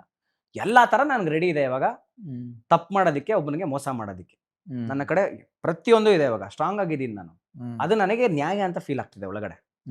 ಯಾರು ಮಾಡಿಲ್ವಾ, ಇದು ನಾನು ಮಾಡಿದ್ರೇನು, ಸರಿ ಪರವಾಗಿಲ್ಲ ಬಿಡು, ಪರವಾಗಿಲ್ಲ ಮಾಡೋಣ, ಒಂದು ಕಾರ್ ತಾನೆ, ಇಷ್ಟು ವಿಷಯ ನಿಯತ್ತ ಕಟ್ಕೊಂಡು ಬಂದಿದ್ದೀನಿ ಲೋನ್ನ, ಆಲ್ಮೋಸ್ಟ್ ಅದ್ರದ್ದು ಅಸಲು ತೀರಿಸೋ ಲೆವೆಲ್ಗೆ ಬಂದಿದ್ದೀನಿ ನಾನು. ಇವತ್ತು ಹಿಂಗಾಗೋಯ್ತು. ಹೌದು, ಶಿವನ ಪೂಜೆ ಎಲ್ಲ ನಾನು ಮಾಡ್ತೀನಿ, ಮೇನ್ ಭಗವಂತ ತಪ್ಪು ಮಾಡಿಬಿಡ್ತಾನ, ಎಲ್ಲ ಒಂದು ನಮಗೇ ಗೊತ್ತಿಲ್ಲ ನನ್ನ ಮದ, ಒಂದು ಅಹಂಕಾರ ಬರೋದಕ್ಕೆ ಶುರು ಆಗುತ್ತೆ ಒಳಗಡೆ. ಎಲ್ಲ ಕಡೆ ಪಂಪ್ ಹೊಡೆಯೋರು ಇರ್ತಾರೆ, ಎಲ್ಲ ಅವನೇ ಬಿಡ್ತಾನೆ ಸ್ಕ್ರೀನ್ ಪ್ಲೇಗೆ, ಅದೇ ಪರೀಕ್ಷೆ ಅಂತ. ಇವನು ಇಲ್ಲಿ ಏನು ಮಾಡ್ತಾನೆ ಅಂತ. ಗಾಂಧೀಜಿ ಬಂದಾಗಿದೆ, ನನಗೆ ಏನೋ ಗೊತ್ತಿಲ್ಲ, ಒಂಥರ ಸಫೋಕೇಶನ್ ಅಪ್ಪ. ಅವತ್ತು ರಾತ್ರಿ ಫುಲ್ಲು ಮನೇಲಿ ಸಫೋಕೇಶನ್, ಹಿಂಗೆ ಮಲ್ಕೊತೀನಿ, ಹಿಂಗೆ ಕುತ್ಕೊತೀನಿ, ಉಸಿರಾಡೋಕ್ಕಾಗ್ತಿಲ್ಲ, ಒಂಥರ ಉಸಿರು ಕಟ್ತಾ ಇದೆ, ಏನೋ ಸಮಾಧಾನ ಆಗ್ತಿಲ್ಲ. ಸರಿ ಬಂದು ನಾವು ಯಾವಾಗಲೂ ಒಂದು ಧ್ಯಾನ ಮಂದಿರ ಥರ ಮಾಡ್ಕೊಂಡಿರ್ತೀವಲ್ಲ, ನಮ್ಮ ಮನೆ ರೂಮ್ಗಳನ್ನ ಒಂದು ಪೋರ್ಷನ್ ಎತ್ತಿಟ್ಬಿಟ್ಟಿರ್ತೀವಿ, ಫೋಟೋ ಅಲ್ಲಿ ಒಬ್ಬ ಯಾರು ಗಾಂಧೀಜಿ ವಿಗ್ರಹ ಎಲ್ಲ ಇಟ್ಟಿದ್ದೀನಿ. ಏನೋ ಬಂದಿಲ್ಲವಲ್ಲ, ಒಂದು ಸ್ವಲ್ಪ ಹೊತ್ತು ಮೆಡಿಟೇಷನ್ ಮಾಡೋಣ ಅಂತ ಬಂದು ಕೂತ್ಕೊಂಡ್ರೆ, ಲಿಟ್ರಲಿ ಕಣ್ಣಲ್ಲಿ ಕಣ್ಣು ಮುಂದೆ ಗಾಂಧೀಜಿ ಬಂದು, ಥೂ ಎಂಥ ಜಾಗದಲ್ಲಿ ನಾನು ತಂದು ಇಟ್ಟಿದ್ಯಾ, ಆ ಮೋರಿಲೇ ನಾನು ಚೆನ್ನಾಗಿದ್ದೆ. ವಾವ್, ಈ ವರ್ಡ್ ಇನ್ನೂ ನನ್ನ ಕಿವಿಲಿದೆ. ಅಂದರೆ ಮೇ ಬಿ ನನ್ನ imagination what ever it is, what ever it is, the conscious ಮಾತಾಡೋದು ಹಂಗೆ ಅಣ್ಣ. ಕಾನ್ಷಿಯಸ್. ಆ ಮೋರಿಲಿ ನಾನು ಚೆನ್ನಾಗಿದ್ನಲ್ಲ, ಆ ಮೋರಿಗಿಂತ ನೀನು ಇಷ್ಟೇನೇ ಸೆಂಟ್ ಹೊಡೆದು ಇಲ್ಲೇನೇ ಒರೆಸಿ ಮಾಡಿ ಹೂ ಇಟ್ಟು ಗಂಧ ಇಟ್ಟಿಟ್ರು ನನಗಿದು ಮೋರಿಗಿಂತೂ ನೀಚವಾಗಿ ಕಾಣಿಸ್ತಿದೆ ಈ ಜಾಗ ನನಗೆ. ಎಂಥ ಜಾಗದಲ್ಲಿ ನಾನು ಇಟ್ಬಿಟ್ಟೆ ಅಂತ. ಏನಕ್ಕೆ ಅಂದರೆ ಹೊಡೆಯಕ್ಕೆ ಸ್ಟಾರ್ಟ್ ಆಯಿತು. ಥೂ, ಮ್ಯಾನೇಜರು ನಂಬಿಕೆ ಇಟ್ಕೊಟ್ಟೆ ಅನ್ನೋ ಒಂದು ವರ್ಡ್ ಬೇರೆ ಯೂಸ್ ಮಾಡೋದು. ನಂಬಿಟ್ಟು ಕೊಟ್ಟೆ ನಾನು. ಅವ್ನು ಏನೇನು ಪಾಪ ಇರುತ್ತೋ ಆ ಅಪ್ಪಂದು, whatever set and done. ಅವ್ನು ಕೊಡಂಗಿಲ್ಲ ಹಂಗೆ ಮ್ಯಾನೇಜರ್ ಕೊಟ್ಟಿದ್ದಾರೆ, ಇವತ್ತು ಅವ್ನು ಎಲ್ಲೆಲ್ಲಿ ಏನು ತಲೆ ತಗ್ಸ್ಬೇಕೋ. ಏನು ಅಸಹ್ಯ ಇದು, ನನಗೆ ವಿಪರೀತ ಅಸಹ್ಯ ಸ್ಟಾರ್ಟ್ ಆಗೋಯ್ತು ನನ್ನ ಮೇಲೆ. ಫಂಟಾಸ್ಟಿಕ್. ಲಿಟ್ರಲಿ ನನಗೆ ನನ್ನ ಮುಖಾನ ನೋಡ್ಕೊಳಕ್ ಆಗ್ತಿಲ್ಲ ಕನ್ನಡಿಲಿ. ಒಂದು ಅವರ್ಷನ್ ಬರಕ್ಕೆ ಸ್ಟಾರ್ಟ್ ಆಯ್ತು. ಇಷ್ಟು ಒಂದು ಅಂದರೆ ಒಂದು ಕಾರು ಅದು ಎಷ್ಟೇ ಲಕ್ಷ ಆಗೋಗ್ಲಪ್ಪ ದುಡ್ಡು, ಅದಕ್ಕೊಂದು ನಾನು ಗಾಂಧಿನ ನಾನು ಮಾರ್ಕೊಂಡ್ಬಿಟ್ನಲ್ಲ ಅಂತ ಅನ್ಸ್ಬಿಟ್ಟು, ಸತ್ಯನ ಮಾರ್ಕೊಂಡ್ಬಿಟ್ನಲ್ಲ ನಾನು ಇವತ್ತು. ಥೂ ಅಸಹ್ಯ ಸ್ಟಾರ್ಟ್ ಆಗೋಯ್ತು. ಎಲ್ಲ ಕಾರ್ ಸೇಫ್ ಆಯಿತು, ಎಲ್ಲವೂ ಆಯಿತು. ಅವಾಗ ಯೋಚನೆ ಮಾಡಿದೆ, ಓಹೋ ಇಷ್ಟೆಲ್ಲ ಪುಸ್ತಕ ಓದಿದ್ದಿರ್ಬೋದು, ಗಾಂಧೀಜಿ ಬಂದಿದ್ದಿರ್ಬೋದು, ಎಲ್ಲವೂ ನನಗೆ ಏನು ಬಂತು ಪ್ರಯೋಜನ ನಾನು ಮಾಡಿದ್ದು ಇವಾಗ ಈ ಕೆಲಸ ಮಾಡಿದ್ರೆ. ನಾನು ಅಪ್ಲೈ ಮಾಡ್ಬೇಕಂತಿದ್ದೆ. This is the time I have to apply his principles. This is the time I have to ಇದನ್ನ ನಾನು ಉಪಯೋಗ ಪಡಿಸ್ಕೊಬೇಕು, ಈ ತತ್ವಗಳನ್ನ ಪಡಿಸ್ಕೋಬೇಕು. ಇಲ್ಲ ನಾನು ಮಾಡ್ತಿರೋದು ಪ್ರಯೋಜನ ಇಲ್ಲ, ಸುಮ್ಮನೆ ಓದಿದ್ದಾಯ್ತು, ಟೈಮ್ ಪಾಸ್ ಆಯ್ತು ಅಷ್ಟೇ. ಇದು ಅಷ್ಟೇ. ಇದನ್ನ ನಾನು ಇಲ್ಲ ಇದು ಆ್ಯಕ್ಷನ್ ತರಲೇಬೇಕು ಅಂತ ಎಂಟರ್ ನೈಟ್ ಮಲಗಿಲ್ಲ ನಾನು. ಎಂಟರ್ ನೈಟ್ ಕುತ್ಕೊಂಡಿದ್ದೀನಿ, ಯೋಚನೆ ಮಾಡಿದ್ದೀನಿ. ಕಾರ್ ನೋಡ್ರೆ ಅಸಹ್ಯ ಸ್ಟಾರ್ಟ್ ಆಗೋಯ್ತು. ಅಸಹ್ಯ ಅಂದ್ರೆ ಇವತ್ತು ಹೋದ್ರೆ ನಾಳೆ ಇಂಥದ್ದೇನೋ ಬರುತ್ತೆ. ನಾಳೆ ಭಗವಂತನ 100 ಓದ್ತಾ ಇದೀವಿ. ಭಗವಂತ ಬಂದು ವರ ಬೇಕು, ಏನ್ ಬೇಕು ಅಂದ್ರೆ ಅವ್ನು ಏನ್ ಬೇಕಾದ್ರೂ ಕೊಡಕ್ ರೆಡಿ ಇದ್ದಾನೆ. ಖಚಿತ ಒಂದು ಕಾರಿಗೆ ನಾನು ಇಷ್ಟೊಂದು ಮಾರ್ಕೊಂಡ್ಬಿಟ್ಟಾನಂತ ನನ್ನ ಸೆಲ್ಫ್ ರೆಸ್ಪೆಕ್ಟು, ನನ್ನ ಒಂದು ಕಾನ್ಫಿಡೆನ್ಸು. ಗಾಂಧೀಜಿ ಅನ್ನೋದು ಒಂದು ಸತ್ಯ, ಹೌದು ಇವ್ರು ಇದಾರೆ ಅಂತ ನನಗೆ ಕಾನ್ಫಿಡೆನ್ಸ್ ಸಿಕ್ಕಿದೆ. ಅದೆಲ್ಲ ನಾನು ಡಿಪೆಂಡ್ ಆಗಿದ್ದೀನಿ ಇವತ್ತು. ಆ ವಿಗ್ರಹನೋ ಇನ್ನೊಂದು ವಾಟ್ ಎವರ್ ಕಾನ್ಷಿಯಸ್ ಮೇಲೆ ಕಾನ್ಫಿಡೆನ್ಸ್ ಇದೆ. ಆ ಕಾನ್ಫಿಡೆನ್ಸ್ ನಾನೇ ಕಿತ್ತಾಕ್ಬಿಟ್ಟಾನೆ ಇವತ್ತು. ನೆಕ್ಸ್ಟ್ ಡೇ ಹೋದೆ ನಾನು. ನೆಕ್ಸ್ಟ್ ಡೇ ಅಲ್ಲ, ಸಾರಿ, ಐ ಟೆಲ್ ಯು. ಹೆಂಗೆ ಅವನು ನಿಜವಾಗ್ಲೂ ಸರೆಂಡರ್ ಆದ್ರೆ ಅವ್ನು ಹೇಗೆ ನಮ್ಮನ್ನು ಕಾಪಾಡ್ತಾನೆ, ಮಾಡ್ತಾನೆ. ಯಾಕಂದ್ರೆ ನಾನು ತುಂಬಾ ಇದನ್ನ ಎಫರ್ಟ್ ಹಾಕಿದ್ದೆ. ಇದನ್ನ ಸಾಲ ತೀರಿಸಿ, ಕಾರ್ ಮಾರಿ ಸಾಲ ತೀರಿಸ್ಬೇಕು ಅನ್ನೋ ಜೆನ್ಯೂನ್ ನೋಟ್ಸಲ್ಲಿ ಇತ್ತು. ನಾನು ಇದನ್ನ ಕಾರ್ ಮಾರಬೇಕು, ಇದು ಸಾಲ ತೀರಿಸ್ಕೊಬೇಕು ಅಂತ. ನಂದೇನಾಗಿತ್ತು, ಯಾರು ನನ್ನ ಕಾರ್ ವ್ಯಾಲ್ಯೂಗೆ ಗಿಂತ ಕಮ್ಮಿ ಕೇಳೋರು ಹೊರಗಡೆ ಮಾರಕ್ ಹೋದ್ರೆ. ನನಗೆ ಸಾಲ ತೀರಬೇಕಾಗಿದ್ದು ಬಂದು ಲೈಕ್ 4.5 ಲಕ್ಷನ ಸಮಥಿಂಗ್ ಹೋಗ್ಬೇಕಾಗಿತ್ತು. ಯಾರು ಕೇಳಿದ್ರು 3.5 ಲಕ್ಷ, ಇದಕ್ಕೆ 4 ಲಕ್ಷ ಸರ್, ಇದಕ್ಕೆ ಮೇಲೆ ಆಗಲ್ಲ. ಕಾರು ಕೊಟ್ಟು ಮತ್ತಿನ್ನೊಂದು 50,000 ನಾನು ಹೊಂಚ್ಬೇಕು ಅದನ್ನ ಕ್ಲಿಯರ್ ಮಾಡೋದಕ್ಕೆ. ಗುಡ್ ಬುಕ್ಸ್ ಎಲ್ಲ ನಾನು ಎಂಡ್ ಮಾಡಬೇಕು, ನನಗೆ ಕಷ್ಟ ಆಗ್ತಿಲ್ಲ. ಇದನ್ನ ಏನ್ ಗುರು ಪರಿಸ್ಥಿತಿ ಅಂತ ನಾನು ಅದೆಲ್ಲ ಯೋಚನೆ ಮಾಡಿದಾಗ, ಈ ತರ ಟೆಂಪ್ಟಿಂಗ್ ಆಫರ್ಗಳೆಲ್ಲ ಬಂದಾಗ ನನಗೆ ಈ ತರ ಬಂತ, ಹಿಂಗ್ ಮಾಡ್ಕೊಂಬಿಡೋಣ ಅಂತ ನಾನು ಆ ಡಿಸಿಷನ್ ತೊಗೊಂಡು ಕಾರ್ನ ಮುಂಡಾಯಿಸ್ಬಿಡೋಣ ಅನ್ನೋ ಟೈಪ್ಸಲ್ಲಿ ನಾನು ಇದ್ದಿದ್ದು. ನಾನು ಜೆನ್ಯೂನ್ ಪ್ರೇಯರ್ ಮಾಡ್ಬೇಕು ಕುತ್ಕೊಂಡು, ನನ್ನ ಪ್ರಾಬ್ಲಮ್ ಈ ತರ ಇದೆ, ಲಿಟ್ರಲಿ ಮಾತಾಡಿದ್ದೀನಿ ಕುತ್ಕೊಂಡು, ನನ್ನ ಪ್ರಾಬ್ಲಮ್ ಈ ತರ ಇದೆ, ಮತ್ತು ನಂಗೆ ಸೊಲ್ಯೂಷನ್ ಏನಿದಕ್ಕೆ. ನಾನು ಕಾರು ಕೊಟ್ಟು ನನಗೆ ನಾನು ಸಾಲ ಮಾಡಿ ಇನ್ನೊಂದು ಅದನ್ನ ಸಾಲ ತೀರಿಸ್ಬೇಕು, ಆಯ್ತಾ? ಸರೆಂಡರ್ ಮಾಡಿನೂ ಪ್ರಯೋಜನ ಇಲ್ಲ. ಈ ಖುಷಿಗೆ ನನಗೆ ನೀವು ಹಿಂಗಿಟ್ರೆ ಹೆಂಗೆ? ನಂಗೆ ಒಂದು ಒಳ್ಳೆ ಕಸ್ಟಮರ್ ಕೊಡ್ರಿ. ಕಾರ್ ಜೆನ್ಯೂನ್ ಆಗಿದೆ, ಅದ್ರಲ್ಲಿ ನಾನು ಎಷ್ಟೋ ಲಕ್ಷದ ಇದ್ರದ್ದು alloy wheels ಹಾಕ್ಸಿದ್ದೆ, skirtings, music systems, ಹೂಫರ್ಸು ಎಲ್ಲವೂ ಚೆನ್ನಾಗಿದ್ದಂಥದ್ದು. ಕಂಡೀಷನ್ ಬ್ಯೂಟಿಫುಲ್ ಆಗಿತ್ತು ಕಾರ್ದು. ತುಂಬಾ ಕಮ್ಮಿ ಓಡಿಸಿದ್ದೆ ನಾನು. ಇಷ್ಟು ಜೆನ್ಯೂನ್ ಆಗಿದೆ. ಎಲ್ಲರೂ ರೀಸನ್ ಕೊಡೋದು ಕೋವಿಡ್ ಟೈಮ್ ರೀ, ಯಾರು ದುಡ್ಡಿಲ್ಲ ರೀ, ಎಲ್ಲರೂ ಎಲ್ಲ ಕಡೆನೂ ಅದೆಲ್ಲ ರೀಸನ್ ಇಟ್ಕೊಂಡು ಎಲ್ಲರೂ ಅಂಥವ್ರೇ ಬರೋರು. ನನ್ನ ಕಾರಿಗೆ ಇಷ್ಟು ವ್ಯಾಲ್ಯೂ ಇದೆ ಕಣ್ರಿ, ಇವತ್ತು ಜೆನ್ಯೂನ್ ಆಗಿದೆ, ತಗೊಳ್ರಿ ಅಂತ ತಗೊತಾ ಇರಲ್ಲ. ನಾನು ಹೇಳ್ದಂಗೆ ಇಷ್ಟು ಜೆನ್ಯೂನ್ ಆಗಿ ಒಂದು ವ್ಯಾಲ್ಯೂ ಕೊಡ್ಸೋದಕ್ಕೆ ಅಟ್ಲೀಸ್ಟ್ ನಾನು ಎಣ್ಣೆ ಬತ್ತಿ ನೇರ ಅಂತಾರಲ್ಲ, ಆ ಥರ ನನ್ನ ಕಾರು ನನ್ನ ಸಾಲಕ್ಕೆ ಮನ್ನಾ ಆಗೋ ಥರ ನಾನು ಇನ್ನು ಮಾಡಿಸ್ಕೊಡಪ್ಪ ಅಟ್ಲೀಸ್ಟ್. ನಾನು ಮತ್ತೆ ಕೈಯಿಂದ ಹೇಳ್ತಾ ಇರಲಿಲ್ಲ ನಾನು. You don't believe Anu, next day ನಂಗೆ ಕಾಲ್ ಬರುತ್ತೆ. ವೆರಿ ನೆಕ್ಸ್ಟ್ ಡೇ ನಂಗೆ ಒಬ್ಬರಿಂದ ಕಾಲ್ ಬರುತ್ತೆ. ಅವರು ಕಾರ್ ಡೀಲರ್ ಏನೋ ಬಂದ್ಬಿಟ್ಟು, ಕೊಡಿಸ್ತೀನಿ, ಒಬ್ರು ಬಂದಿದ್ದಾರೆ ರೀ, ಒಬ್ರು ತುಂಬ ಅರ್ಜೆಂಟ್ ಬೇಕಂತ ಬಂದಿದ್ದಾರೆ, ಕಾರು ತೊಗೊಬೇಕು ಅಂದ್ಬಿಟ್ಟು ಅಂತ, ನಾಳೆ ಟೆಸ್ಟ್ ಡ್ರೈವ್ ಮನೆ ಹತ್ರ ಬರ್ತಾರೆ, ಸರಿ ಬರಲಿ ಅಂತ. ನಾನು ಹೇಳ್ತಾನೆ 6 ಲಕ್ಷನ ಸ್ಟಾರ್ಟ್ ಮಾಡಿದೆ. ಎಲ್ರಿಗೂ 6 ಹೇಳ್ತಿದ್ದೆಲ್ಲ, ಬಂದು 4-3 ಇಳಿತಾರೆ ಅಂದ್ಬಿಟ್ಟು 6 ಸ್ಟಾರ್ಟ್ ಮಾಡ್ತಿದ್ದೆ. ಅವನಣ್ಣ ಕಮ್ಮಿ ಮಾಡಿ ಅಣ್ಣ, ನಾನು ಮದುವೆ ಆಗ್ತಾ ಇದ್ದೀನಿ ಅಣ್ಣ, ನನ್ನ ಮದುವೆಗೆ ಪ್ಲೀಸ್ ಬೇಕಣ್ಣ ಓಡಾಡ್ಕೊಳ್ಳೋ ಕಾರು ಅಂತ. ನಂಗೆ ಒಂದು ಸೆಂಟಿಮೆಂಟ್ ಇತ್ತು, ಏನಾದ್ರೆ ನನ್ನ ಮದುವೆ ಟೈಮಲ್ಲೇ ನಾನು ಆ ಕಾರ್ ತೊಗೊಂಡಿದ್ದು ಕೂಡ. ಸೊ ಅವ್ನು ರಿಲೇಟ್ ಮಾಡ್ಕೊಂಡೆ. ಪಾಪ ಇವತ್ತು ನನಗೆ ಈ ಕಾರ್ ಬರ್ಡನ್ ಆಗಿ ಕಾಣಿಸ್ತಿದೆ, ಅವ್ನಿಗೆ ಇವತ್ತು ಯೂಸ್ ಆಗ್ತದೆ. ಸೆಕೆಂಡ್ಸ್ ಅವ್ನು ಇಷ್ಟು ಎಕ್ಸೈಟ್ಮೆಂಟ್ ಅಲ್ಲಿ ತಗೊಂತ, ನನಗೆ ಹೊಸ ಕಾರೇ ಕೊಟ್ಟಿದ್ದ ಭಗವಂತ ಆ ಟೈಮಲ್ಲಿ. ಸರಿ ಒಂಚೂರು ನೆಗೋಷಿಯೇಟ್ ಮಾಡ್ಕೊಳ್ಳೋಣ ಅನ್ಬಿಟ್ಟು ಅಂತ ಏನು ಮಾಡಿದೆ, ನೋಡಪ್ಪ ನನ್ನ ಮ್ಯಾಕ್ಸಿಮಮ್ ನಾನು ಇದಕ್ಕೆ 5.5, ಇದಕ್ಕೆ ಮೇಲೆ ನಾನು ಮಾಡೋಕ್ಕಾಗಲ್ಲ ಅಣ್ಣ, ಪ್ಲೀಸ್ ನೋಡಿ ಅಣ್ಣ. ಸರಿ 5.35 ಮೇಲೆ ನನಗೆ ಆಗೋದೇ ಇಲ್ಲ. ನನಗೆ ಇದು 4 ಲಕ್ಷ ಏನೋ, 4.5 ಲಕ್ಷ ಆಯಿತು. ನಂಗೆ 1 ಲಕ್ಷ ಅಂತೂ ಎಕ್ಸೆಸ್ ಬಂತು, ಚೆನ್ನಾಗಿ ನೆನಪಿದೆ ನನಗೆ. 4:35 ಮಾಡ್ಕೊಳ್ಳಿ ಅಣ್ಣ, ಇಷ್ಟಿದಾನೆ, ಇವಾಗಲೇ ಕೊಟ್ಬಿಡ್ತೀನಿ ಅಣ್ಣ ನಿಮಗೆ, ಇವಾಗಲೇ ಎಲ್ಲ ರೆಡಿ ಇದೆ ಅಪ್ಪ, ಆ ಥರ ಪಡಬೇಡ, ಅದೆಲ್ಲ ಅದೇನಿದೆ ಪ್ರೊಸೀಜರ್ ಅಲ್ಲ, ಹೋಗಿ ಬ್ಯಾಂಕ್ ಕಟ್ಟಬೇಕು ನಾವು, ಲೋನ್ ಇದೆ ಇದ್ರ ಮೇಲೆ, ಇದೆಲ್ಲ ಪ್ರೊಸೀಜರ್ಗಳಿದೆ, ಸರಿ ಅಣ್ಣ ನಾಳೆ ಎಷ್ಟೊತ್ತಿಗೆ ಬರಲಿ, ಏನು ಬರಲಿ. ವೆರಿ ನೆಕ್ಸ್ಟ್ ಡೇ ಅಂದರೆ ಹಿಂದಿನ ದಿನ ಸಿಕ್ಕಿದ್ದೆ ಮ್ಯಾನೇಜರ್ಗೆ, ನೈಟ್ ನನಗೆ ಮನ ಪರಿವರ್ತನೆ ಆಯಿತು. ನೆಕ್ಸ್ಟ್ ಡೇ ಯಪ್ಪ ಕಸ್ಟಮರ್ ಸಿಕ್ಕದ, ವೆರಿ ನೆಕ್ಸ್ಟ್ ಡೇ ಬ್ಯಾಂಕ್ ಹೋಗಿದ್ದೀನಿ. ಇವನ ಹತ್ರ ಅಡ್ವಾನ್ಸ್ ಕೊಟ್ಬಿಟ್ಟ, ನನಗೆ ಅಡ್ವಾನ್ಸ್ ತೊಗೊಂಡೆ.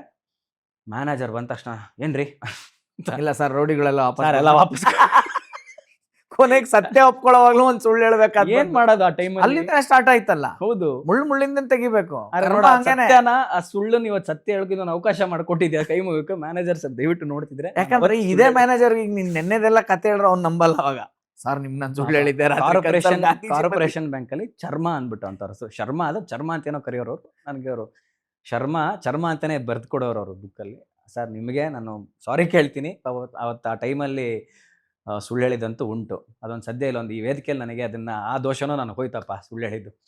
ಸರಿ ಅಂತ ಹೋದೆ, ಈ ಥರ ಬಂದು ಎಲ್ಲ ಕೊಟ್ಬಿಟ್ರು ಸರ್, ಎಲ್ಲ ಕ್ಲಿಯರ್ ಆಯಿತು, ನಾನು ಕ್ಲಿಯರ್ ಮಾಡ್ಬಿಡ್ತೇನೆ. Thanks Arun, thank you so much, big relief ನನಗೆ, ಇದೆಲ್ಲ ತುಂಬ ಇದು ರೀ. ನನಗೆ ಇನ್ನೂ ಪಾಪ ಬೇಜಾರಾಗ್ಬಿಡುತ್ತೆ ಆ ವ್ಯಕ್ತಿ ಮೇಲೆ. ಏನು ಅಂತಂದರೆ, ರೀ ಯಾಕ್ರಿ ನಿಮ್ಮ ಹತ್ರ ಆಫ್ಟರ್ ಆಲ್ ಒಂದು 4 ಲಕ್ಷ ಇಲ್ವೇನ್ರಿ, ಆರ್ಟಿಸ್ಟು ದುಡಿತೀರಾ, ನಿಮ್ಮ ಅಣ್ಣ ಅಷ್ಟು ದೊಡ್ಡ ಆ್ಯಂಕರಿಂಗ್ ಎಲ್ಲ ಮಾಡ್ತಲ್ರಿ, 4 ಲಕ್ಷ ನಿಮ್ಮ ಅಣ್ಣ ಕೆಳಗೆ ಕೊಡಲ್ವಾ ರೀ, ನಿಮ್ಮ ಅಣ್ಣಗೂ ತೊಂದರೆ ಅನ್ಕೊಳ್ಳೋಣ ಕಣ್ರಿ, ರಕ್ಷಿತಾ ಜಗ್ಗೇಶ್ವರ್ ಕೊಡೋದ್ವೇನ್ರಿ. ದೇವರ ಹಣೆಗೂ ಹೇಳಿದ್ರು, ರಕ್ಷಿತ್ ಅವ್ರ ಜಗ್ಗೇಶ್ವರ್ ಕೇಳಿದ್ರೆ 4 ಲಕ್ಷ ಕೊಡಲ್ವಾ, ಈ ನಂಬಿಕೆ ಮೇಲೆ ನಾವು ನಿಮಗೆ ಸಾಲ ಕೊಡ್ತೀವಿ. ಪಿಕ್ಚರ್ಗೆ ಬರ್ದೆ ಶ್ಯೂರಿಟಿ ಹಾಕ್ಬಿಟ್ಟವ್ರಲ್ಲ. ಏನೇನ್ ರೋಸಿ ಪಿಕ್ಚರ್ಗಳು ಕಟ್ಕೊಂತಾರ ಹೊರಗಡೆ ಪ್ರಪಂಚದಲ್ಲಿ. ಒಂದ್ ಕಡೆ ಇಲ್ಲ ಸರ್, ಎಲ್ಲಿ ಸರ್ ಬರ್ತಾರೆ, ಯಾರು ಸರ್ ಬರ್ತಾರೆ, ಹೊಡೆದು ಎತ್ಕೊಂಡು ಹೋದ್ಮೇಲೆ ಅವ್ರು ಯಾರು ಸರ್ ಬರ್ತಾರೆ, ಹಂಗೆ ಹೋಗ್ರಿ ನೀವು ಅಂತೆಲ್ಲ ಬೈತ್ ಕಳಿಸಿದ್ರು. ಪಾಪ ಹೋದೆ, ಏನೋ ಆಯ್ತು ಸರ್ ಕ್ಲಿಯರ್ ಆಯ್ತು ಅಂತ ಫುಲ್ ಖುಷಿ ಪಟ್ಟು ಸೆಕೆಂಡ್ ಕೊಟ್ಟು, ಆ ಅಪ್ಪ ಒಂದೇ ವರ್ಡ್ ಹೇಳಿದ್ದು, ಅರುಣ್ ನೆಕ್ಸ್ಟ್ ಇದಕ್ಕಿಂತ ದೊಡ್ಡ ಕಾರ್ಗೆ ಹೋಗ್ರಿ, ನಾನು ಲೋನ್ ಮಾಡಿಸ್ಕೊಡ್ತೀನಿ.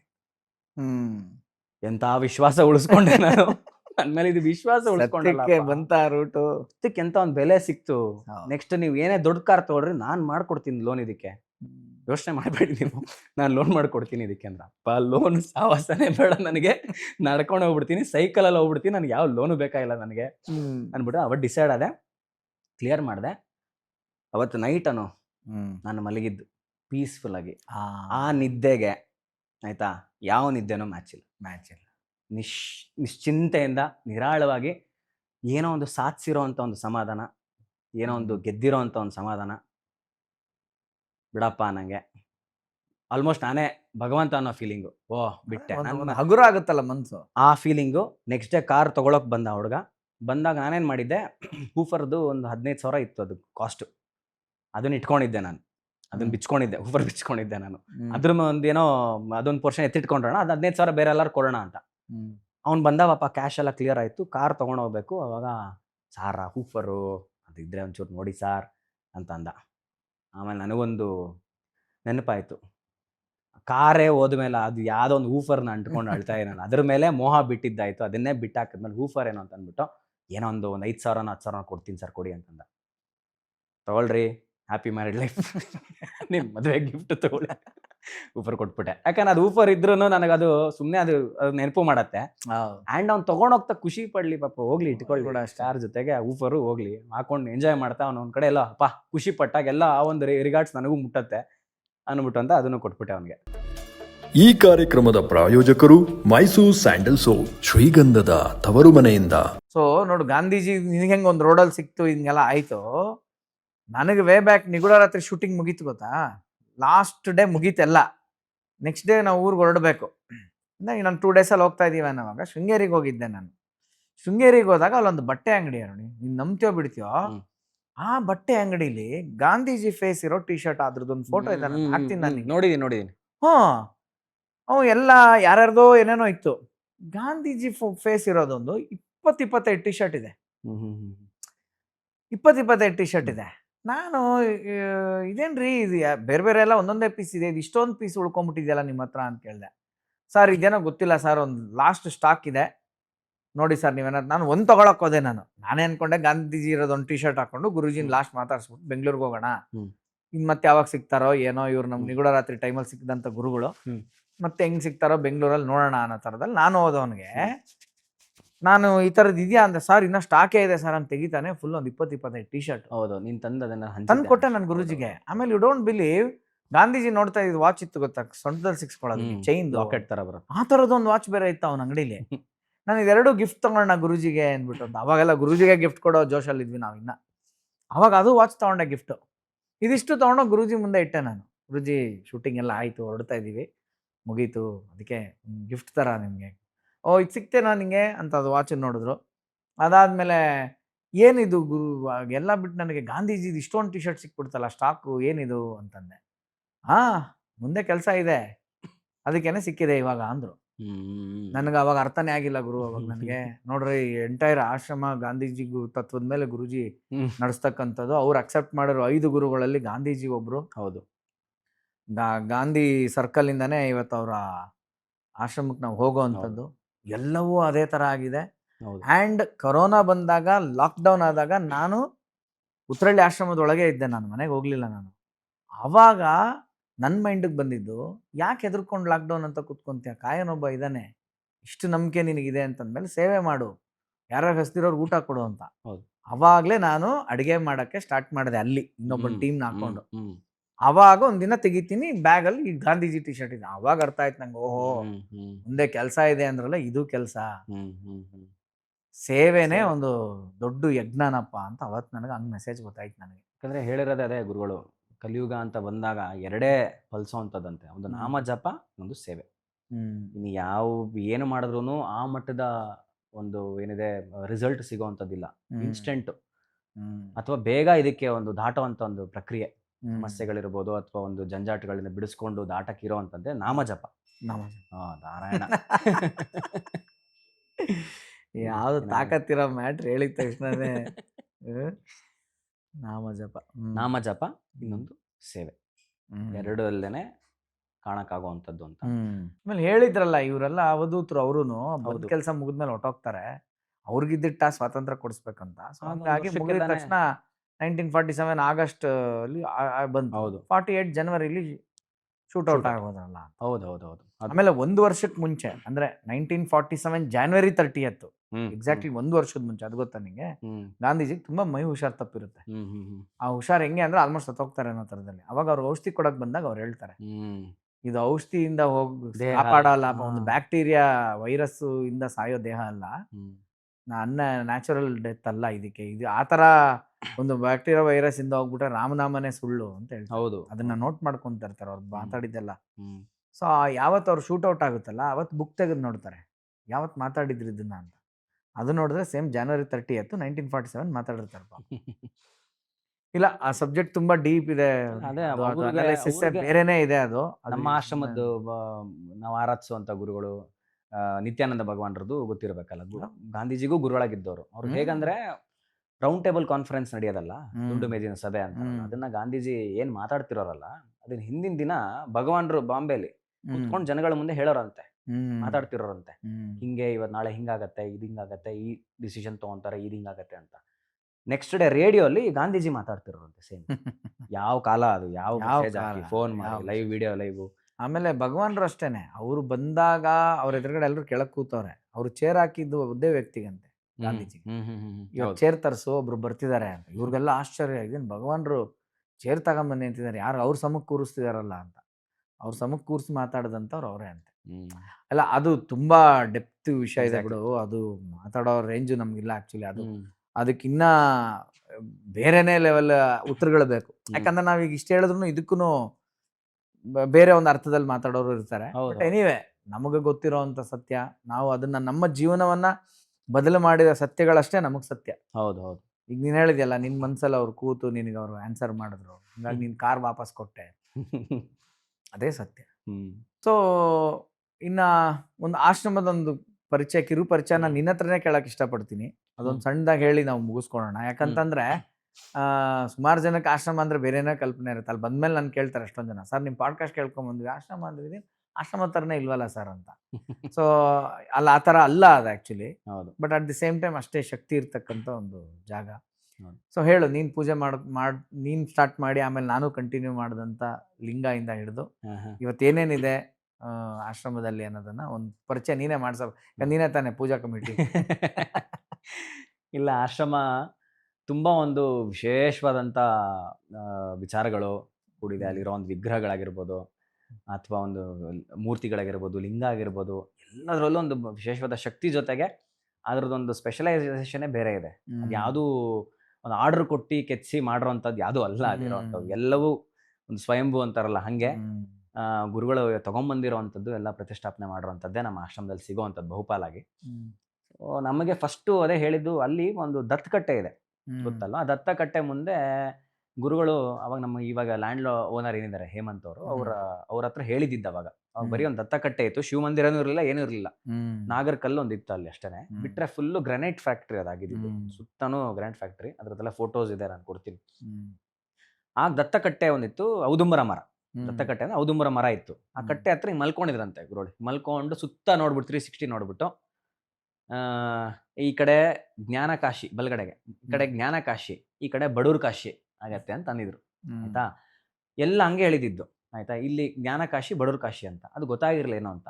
ಏನಂದ್ರೆ ಅದು ಬಡೂರ್ ಕಾಶಿ ಅಂತ ಫಸ್ಟ್ ಆಯ್ತು. ಏನು ಅಂತಂದ್ರೆ ಶಿವಲಿಂಗನ ತಂದು ಫಸ್ಟ್ ಪ್ರತಿಷ್ಠಾಪನೆ ಮಾಡಿದ್ದು ಒಂದು ಶೆಡ್ಡಲ್ಲಿ ಇತ್ತು ಅವಾಗಿನ್ನ ಆಶ್ರಮದಲ್ಲಲ್ವಾ. ಅದು ಏನಂದ್ರೆ ಶ್ರೀಶೈಲಂ ನದಿಯಲ್ಲಿ ಗುರು ಹುಡ್ದಬ್ಬಕ್ಕೆ ಯಾವಾಗಲೂ ಹೋದಾಗ ಆ ನದಿಯಲ್ಲಿ ಧ್ಯಾನ ಕೂತ್ಕೊಂಡ್ರು. ನದಿ ದಡದಲ್ಲಿ ಕೂತ್ಕೊಂಡು ಧ್ಯಾನ ಕೂತ್ಕೊಂಡಾಗ ಇಲ್ಲಿ ಕಲ್ಲಿದೆ ಒಂದು ತೆಗೀರಿ ಅಂತ ಅಂದರು. ಅದನ್ನು ಹೋಗಿ ತೋರಿಸಿದ್ರು. ಅದನ್ನ ಎತ್ತಕ್ಕಾಗಿಲ್ಲ, ನಮ್ಮ ಯಾವ ಡಿವೋಟಿಗಳ ಕೈಲೂ ಎತ್ತಕ್ಕಾಗಲಿಲ್ವಂತೆ ಅದನ್ನು. ನಾನು ಇರಲಿಲ್ಲ ಅವಾಗ.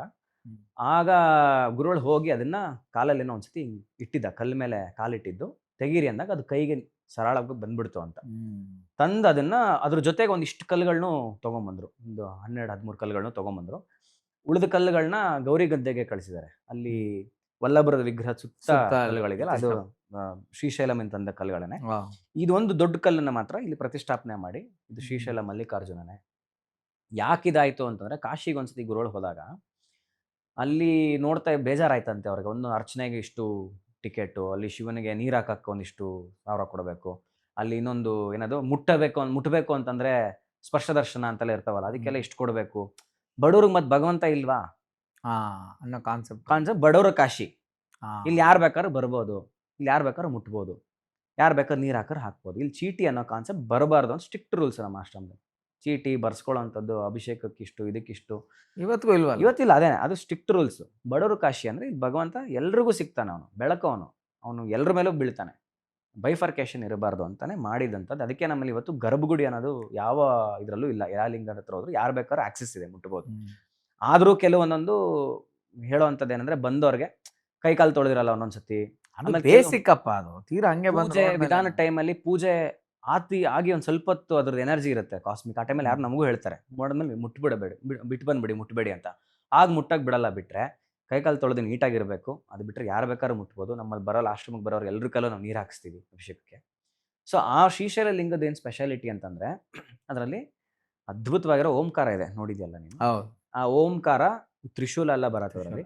ಸೊ ಓಂಕಾರ ಅಂದ್ರೆ ಅದು ಅಲ್ಟಿಮೇಟ್, ಸ್ವಯಂಭೂ ಹಂಗೆ ಬಂದಿರೋದಲ್ಲ, ಪರಬ್ರಹ್ಮ ವಸ್ತು ಅಂತಾನೆ ಹೇಳ್ತಾರೆ ಅದನ್ನ ಗುರುಗಳು. ಓಂಕಾರ ಇದಾಗಿದೆ. ಅಲ್ಲಿಂದ ಎಷ್ಟೋ 2 ವರ್ಷ ಆದ್ಮೇಲೆ ಶಿವರಾತ್ರಿ ದಿನಕ್ಕೆ ಬಲಗಡೆ ಕಣ್ಣು ಓಪನ್ ಆಯ್ತು ಶಿವನಿಗೆ. ಶಿವರಾತ್ರಿಗೆ ಬಂದಿದ್ದದು. ಅದು ನಾವು ಇನ್ನು ಹಳೆ ಫೋಟೋಸ್ಗಳು ತೋರಿಸ್ತೀವಿ, ನಾವು ಬರೀ ಓಂಕಾರಕ್ಕೆ ಮಾತ್ರ ಪೂಜೆ ಮಾಡ್ತಾ ಇದ್ವಿ. ನಾನು ಪೂಜೆ ಮಾಡೋರು ಬರೀ ಓಂಕಾರ. ಕಣ್ಣು ಯಾವಾಗ ಬಂದಿದ್ದಂತ ನಂಗೆ ಗೊತ್ತಿಲ್ಲ. ಶಿವರಾತ್ರಿಗೆ ಕಣ್ಣು ಬಂತು, ಶಿವರಾತ್ರಿಗೆ ಬಂದಿದ್ದ ಅದು. ಆಮೇಲೆ ಇವಾಗ ಲಿಂಗ ನನ್ನ ಫೇಸಿಂಗ್ ಇದೆ, ಇವಾಗ ಇಲ್ಲಿ ಲಿಂಗ ಇದೆ ಅಂತಂದ್ರೆ ಕಣ್ಣು ಈ ಕಡೆ ಬರುತ್ತೆ, ಓಂಕಾರ ಇಲ್ಲಿ ಬರುತ್ತೆ. ಆಯ್ತಾ, ಈ ಕಡೆಗೆ ಕಣ್ಣಿನ ಬಲಭಾಗಕ್ಕೆ ಸರ್ಪದ ಒಂದು ಆಕಾರ ಸಿಗತ್ತೆ. ಸುಬ್ರಹ್ಮಣ್ಯ ಅದೆಲ್ಲ ಆಮೇಲೆ ಬಂದಿದ್ದಂಥದ್ದು. ಈ ಕಡೆ ಆದ್ರೆ ಗಣೇಶನ ಆಕಾರ, ಕಣ್ಣು ಸೊಂಡಲ ಈ ಕಡೆ ಕಾಣಿಸುತ್ತೆ. ಹಿಂದ್ಗಡೆಗೆ ಬಂದ್ರೆ ಅದು ವಿಚಿತ್ರ ಅನ್ಸುತ್ತೆ, ವಿಸ್ಮಯ ಅನ್ಸಿದ್ದು ಕೂಡ, ಸಿಂಹದ ಮುಖ ಬರುತ್ತೆ. ನೀಟಾಗಿ ಸಿಂಹ ಬರೆದ್ರೆ ಸಿಂಹದ ಮುಖ ಬರುತ್ತೆ. ಏನಿದು ಅಂದಾಗ, ಪರಿವಾರ ಸಮೇತನಾಗಿ ಭಗವಂತ ಪರಮಾತ್ಮ ಇರೋವಂಥದ್ದನ್ನ ಸೂಚನೆ ಮಾಡೋದಕ್ಕೆ ಅಂತ ಇರೋ ಇಷ್ಟು ಅಂಶಗಳು. ಶಿವನಿಗೆ ಯಾರಪ್ಪ ಇರೋವಂಥದ್ದು? ಪಾರ್ವತಿ. ಆ ಕಣ್ಣು ಪಾರ್ವತಿ ಅಂತ ಹೇಳೋದು ಗುರು. ಕಣ್ಣು ಬಂದಿದ್ದು ಪಾರ್ವತಿ, ಮೀನಾಕ್ಷಿ, ಮೀನ್ ಆಕಾರದಲ್ಲಿ. ಮೀನಾಕ್ಷಿ ಬಂದ್ಲು. ಈ ಕಡೆ ಗಣೇಶ ಸುಬ್ರಹ್ಮಣ್ಯ ಇದ್ದಾನೆ. ವಿಷ್ಣು ಇನ್ನೊಂದು ಅರ್ಧ ಭಾಗ ಅವನಿಗೆ ಹರಿಹರ ಅಲ್ವಾ ಅವನು, ವಿಷ್ಣು ಅಂತ. ಅದರಲ್ಲೂ ಯಾಕೆ ಸಿಂಹ ಬಂತು ಅಂದ್ರೆ, ಅದು ನರಸಿಂಹ. ಅದಕ್ಕೊಂದು ಕಥೆ ಇದೆ. ನರಸಿಂಹ ಸರಸ್ವತಿ ಯತಿಗಳು ಎಲ್ಲಿ ಅದೃಷ್ಟ ಆಗ್ತಾರೆ? ಕದಲಿವನದಲ್ಲಿ. ಇದರಲ್ಲಿ ಕರೆಕ್ಟ್. ಶ್ರೀಶೈಲ ಲಿಂಗ ಎಲ್ಲಿಂದ ತಂದಿರೋದು? ಶ್ರೀಶೈಲ. ಹಾಗಾಗಿ ನರಸಿಂಹ ಸರಸ್ವತಿಗಳು, ನರಸಿಂಹ ಇದಾನೆ ಹಿಂದ್ಗಡೆಗೆ, ಆ ಸಿಂಹದ ಉದ್ದೇಶ ಅದು. ನೋಡಿ ನನಗೆ ಗೊತ್ತಿರಲಿಲ್ಲ ನರಸಿಂಹ ಇದು ಹೀಗಾಗಿರೋವಂಥದ್ದು. ಓ ಸೊ ಹಂಗೆ ಅದು ನರಸಿಂಹ ಹಿಂದ್ಗಡೆ. ನರಸಿಂಹ ಹಿಂದ್ಗಡೆ. ಸೊ ಹಂಗಾಗಿ Okay, okay, ಬಡವರ okay. ಕಾಶಿ. ನಾನು ಹರಿಹರ ಅನ್ನೋ ಕಾನ್ಸೆಪ್ಟ್ ಗೊತ್ತಿತ್ತು, ಬಟ್ ಶ್ರೀಶೈಲ ಲಿಂಕು ನರಸಿಂಹ ಸರಸ್ವತಿಗಳು ವಾವ್ ಹೌದು.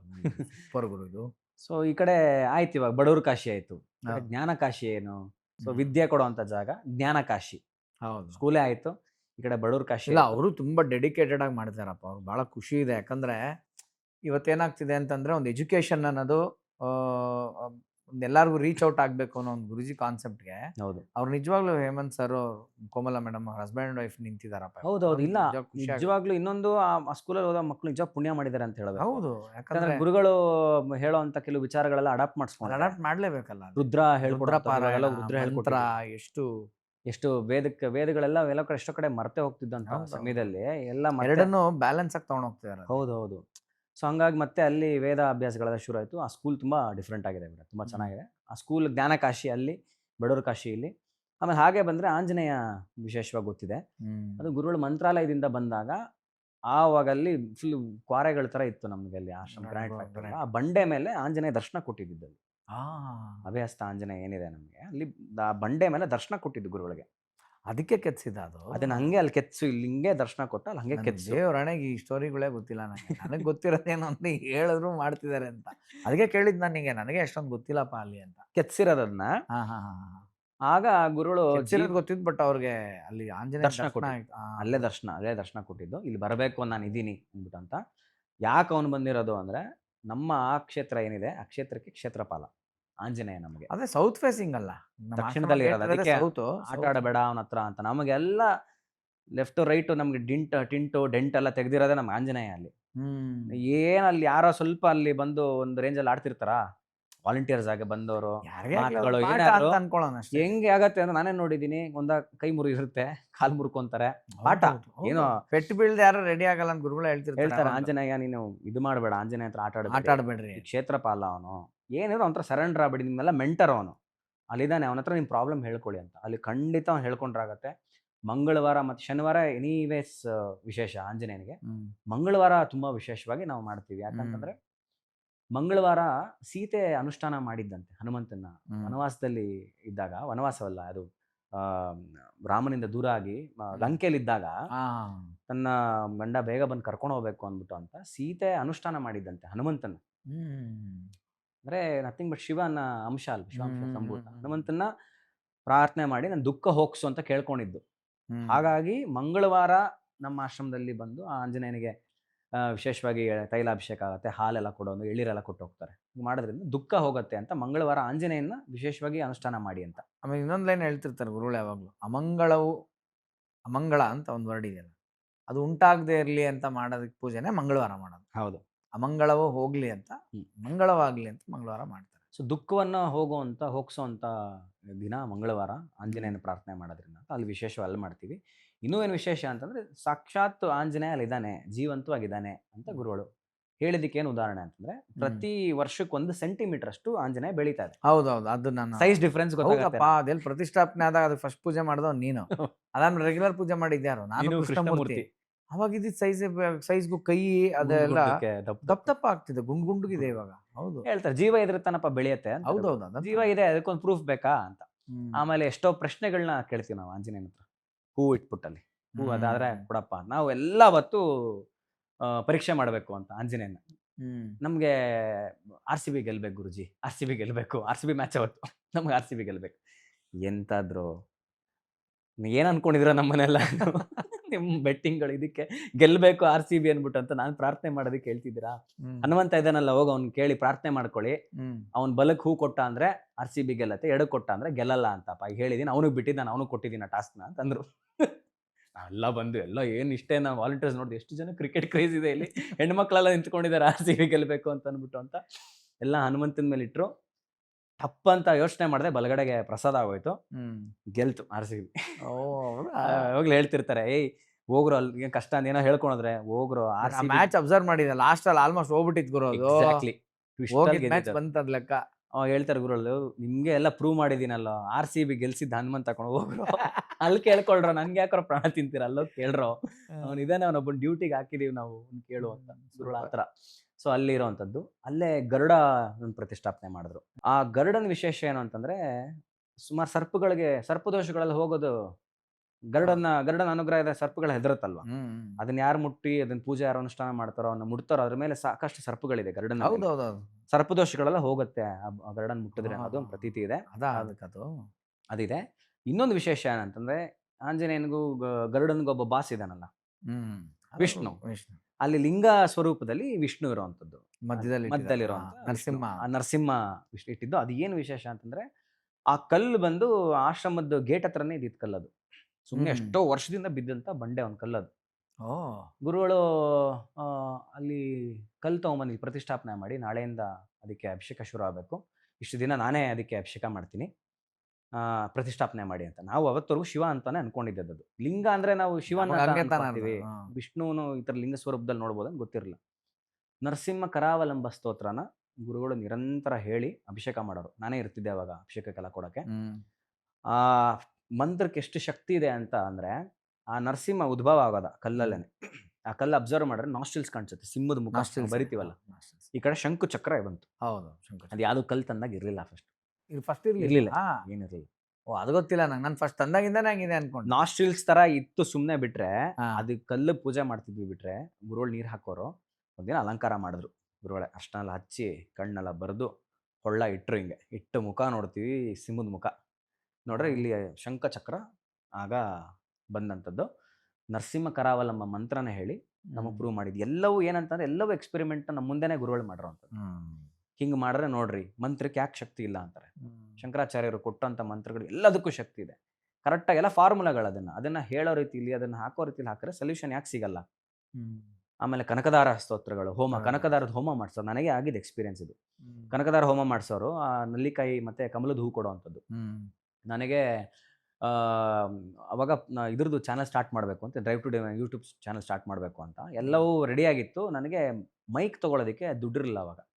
ಏನಪ್ಪ ಇಷ್ಟೊಂದು ಟೈಟ್ ಆಗಿ ಹೋಗಿದೆಯಲ್ಲ ಅಂತ. ಆ ಕನಕದಾರ ಹೋಮಕ್ಕೆ ನಾನು ಯಾವತ್ತು ಹೋದೋನಲ್ಲ. ಒಂದೇನಂದ್ರೆ, ದುಡ್ಡು ಬೇಕು, ಕಷ್ಟ ಇರೋರನ್ನ ಅಲ್ಲಿ ಗುರುಗಳು ಸಜೆಸ್ಟ್ ಮಾಡೋರು, ಪ್ರತಿ ವಾರ ಹಿಂಗೆ ಹೋಮ ಆಗುತ್ತೆ ಅಲ್ಲಿ ಹೋಗಿ ಅಂತ. ಯಾಕಂದ್ರೆ ನಾವು ಒಂದು ಚೀಟಿ ಬರ್ಸಲ್ಲ ಅಂಡ್ ಒಬ್ಬರ ಹತ್ರ ದುಡ್ಡು ಇಸ್ಕೊಳ್ಳಲ್ಲ. ಹೌದು. ಸಮಸ್ಯೆ ಅಂತ ಬಂದವ್ರಿಗೆ ಗುರುಗಳು ಏನು ಮಾಡೋರು, ಒಂದು ಗ್ರೂಪ್ ಮಾಡಿ ಎಲ್ರಿಗೂ ಅಂತ ಹೇಳಿ ಗುರುಗಳ ಅದನ್ನ ಸಜೆಸ್ಟ್ ಮಾಡೋರು. ಜನ ಬಂದಿರೋರಲ್ಲ, ಮೃತ್ಯುಂಜಯಂಗೆ ಹೇಳೋರು, ಹೋಮ ಕಮಿಟಿ ಎಲ್ಲ ಅಪ್ಪನಿಗೆ ಇವ್ರ ಹೆಸರು ಬರ್ಕೋ ಅಂತ. ಅಥವಾ ನಮ್ಗೆ ಹೇಳೋರು, ನಾವು ಮೃತ್ಯುಂಜಯ ಕಳಿಸ್ತಿದ್ವಿ. ಸೊ ಆ ಗ್ರೂಪಲ್ಲಿ ಅವ್ರನ್ನ ಆ್ಯಡ್ ಮಾಡೋರು.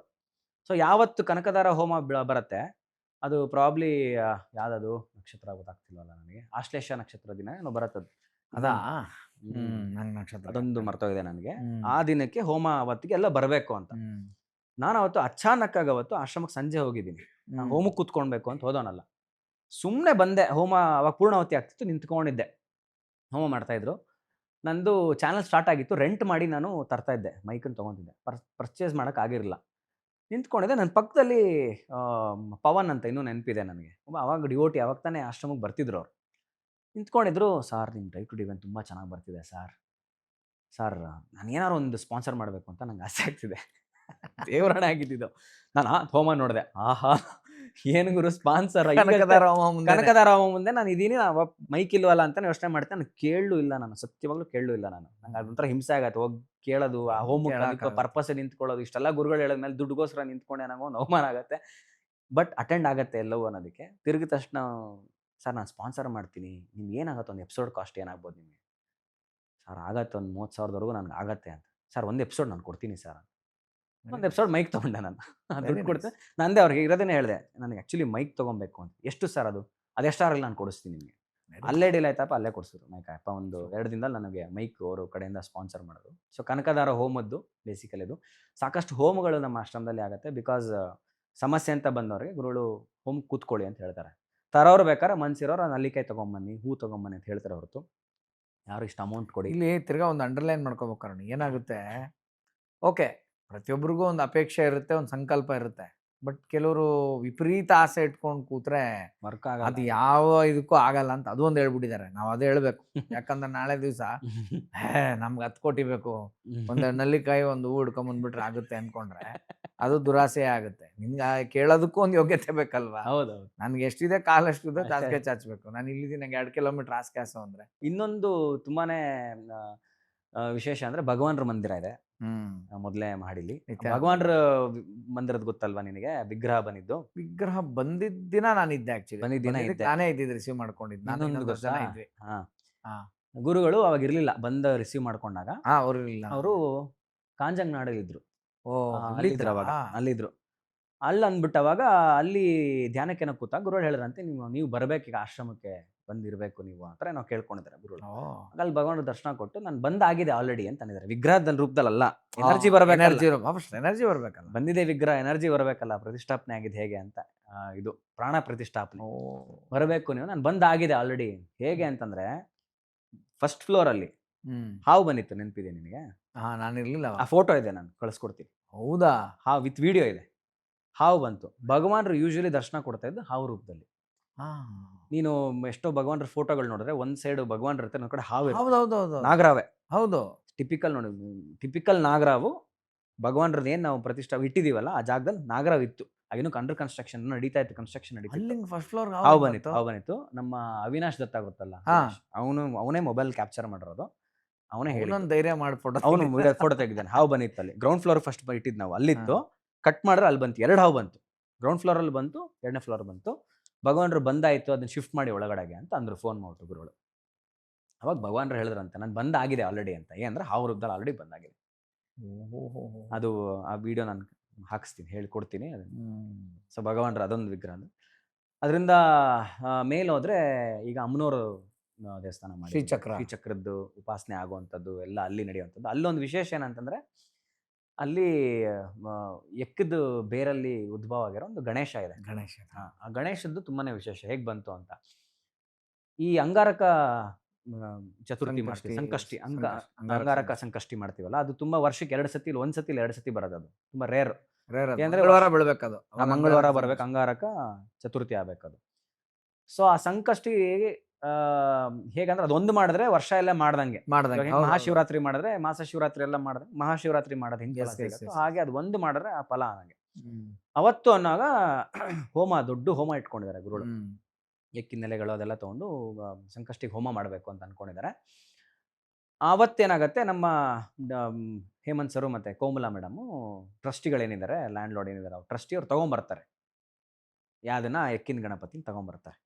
ಗುರುಜಿ ನಮ್ಗಿದು ಸಿಕ್ತು, ನಮ್ಮ ಮನೇಲಿ ಇದು ಸಿಕ್ತು, ತಗೊಳ್ಳಿ, ನೀವು ಹೇಳಿದ್ರಲ್ಲ ಅಂತ ಅಂತಾರೆ. ನಮ್ಗೆಲ್ಲ ಶಾಕ್ ಇದೆಯೇನು ಇದು ಹಿಂಗ್ ಬಂತು ಅಂತ. ನೀಟಾಗಿ ಸೊಳ್ಳಿದೆ, ದಂತ ಎಲ್ಲ ಇದೆ.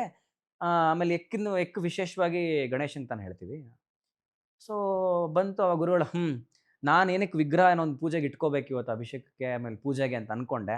ಪ್ಲಾನ್ ಆಲ್ರೆಡಿ ರೆಡಿ ಇತ್ತು, ಬಂದಿದೆಯಲ್ಲ, ಕರೆಕ್ಟ್ ದಿನನೇ ಬಂತಲ್ಲ ಅಂತ ಅಂದ್ರು. ಏನಂತ ಕೇಳಿದ್ರೆ ಆಮೇಲೆ ಕೋಮಲಾ ಮೇಡಮ್ ಹೇಳಿದ್ರು, ಲಾಂಗ್ ಬ್ಯಾಕ್ ಇವ್ರ ಮನೆ ಮುಂದೆ ಎಕ್ಕದ ಮರ ಇತ್ತು, ಆಯ್ತಾ. ಅದೊಂದು ಗಿಡ ರೂಪದಲ್ಲೇ ಇರೋಗ್ಲೇನೆ ಅವಾಗ ಗುರುಗಳು ಹೇಳಿದ್ರಂತೆ, ಬುಡದಲ್ಲಿ ಗಣೇಶ ಇದ್ದಾನೆ ಕಣೆ, ಈ ಮರದ ಬುಡದಲ್ಲಿ ಗಣೇಶ ಇದ್ದಾನೆ ಅಂತ ಹೇಳೋಗಿದ್ರಂತೆ. ಇವ್ರು ನಿಷ್ಠೆಯಿಂದ ಅದಕ್ಕೆ ಹಾಲು ನೀರು ಹಾಕೊಂಡು ಪೂಜೆ ಮಾಡೋಂಥ ದಿನ ಪ್ರಕ್ರಿಯೆ ನಡೀತಿತ್ತು. ಇವ್ರ ಮನೆ ಏನೋ ಎಕ್ಸ್ಟೆಂಡ್ ಮಾಡೋ ಅಂಥದ್ದು ಏನೋ ಪ್ರಸಂಗ ಬಂದಾಗ, ಆ ಹೊರಗಡೆ ಜಾಗ ಏನಿದೆ ಅದನ್ನ ಎತ್ತಬೇಕು, ಗ್ರಾನೈಟ್ ಹಾಕ್ಬೇಕು, ನಾವು ಮಾಡಬೇಕು ಅಂದಾಗ ಅದು ತೆಗಿಬೇಕಾದ್ರೆ ಮರಕ್ಕೆ ಎಟ್ಟು ಬಿದ್ಬಿಟ್ಟು ಮರ ಹೋಯ್ತು. ಆಗ ನೋಡಿದಾಗ ನೀಟಾಗಿ ಅದಕ್ಕೆ ತೆಗಿಬೇಕಲ್ಲ ಹೊರಗಡೆ ಅಂತೆಲ್ಲ ಮಾಡಿ ತೆಗೆದಾಗ ಆ ಮಣ್ಣು ಸಮೇತ ತಂದಿದ್ದವ್ರು ಹಂಗೇನೆ.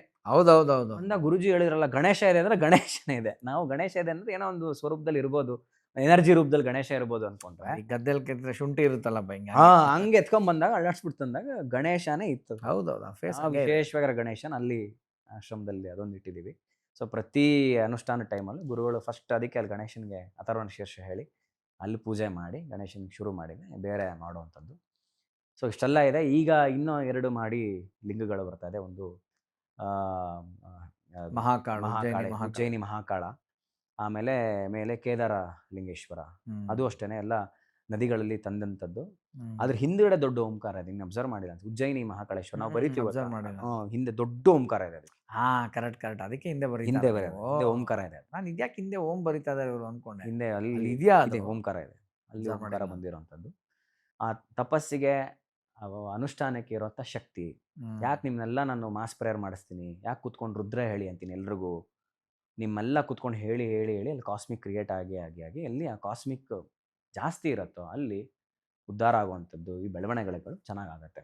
ಹ್ಮ್. ಯಾವುದೋ ಒಂದು ಊರು ಹಾಳಾಗೋದ್ರೆ ಯಾಕೆ ಶಿವ ಮಂದಿರನ ಸ್ಥಾಪನೆ ಮಾಡಿ ಅಂತಾರೆ, ಹ್ಮ್. ಯಾಕೆ ರುದ್ರಾಭಿಷೇಕ ರುದ್ರ ಹೋಮಗಳೆಲ್ಲ ಯಾಕೆ ಮಾಡಿಸ್ತಾರೆ ಅಂತಂದರೆ ವೃದ್ಧಿ ಆಗತ್ತೆ, ಆ ಊರು ಏಳಿಗೆ ಆಗತ್ತೆ. ಯಾಕಂದ್ರೆ ಕಾಸ್ಮಿಕ್ಕೆ ನಿಮ್ಮನ್ನು ಬೆಳೆಸೋವಂಥದ್ದು, ಉದ್ಧಾರ ಮಾಡೋವಂಥದ್ದಕ್ಕೆ ಕಾಸ್ಮಿಕ್ ಬೇಕು. ಹಾಗಾಗಿ ಮಾಡಿಕೊಟ್ಟಿದ್ದಾರೆ.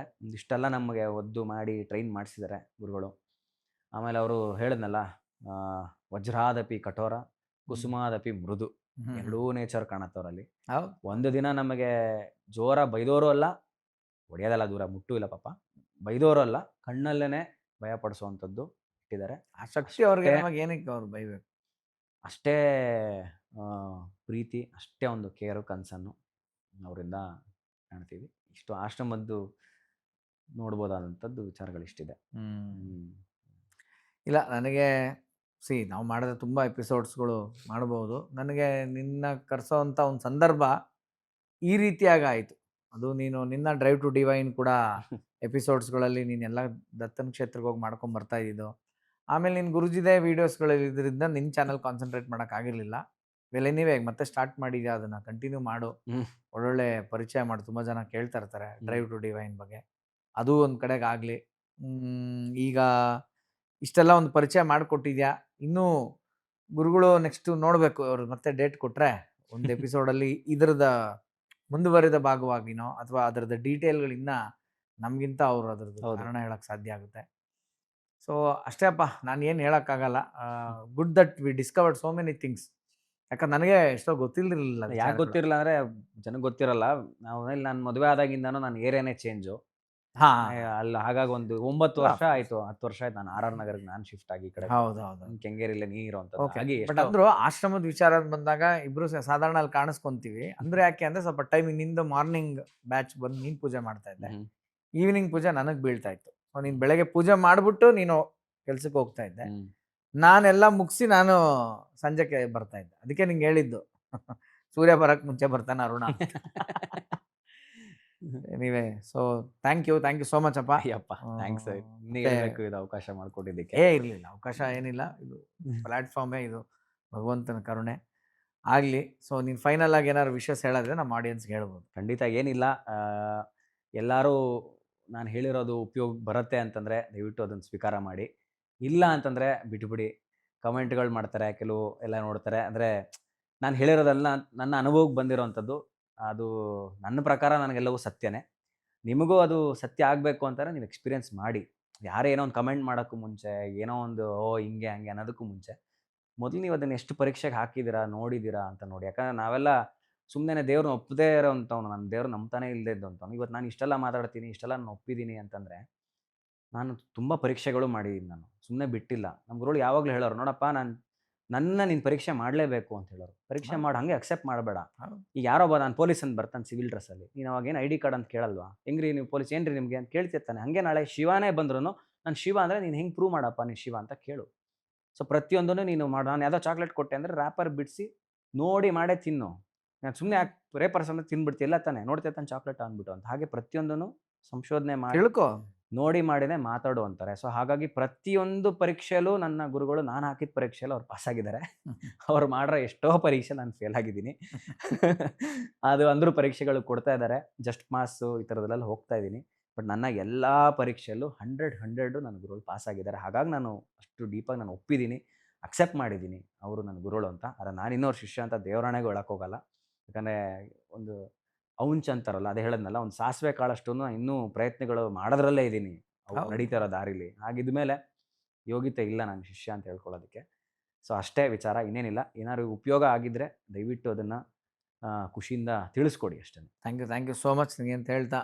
ಸೊ ಏನೇ ಒಂದು ರಕ್ತ ಸಂಬಂಧವಿರ್ಬೋದು ಅಥವಾ ಒಡ ಹುಟ್ಟಿದವರು ಅಂತೆಲ್ಲ ಸಾವಿರ ಏನಾರು ಹೇಳ್ಬೋದು. ಆದರೂ ಭಕ್ತಿ ಅಂತ ಬಂದಾಗ ಅಥವಾ ಒಂದು ಆಧ್ಯಾತ್ಮ ವಿಚಾರ ಅಂತ ಬಂದಾಗ ಎಲ್ಲರೂ ಇಂಡಿವಿಜುವಲ್ ಕಣೋ ಅನ್ನೋದು ಒಂದು ನಮ್ಗೆ ಹೇಳಿದ್ದಾರೆ. ಯಾರೇ ಇರಲಪ್ಪ ನಿನ್ನ ಜೊತೆ, ಯಾರಿರಲಿ, ಗುಂಡಿ ಒಳಗೆ ಯಾರು ಹೋಗೋದು, ನೀನೊಬ್ಬನೇ ಹೋಗೋದು ಅಲ್ವಾ? ಅದೊಂದು ವಿಚಾರ ಹೇಳಿದ್ರು. ಯಾವತ್ತು ನಿನ್ನ ಜೊತೆ ಇರೋರನ್ನ ನೋಡೋದಲ್ಲ, ನೀನೆಲ್ಲ ಬಿಟ್ಟ ಮೇಲೆ ನಿನ್ನ ಜೊತೆ ಒಬ್ಬ ಬರ್ತಾನಲ್ಲ, ಹೌದು, ಅವನ ಲೆಕ್ಕನಪ್ಪ, ಅವನಿಗೆ ಸ್ವಲ್ಪ ಟೈಮ್ ಜಾಸ್ತಿ ಕೊಡಿ ಅಂತ ಒಂದು ಹೇಳಿದ್ರು. ಆಮೇಲೆ ಎಲ್ಲ ರಕ್ತ ಸಂಬಂಧವನ್ನು ವಿವೇಕದಿಂದ ನೋಡೋನು ವಿರಕ್ತಿ ಅಂತ ಹೇಳಿದ್ರು. ವಿರಕ್ತಿ ಒಂದು ವರ್ಡ್ ಇದೆ. ಎಲ್ಲ ರಕ್ತ ಸಂಬಂಧಗಳನ್ನು ವಿವೇಕದಿಂದ ನೋಡೋನು ವಿರಕ್ತಿ ಅಂತ. ಸೊ ಆ ಮಾರ್ಗದಲ್ಲಿ ನಾವಿದ್ದೀವಿ. ಭಗವಂತ ಇನ್ನೂ ನಮಗದು ಆ ಬುದ್ಧಿ ಕೊಡಲಿ, ಸ್ಥಿರವಾಗಿಡಲಿ, ನಮಗೆ ಭಾವಶುದ್ಧಿ ಕೊಡಲಿ ಅಂತ ಈ ಸಂದರ್ಭದಲ್ಲಿ ಕೇಳ್ಕೊಳ್ತಾ ನಿಮಗೂ ಧನ್ಯವಾದ ಸಲ್ಲಿಸ್ತಾ ಮತ್ತು ನಿನಗೂ ಥ್ಯಾಂಕ್ಸ್ ಅಂತ ಹೇಳ್ತಾ ಅರುಣ. ಇವತ್ತಿನ ಈ ಸಂಚಿಕೆ ನಿಮ್ಗೆ ಇಷ್ಟ ಆಗಿದ್ದರೆ ಇದನ್ನು ಲೈಕ್ ಮಾಡಿ, ತುಂಬ ಇಷ್ಟ ಆಗಿದ್ದರೆ ಚಾನಲ್ನೇ ಸಬ್ಸ್ಕ್ರೈಬ್ ಮಾಡಿ, ಮತ್ತು ಈ ಮಾಹಿತಿ ನಿಮ್ಮ ಥರನೇ ಇನ್ನೊಬ್ಬ ಸ್ನೇಹಿತನಿಗೆ ಉಪಯುಕ್ತ ಅಂತ ನಿಮ್ಗೆ ಅನ್ನಿಸ್ತು ಅಂದರೆ ಅವ್ರಿಗೆ ಶೇರ್ ಮಾಡಿ ಅಂತ ಹೇಳ್ತಾ ಇವತ್ತಿನ ಸಂಚಿಕೆಯನ್ನು ಮುಗಿಸ್ತಾ ಇದ್ದೀನಿ. ಶ್ರೀ ಕೃಷ್ಣಾರ್ಪಣಮಸ್ತು. ಈ ಕಾರ್ಯಕ್ರಮದ ಪ್ರಾಯೋಜಕರು ಮೈಸೂರು ಸ್ಯಾಂಡಲ್ ಸೋಪ್, ಶ್ರೀಗಂಧದ ತವರು ಮನೆಯಿಂದ.